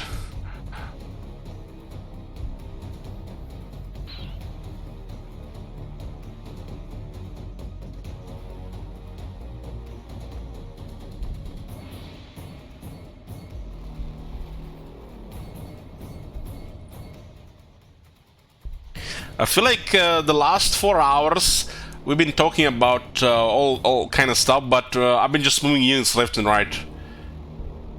This quest and these games are such joy. Why do you have a feeling it's gonna be the same shit with the next faction as well?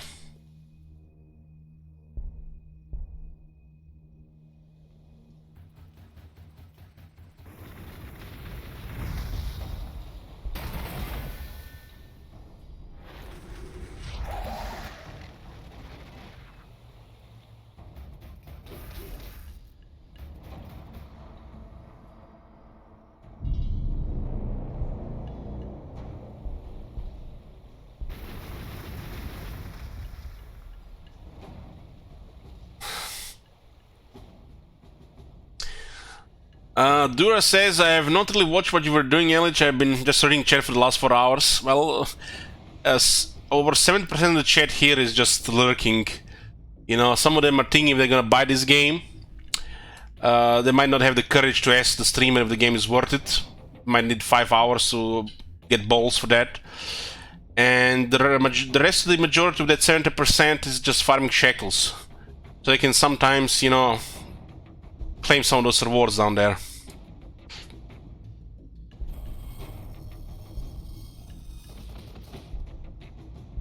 So it's basically a shekel economy here. While streamer is, you know, pretending to play the game, while you guys are pretending to watch it.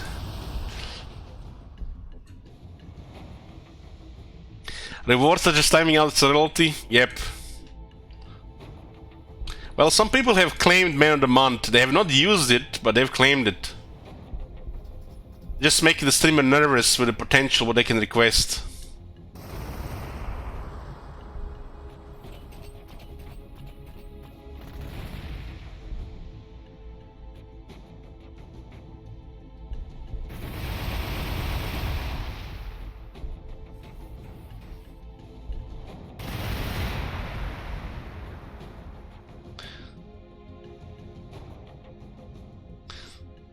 Shekel spoof.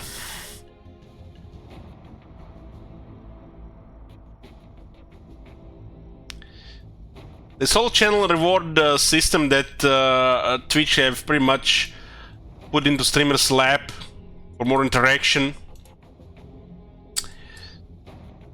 I'm still questioning to this day if it's even worth to have such a system in the channel.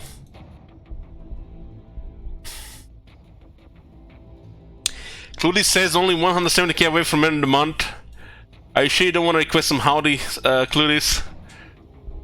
Some Heimsker? Or even better, High King?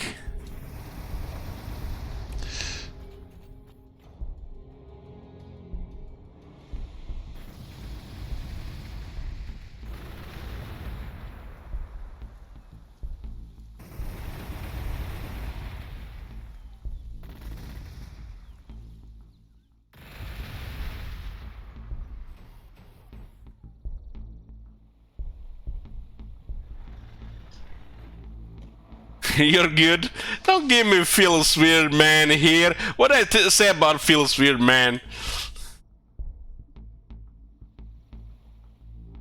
I'm just giving you options, man.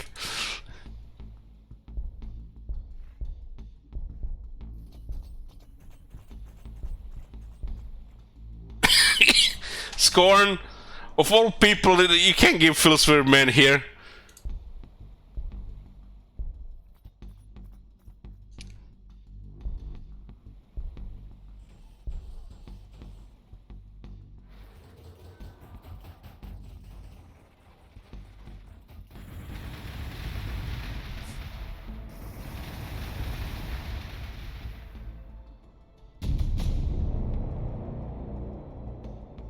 Incantation of the Iron Soul reduces the morale loss of Mechanicus and Messiah units. Cast, the scaling, raising their voices in Beneric praise the disciples of the machine god, bolster their spirits with surety of iron. And that is a tier 10 technology. Holy shit, they really haven't put any effort in these technologies with this faction.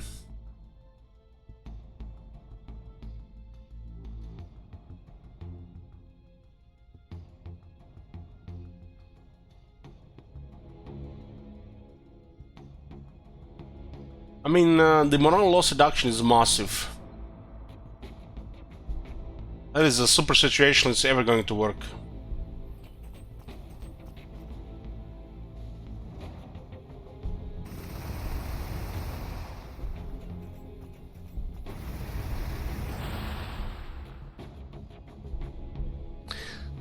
Well, if I make the timeout cheaper, 54, and cost less, people would just spam it more.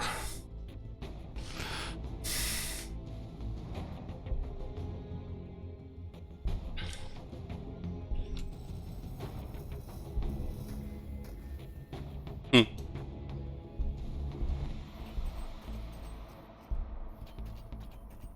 still pay 20k for 20 minutes? Uh-huh.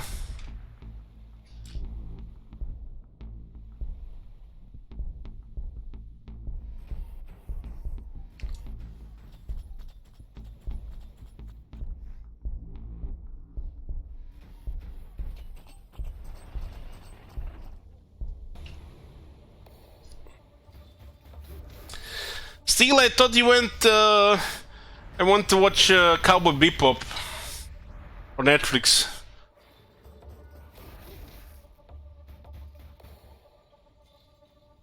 Tier 3, that's another shale farmer.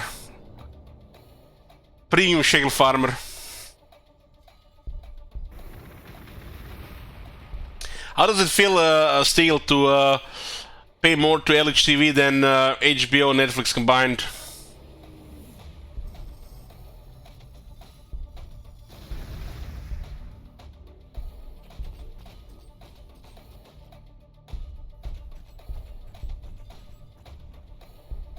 Feels good?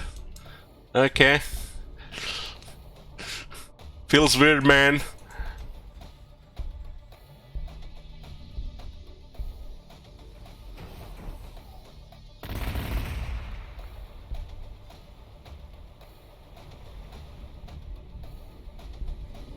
Like the horns on the Hell Brute.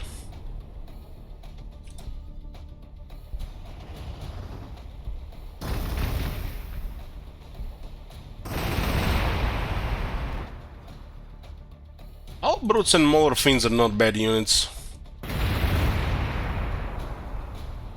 Yes, you get a lot of volcanic, yeah, you go with that play.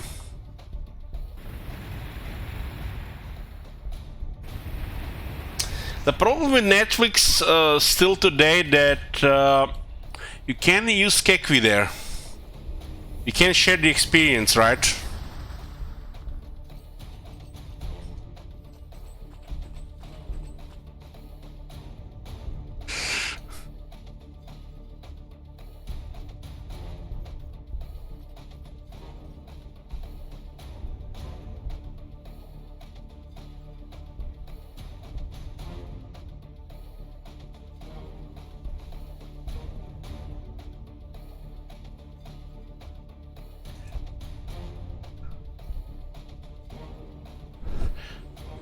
This quest is a hell of a long with this faction.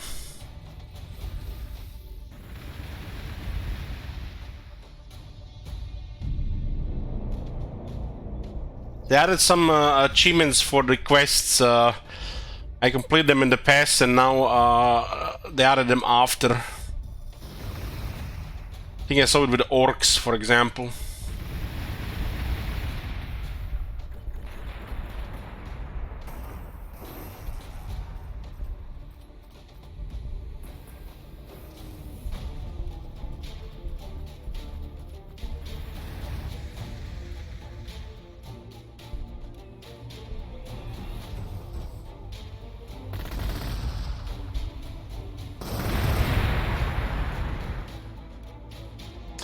Gal says listening to LHS model mining in Final Fantasy 14 priceless.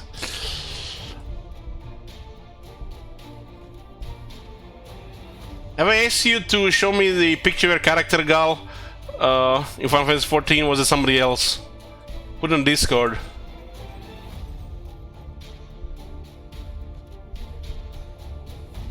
They know you were playing Final Fantasy 14. Must have been somebody else.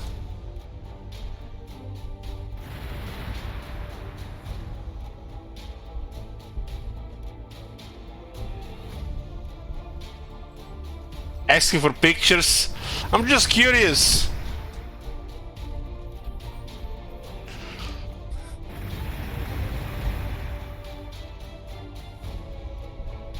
Exclamation mark Discord. Just stay away from the Morati's channel.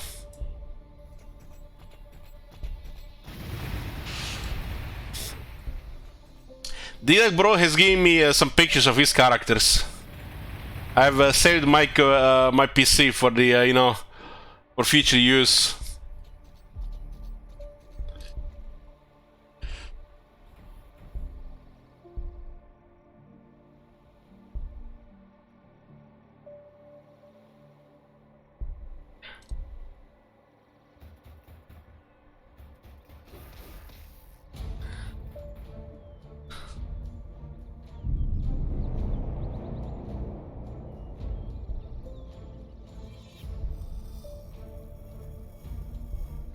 You guys, what the fuck are you guys talking about? Because, are you new here or something? You see what calls my name?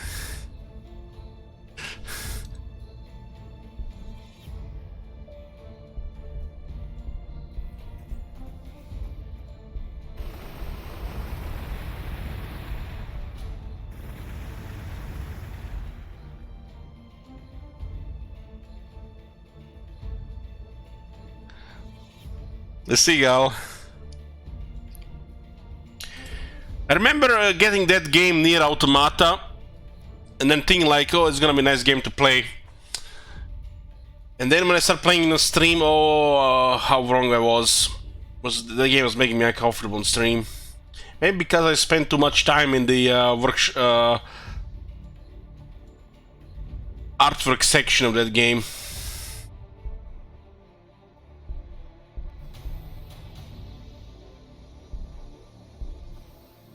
On Steam.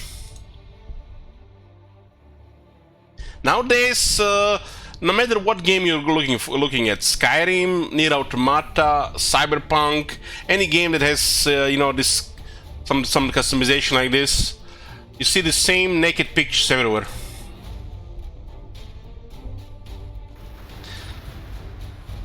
Artwork section, yes, just go check it out. Nier Automata artwork section on Steam.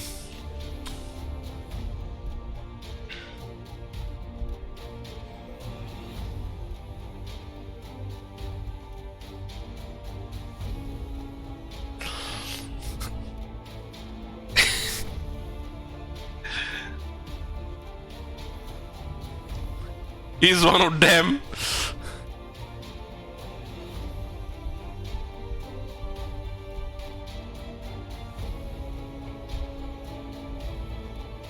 Is this one more unit here?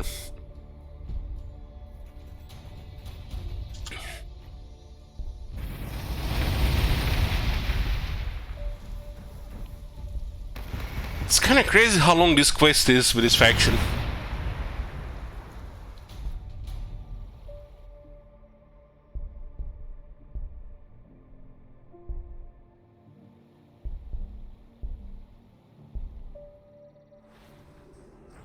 Radis dungeon.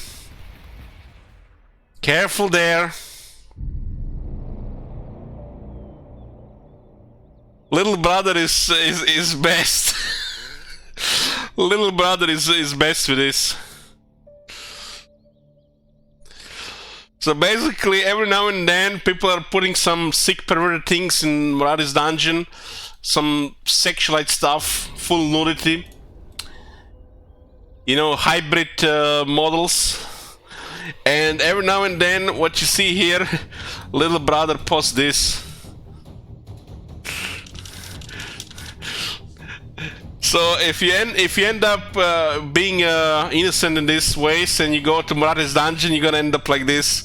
There's gonna be your face expression if you're uninitiated in these things.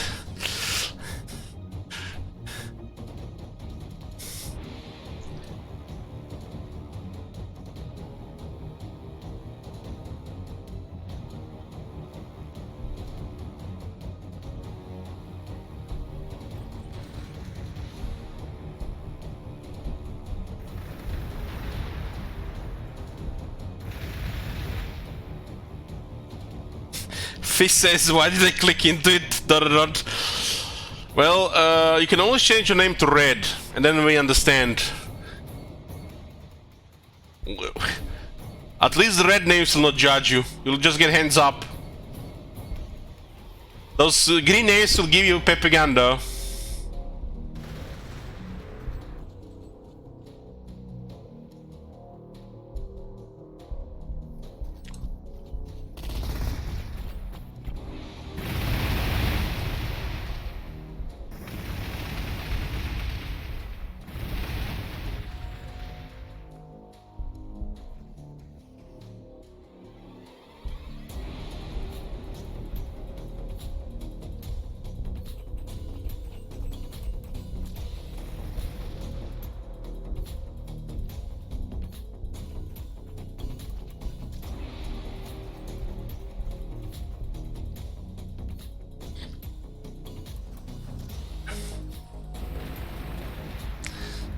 Gal says this is the best Twitch chat ever. Wouldn't even trade you guys for Murati fit pics.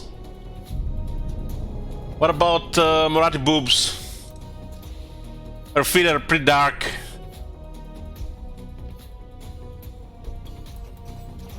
I don't know in this day and age what's worth more, fit pics or booba pics.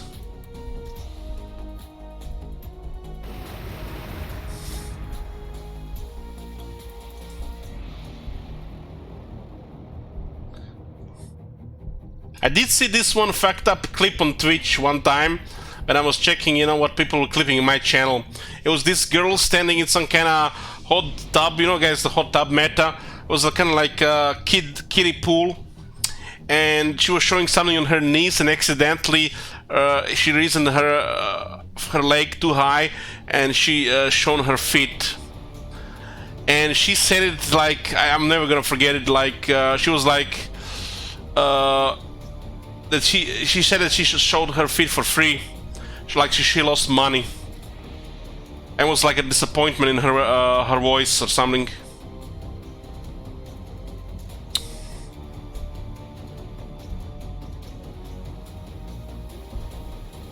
I guess she wasn't there yet to get that big base of consumers before she starts selling fit pics. And now the train is past.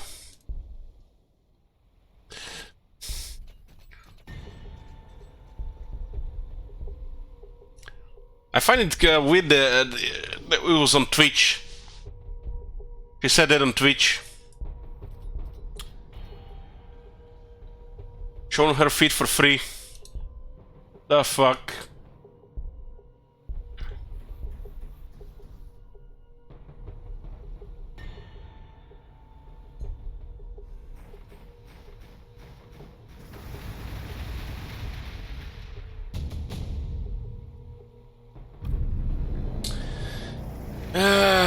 What is this? Survive invasion can kill all invaders. Got to be kidding me, what the fuck?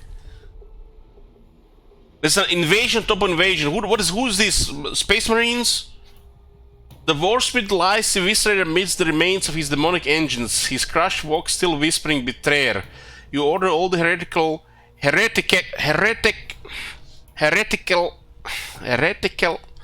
on, guys. Let me start this word for a second. This word is a trick. Heretical, heretic. God damn it! Heretical remains immolated and the Skitara responsible wiped and purged from the maniples for fear of contamination.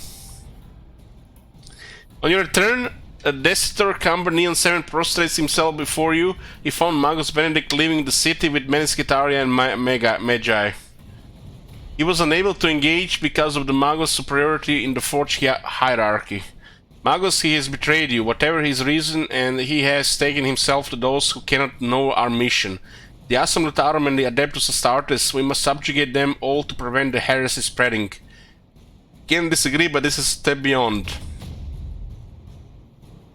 Chapter 5, Evaluation. You guys notice how many times in this story quest massive armies appear out of nowhere?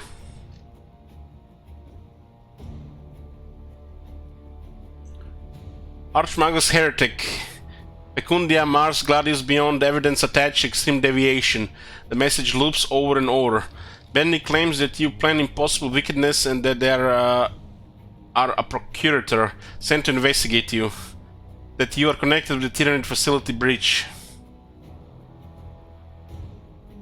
Lies, all lies. You are loyal to the Omnissiah. It would be madness to release Tyranids anywhere for safety's sake. You block the transmissions within the Mechanicus domain, but you are glad to see he sent them. That's because Cambernian 7 has traced the route of the signal to Chapter Fortress. You must ascertain if Benedict is still there or merely routing the signal through it. Guys, this is not even the final thing. This is not even the final thing, there is more.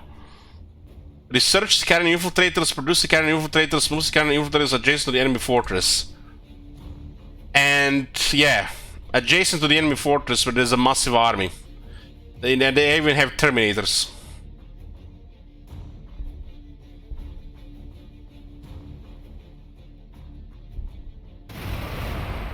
I don't think the Night Crusaders were meant to wipe out Terminators. That's we're going to yeah, there's gonna be yeah. What's a good tip?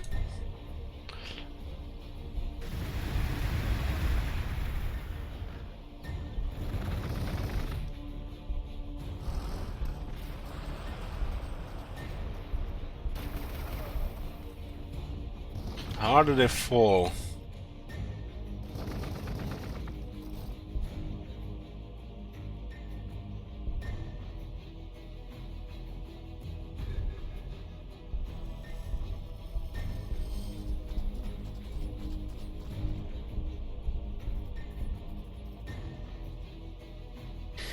Guys, I swear if they spawn another invasion, I don't think I can take it.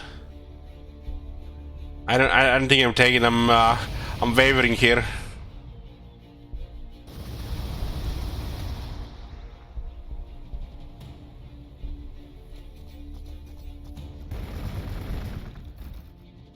They have so many Terminators.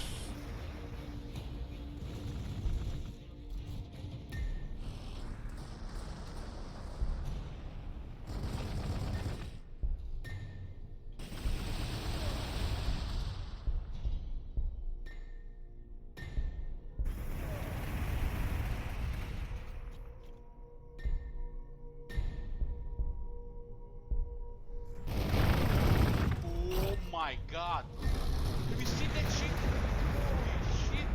Thank you, Cake.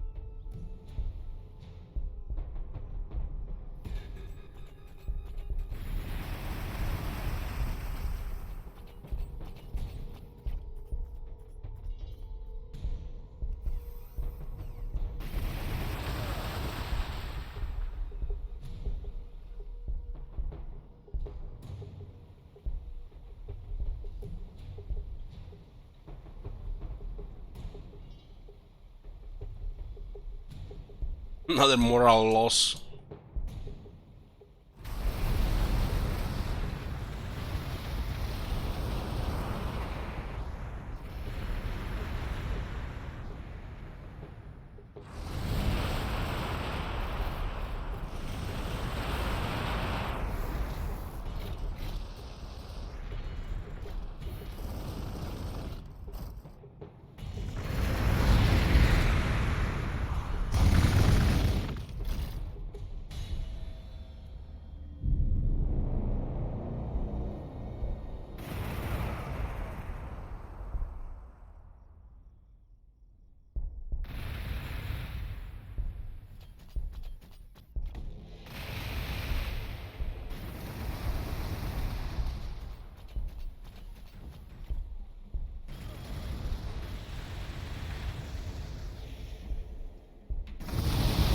Terminals are pretty tough to do non-crawler weapons.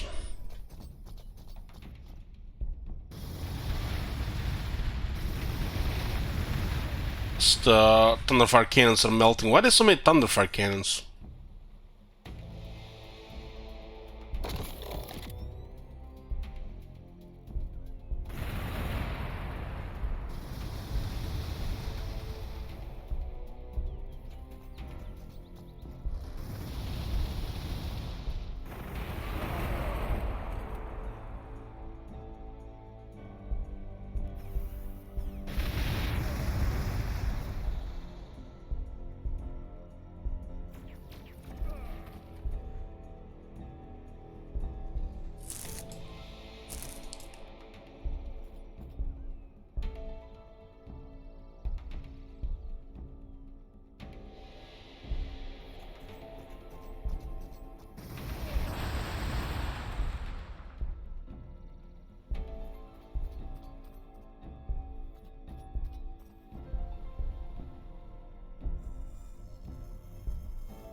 Is it me or that thing that killed itself on the reflect?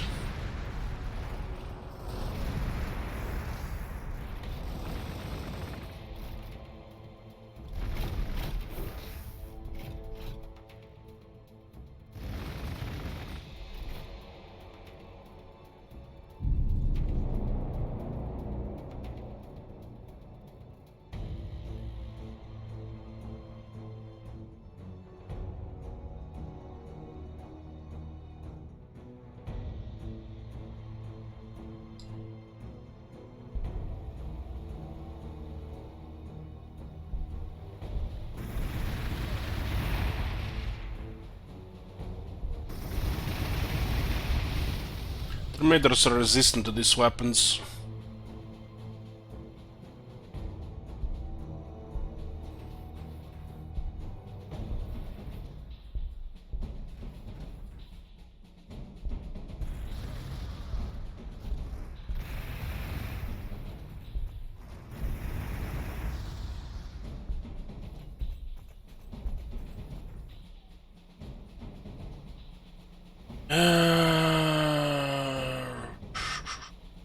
I guess we don't want to one-shot that.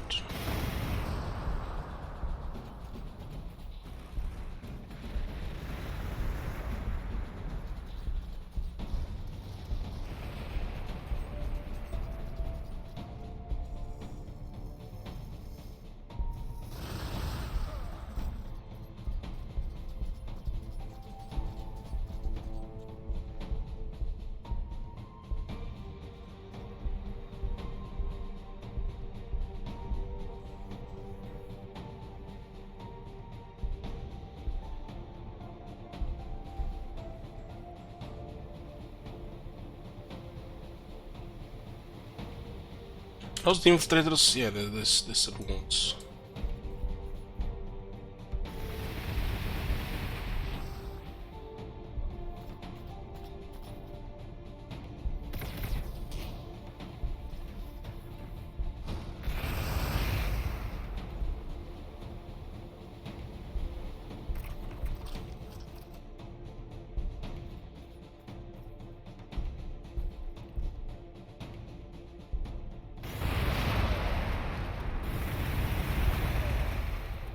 Feels weird, Nigel said deleting Terminators.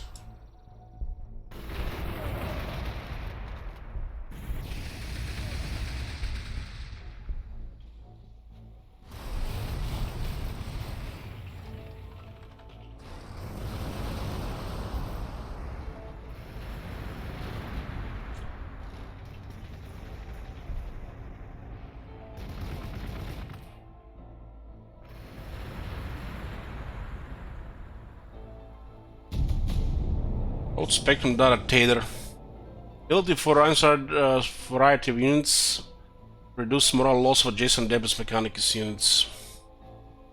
Looks like for the vehicles. All except Night Crusader.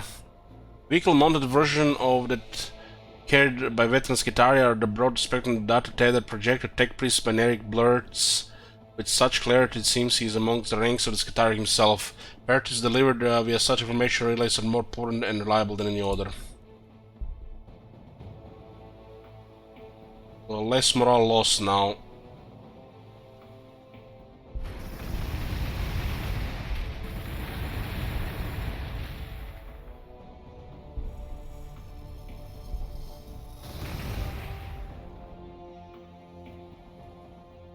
Why are they moving so far away from their place?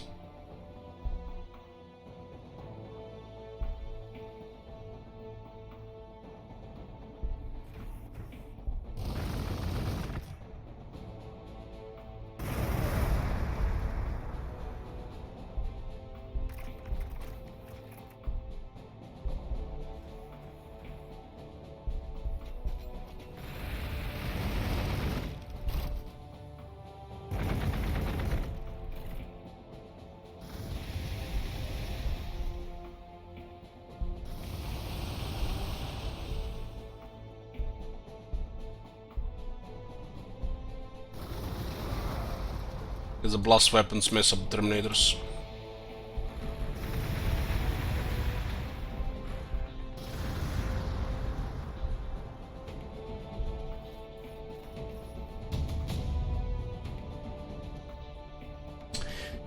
The infiltrators have located Benedict. Two key facts emerge. First, that he is preparing to flee to orbit with a key artifact taken from the Astra Militarum. An ancient device that has some level of control over the warp storms, normally fascinating itself, and something you could take in Triumph back to Mars. That for your objective. But he can seal you in, should he get to orbit. Second, that you simply do not have the siege weapon to assault the fortress, yet noble science of the Questoris Mechanicus await your orders. Your coming in a single parallel knight would crack the fortress wide open.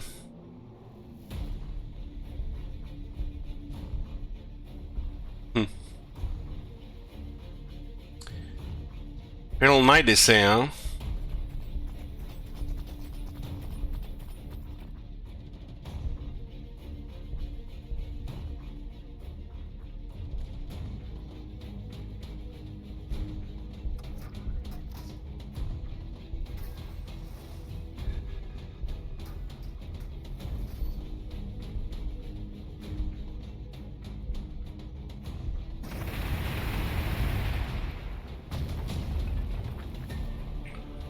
The Marine Fortress is a ruin, a pity that the Emperor's creations were wasted, but they were not true servants of the Omnissiah, and more critically, Benedict escaped, although he left his artifact in the ruins of the Apothecarian.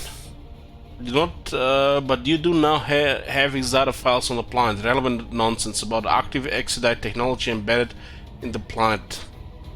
like the artifact, something you will pay attention to when the world is yours. But here is what you were looking for. The Adeptus started suspected that a shard of Khitan deceiver was hidden in the Asmatarum ranks. This is your target at last. This is what the Messiah sent you to find and seize.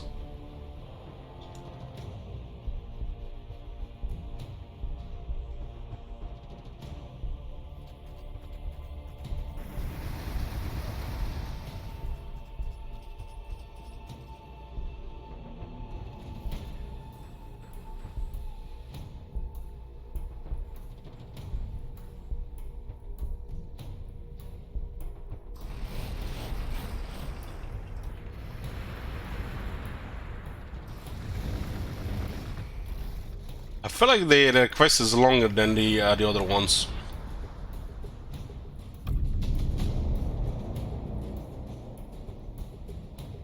Chapter 6: Implementation and/or Simulation.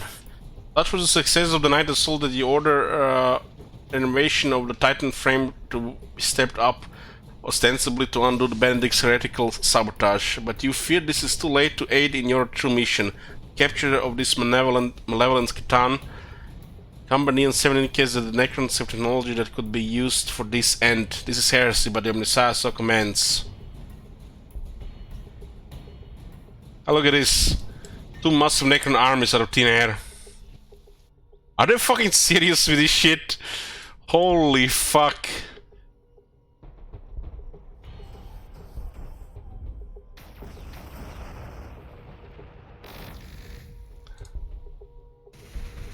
The invasion spam is beyond ridiculous with this one.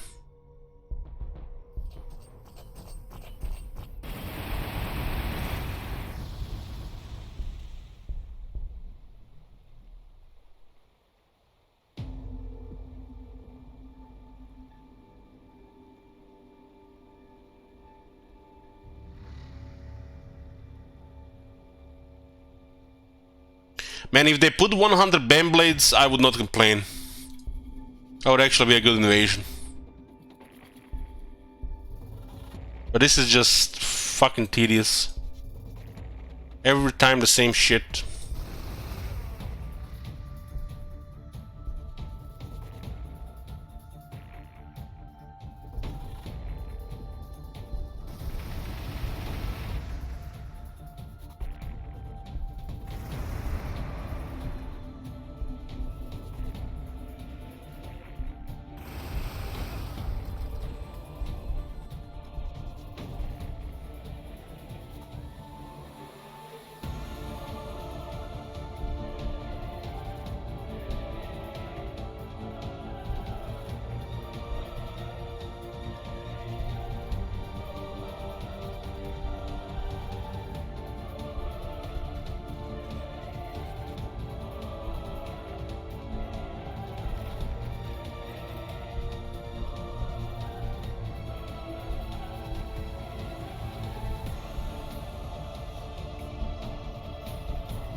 Let's see how close they are to the city.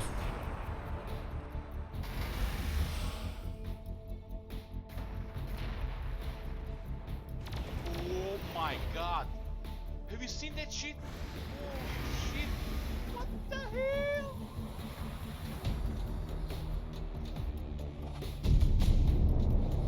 Hey, welcome face, of course.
Dude, 2 Necron armies next to the base is so fucking cheap, man.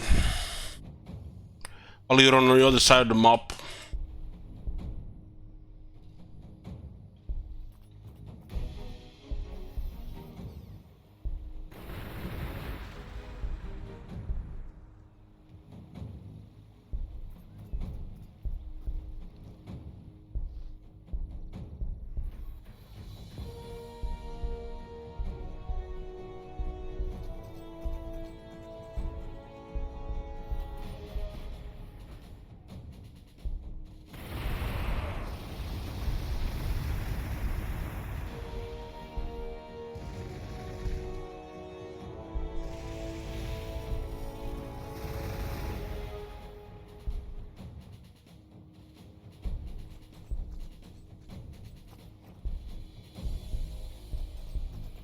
Why do I have a feeling this is not gonna be over?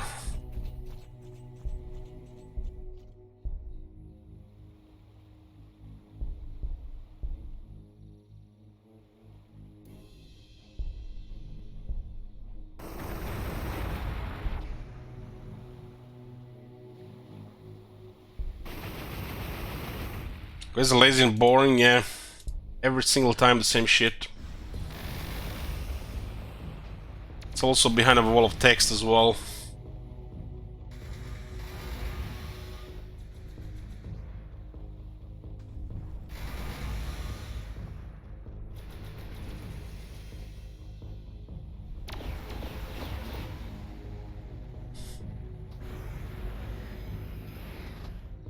Well, the second Necron managed to destroy one of the knights, but it was right on top of it.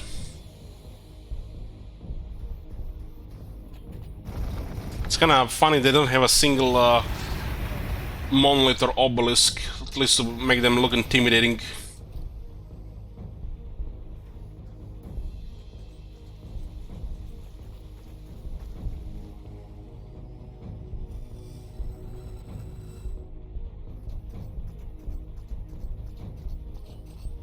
I'm surprised there are no glory machine gun that gives unit regeneration for a 1 turn.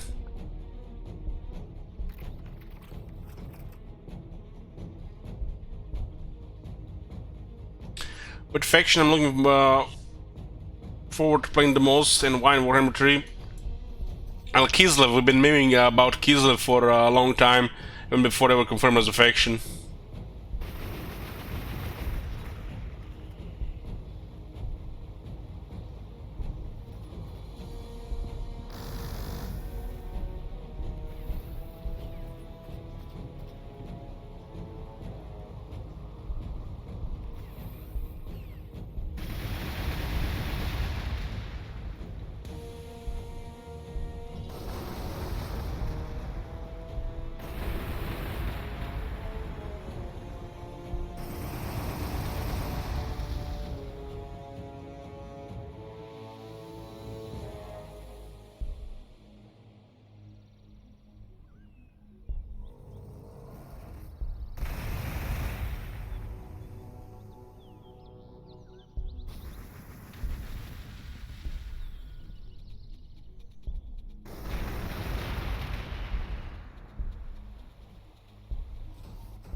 I do have to wonder which monocle will play the most and least. Depends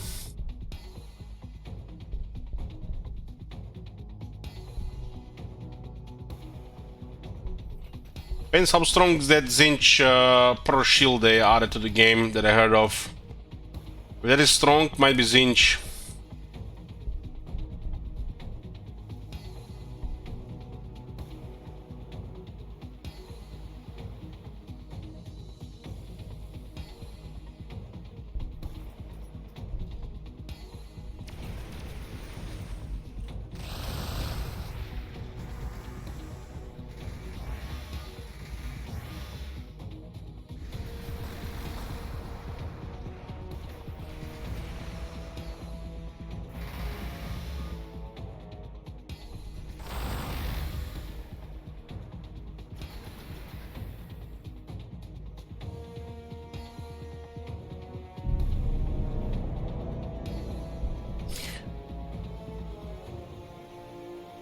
I'm curious what they're going to do with the current Chaos faction. Me too.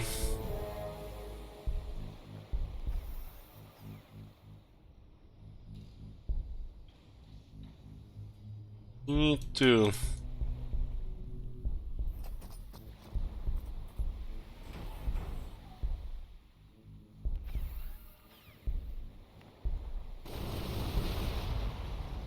Well, they're not gonna be in this game, so I guess they're just gonna rework it for the next game.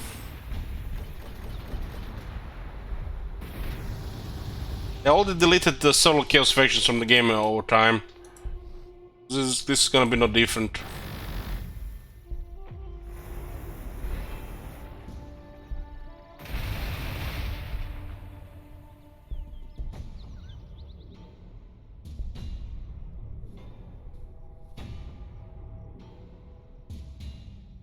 This guy's a schemer, but he's stuck in Wirewood. Jesus. I guess this update didn't go through yet for this map.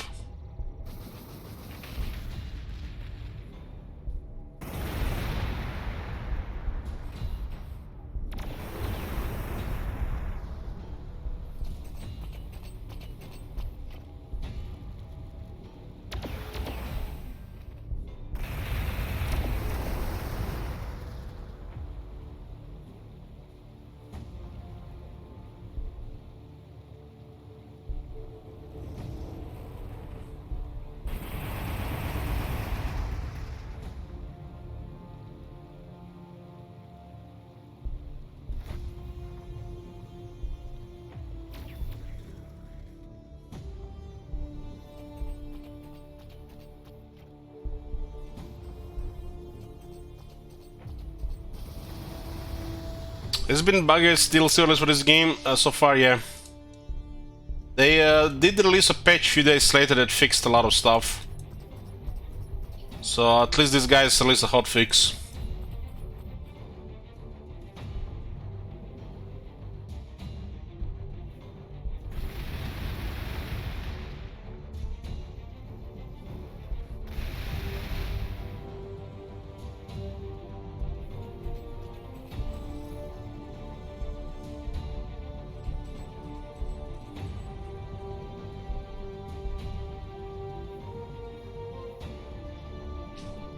Yeah, this was released on 22nd and 25th they released a patch that fixed nearly everything. It did include one weird thing though, which came out of nowhere though.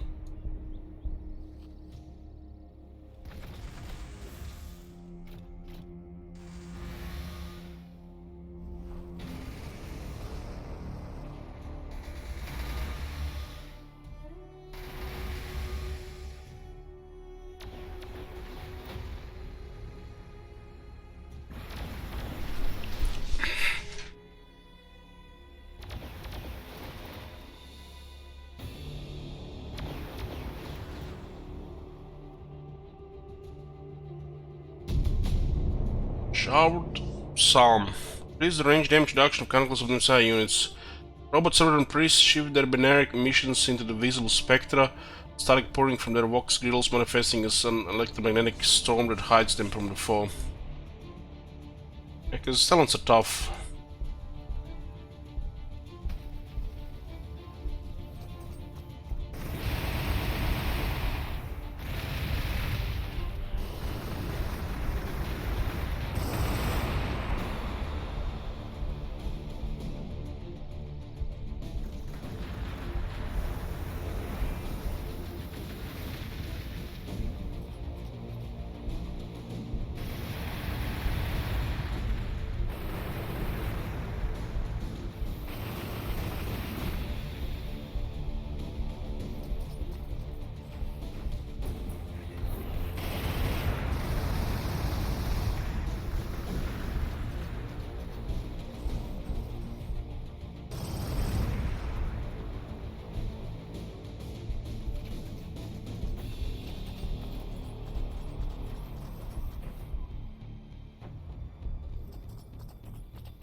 4% range damage reduction 1 turn. As well with the armor one.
Distracted.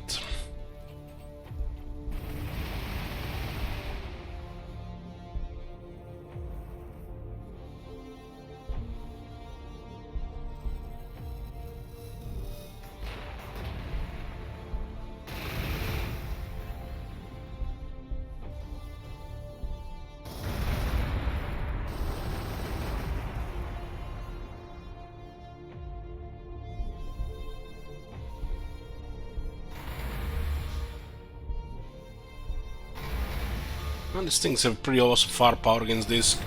There's so many attacks combined with blast as well. They have plus 10% damage too.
Rise and Savage increase their own penetration of melee weapons.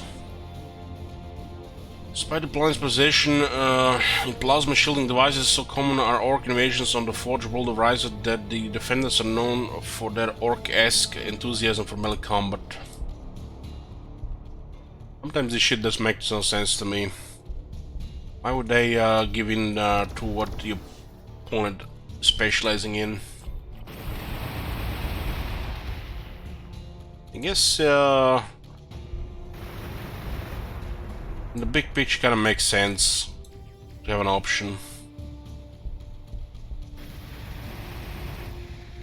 Because you gotta fight them when they close in.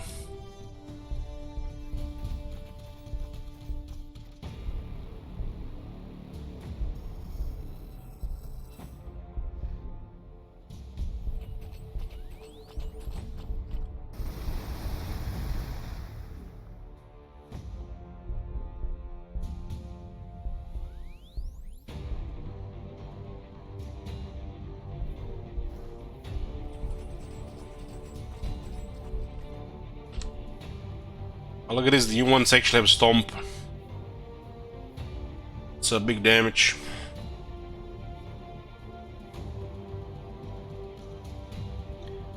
It doesn't improve on penetration technology. It was added with the last update.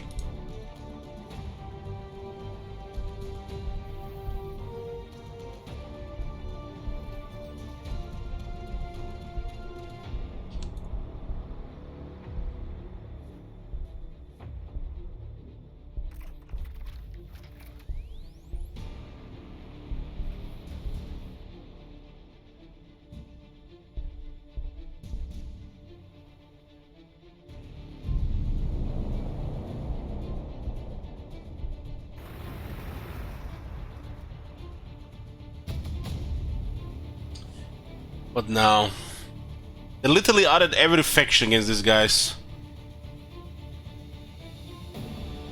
The receiver fought well. Later, long after the battle is done, you invite Destitutor Cumber Neon 7 to the ruins of the Marine Fortress, where you can be alone, where you can gloat. You hear him enter the fallen Precarian, and pride overwhelms your restraint protocols. You declare that you have delivered the deceiver shard to the Omnissiah.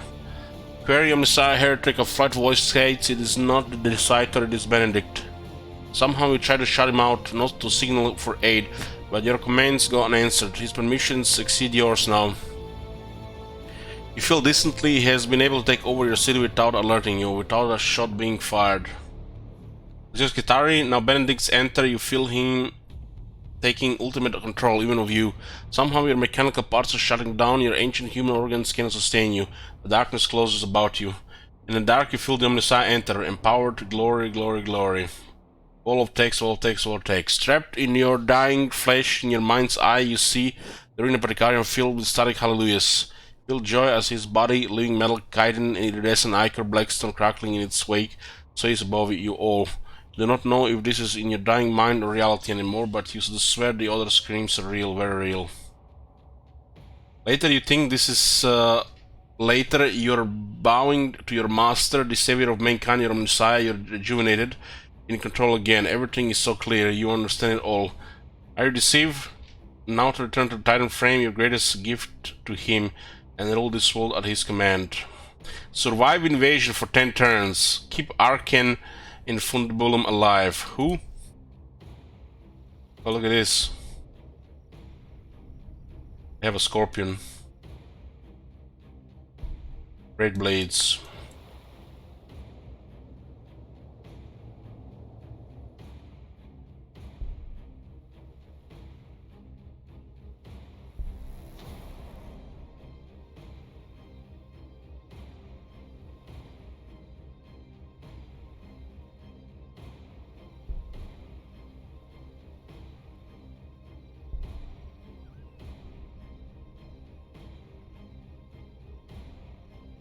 Transcendent Catan.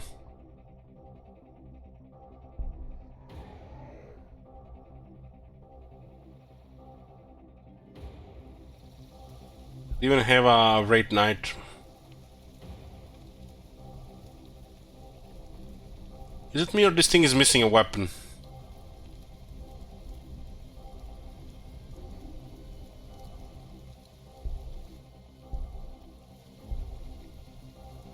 Roadside bell suits.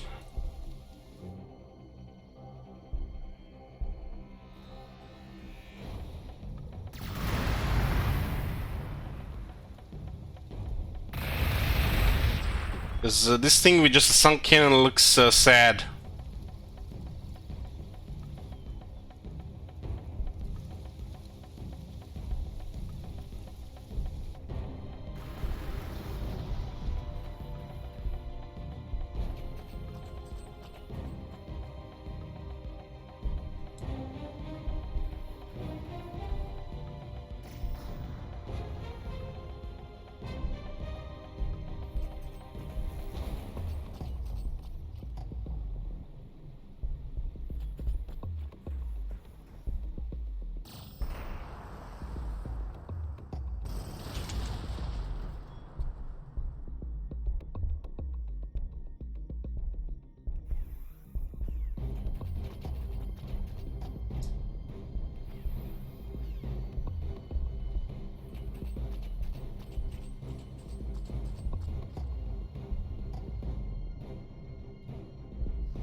Getting attacked by Tau and Elder.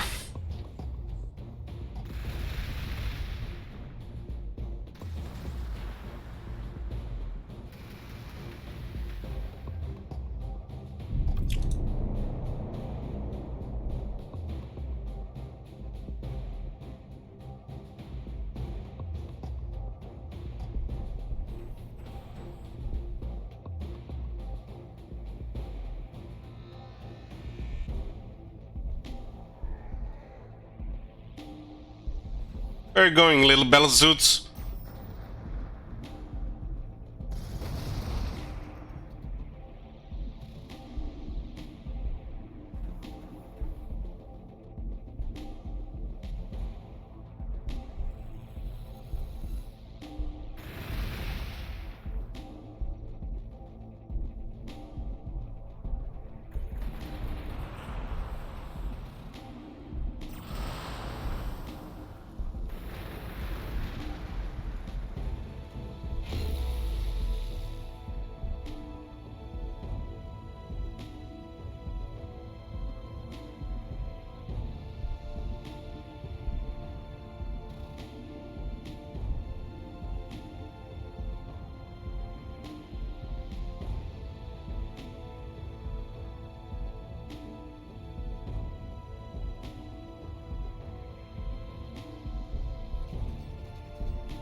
This is the range accuracy of Mechanicus on Messiah units.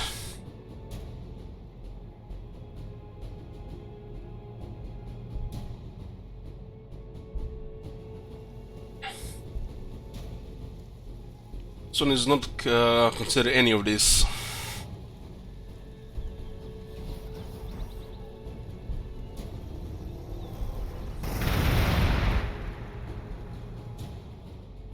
I got distracted, guys, sorry.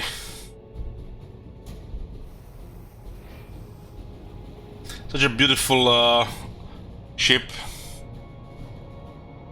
Those guns a little bit feel like awkward to turn. Very long.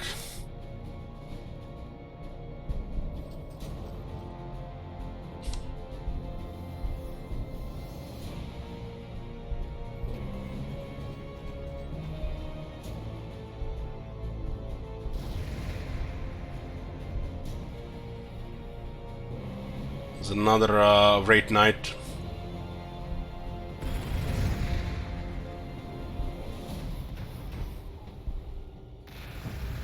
Another Scorpion. What are those? Scepter drones. Hemlock Raid Fighter. This one is actually quite an impressive weapon.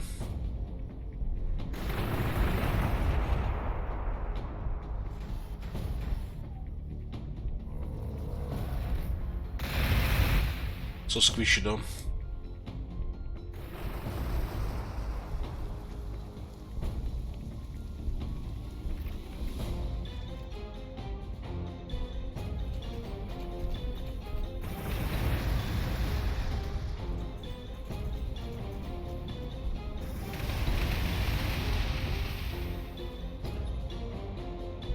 Cannot even Overwatch anymore.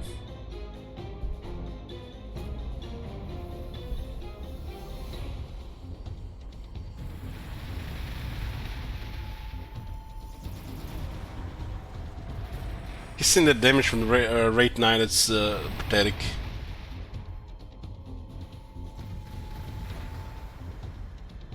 Scorpion, on the other hand, has impressive damage for level 8.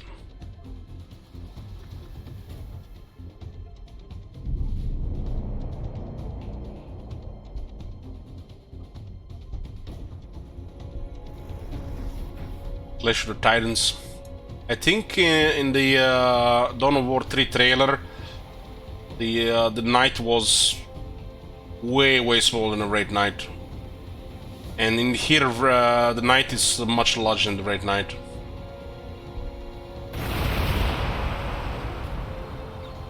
This one is twice the size compared to in that trailer.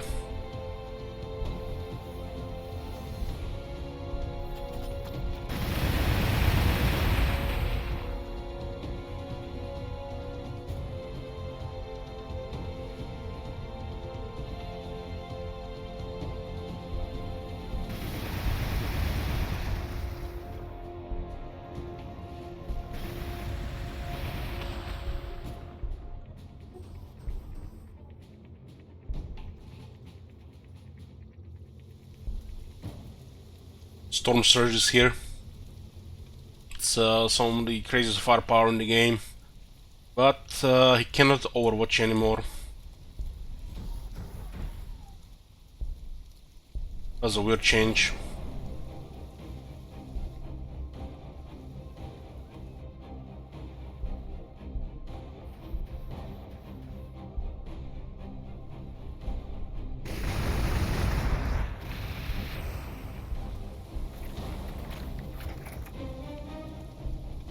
It sounds like a multiplayer thing, Vector, right?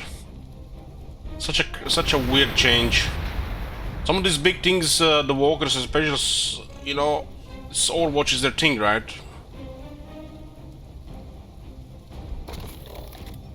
This one is nothing there. So weird.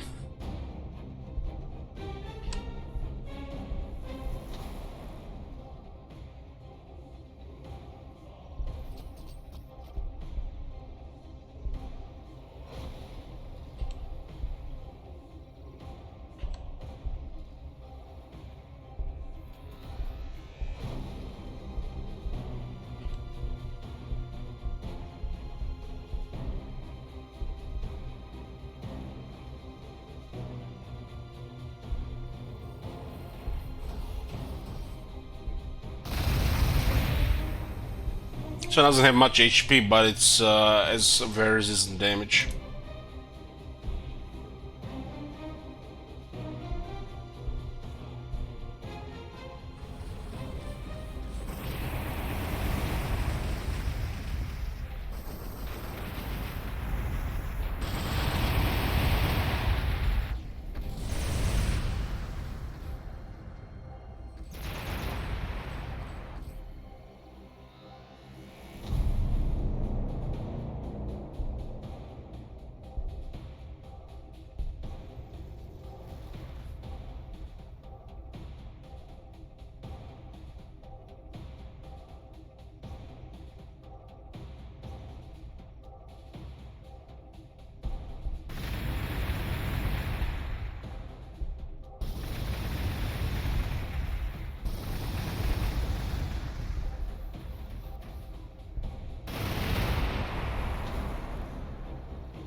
Manipulus can single-handedly keep the micro set up.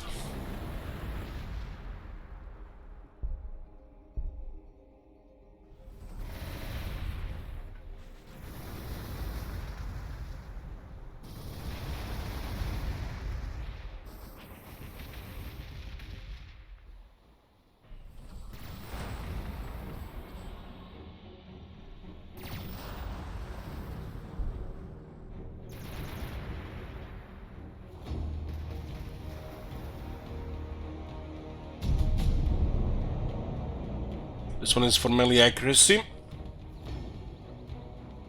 The enemy closes in, the tech priest controlling each manipul in-load conquer imperatives that boost the martial subroutines of their sitar minions and galvanize them into physical action, expense of their more elaborate targeting programmers.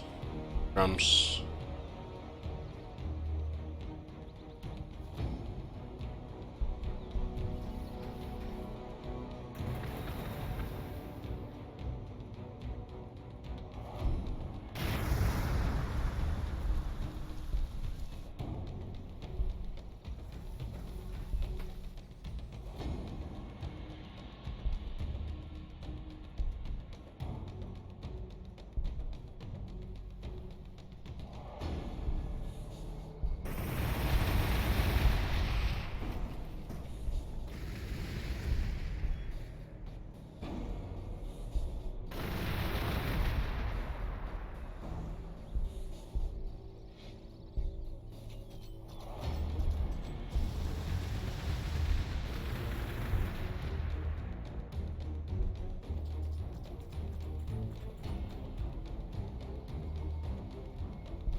We lost morale here because the Castellan got destroyed.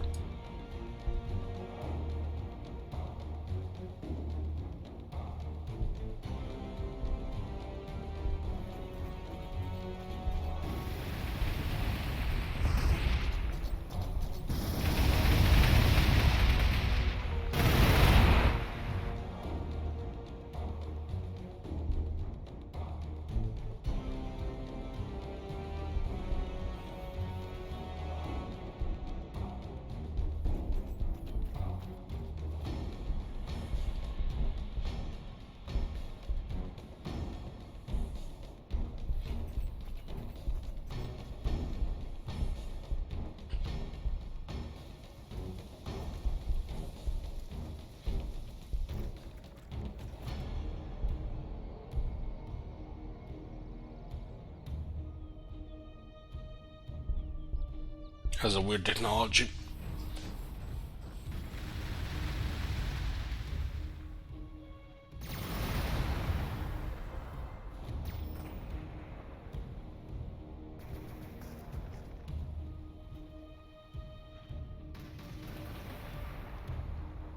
Well, the Scorpion definitely did damage there with the attack.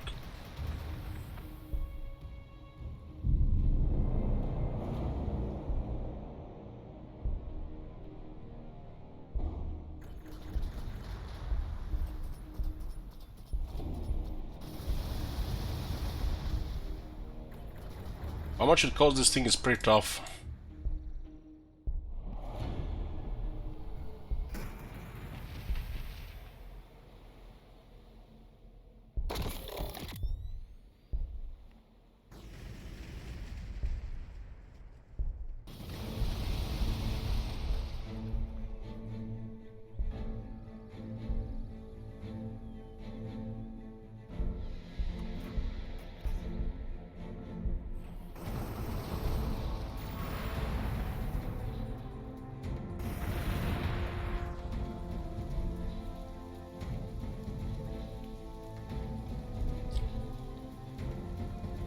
This thing is no longer super heavy.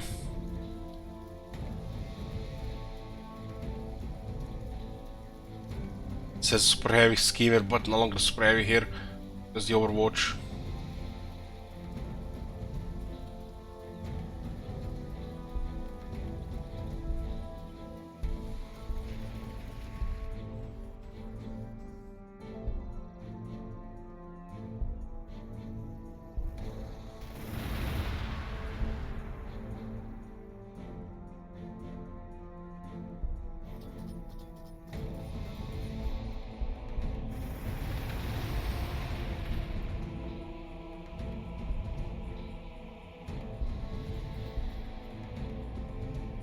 There's Blade.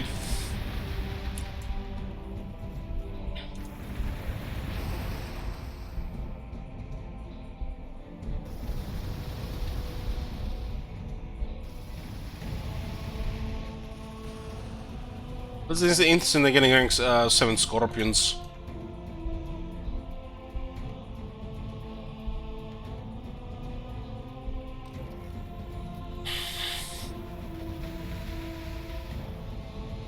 It's going same as before. The Twirling Pulsar thing is mega damage.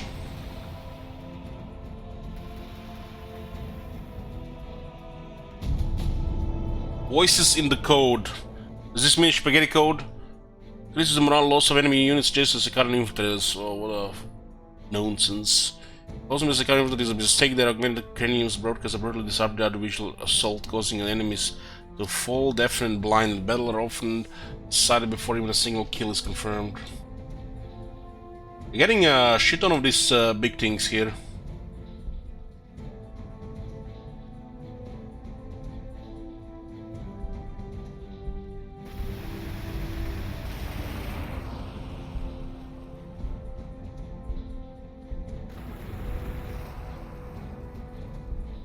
Look at that massive tank.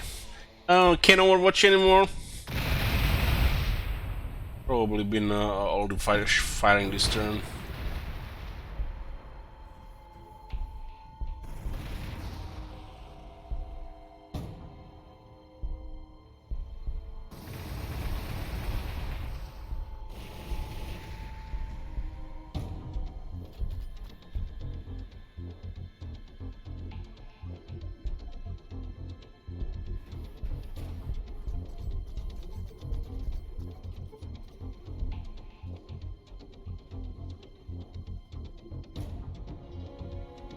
We get a little bit more protection here to the quest.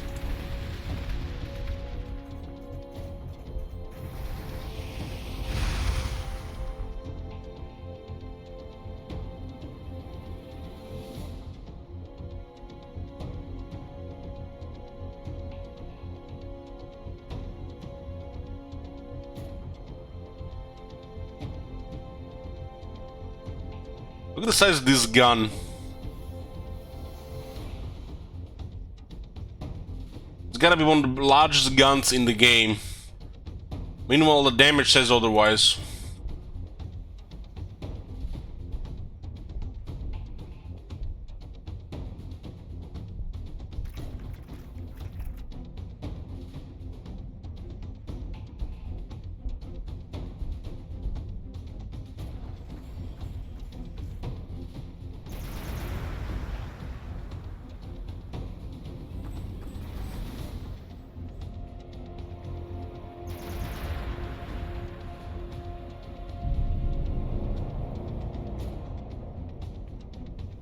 If any more Scorpions appear on this map, I'm thinking we're gonna be playing a Star Wars game here.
Something is over this Sun Cannon, guys. Something is really over that Sun Cannon.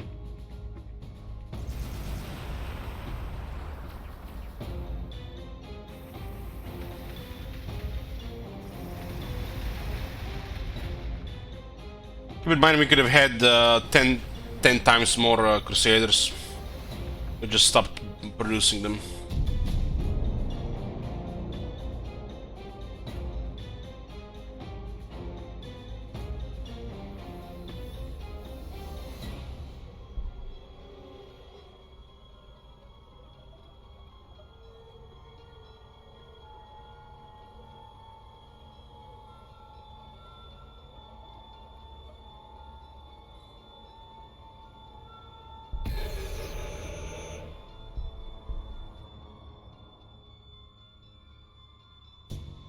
It's kind of strange because the Night Crusader is not that, and most of the units are the other thing.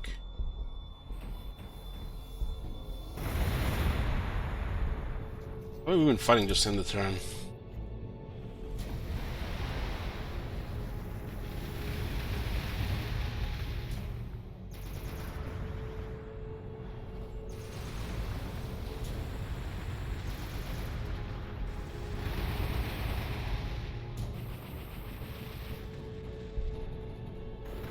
This thing has a Titan Hollow Shield, but it's been downgraded to a tank. Should those Titan Shields be renamed to Hollow Fields? Just a regular thing. Okay, I got the achievement for Adeptus Mechanicus quest. We don't have to do it ever again. Errors were made. Benedict was so close to betraying you, betraying the Imperium, betraying the Messiah, but the Messiah forgives all. This is real. Empowered by the consumption of the Deceiver Shard, you and the Messiah awaken the Titan machine spirits together. Are you dreaming? Step forward, shaking the Hive City from its shoulders. Your conquest of Gladius Prime begins here. Your mission is fulfilled. The heretic Benedict have been eliminated and Gladius Prime belongs to the Imperium. The Messiah. You walk by its side and marvel at the arcing electricity and Blackstone reading your god. You're dreaming, you're trapped in your head, this can be real.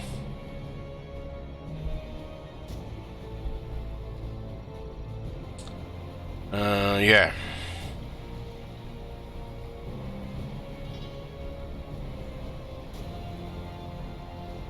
I guess went from the xenophobes to xenophiles.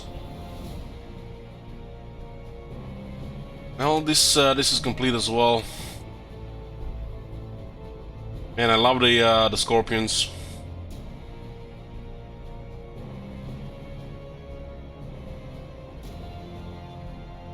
They do have the toughness as well.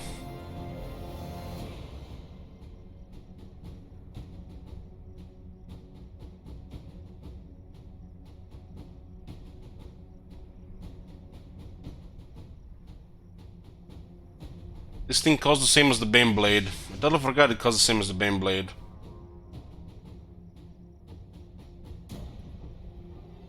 It has a 1 mega weapon, but it's missing, you know, all the extra weapons the Baneblade has.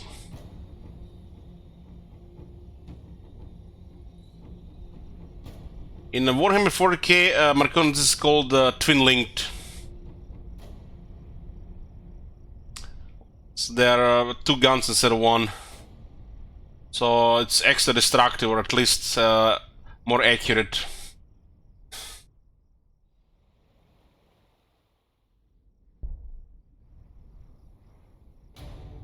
What the fuck is this? Night Crusader, Wraith Knight. Look at these difference in size.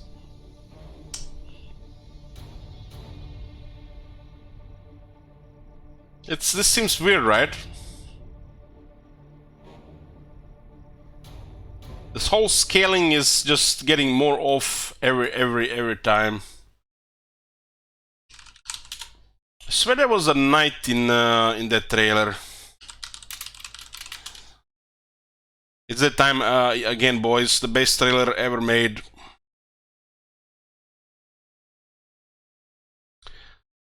Just still waiting for this game to be released.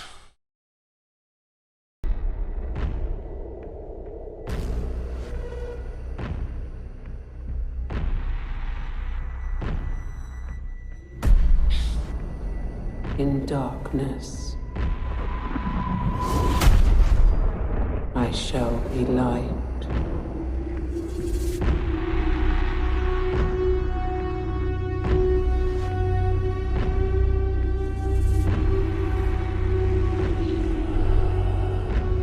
times of doubt.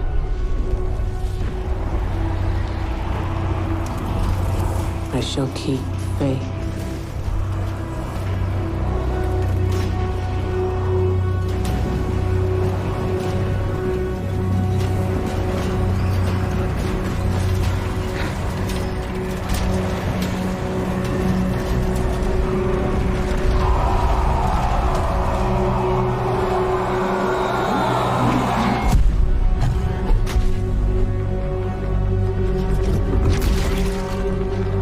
In throes of rage, I shall hone my craft.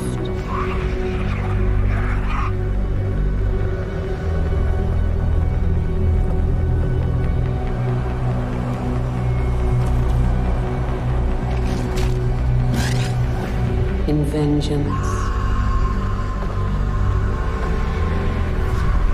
I shall have no mercy. Damn phone is ringing.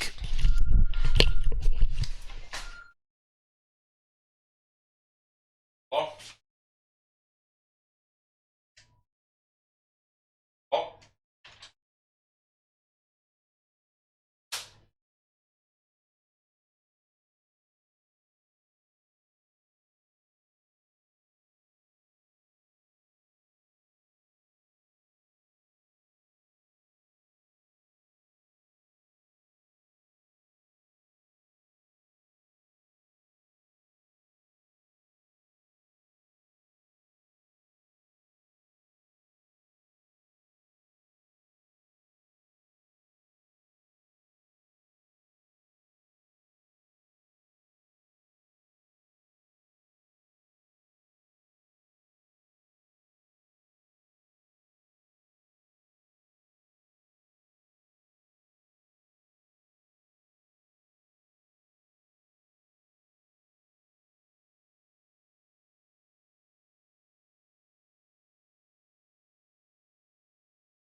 I'm here, I'm here.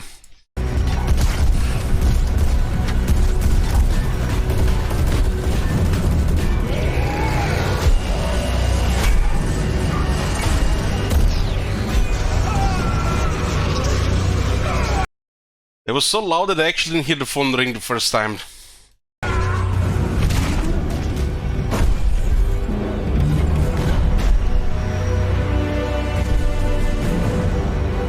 In the midst of battle, I shall have no fear.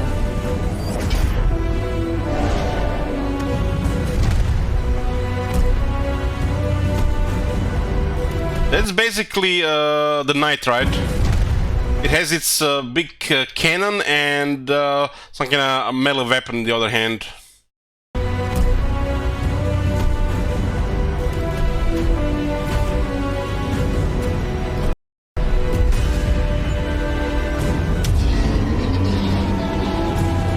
They're kind of like, I guess they're similar size.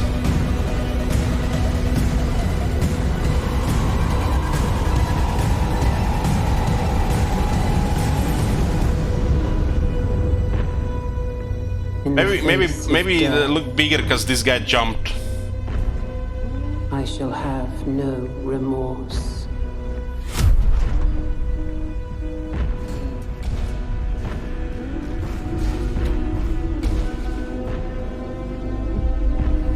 Yeah, the knight is definitely bigger than a Wraith Knight. Much bigger in Gladius. I wonder if they're going to buff the Sun Cannon now that they added the Knight to the game. That Sun Cannon is poop. 4.1 damage, level 8, what the fuck?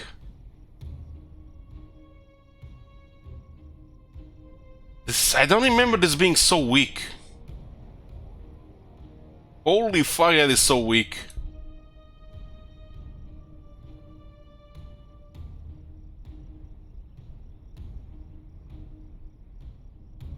Holy shit, that is so bad. It was always like that? I don't remember it being that bad. It's almost like this thing is missing weapons. I don't know. Anyways, boys, this is done. This game with us, the Adeptus Mechanicus is done. We'll probably check Tau next time we play. But tomorrow we'll be doing Fallout New Vegas. Explosives with 1 life, so it might not last long. Done for the day. Thank you for watching, and see ya tomorrow.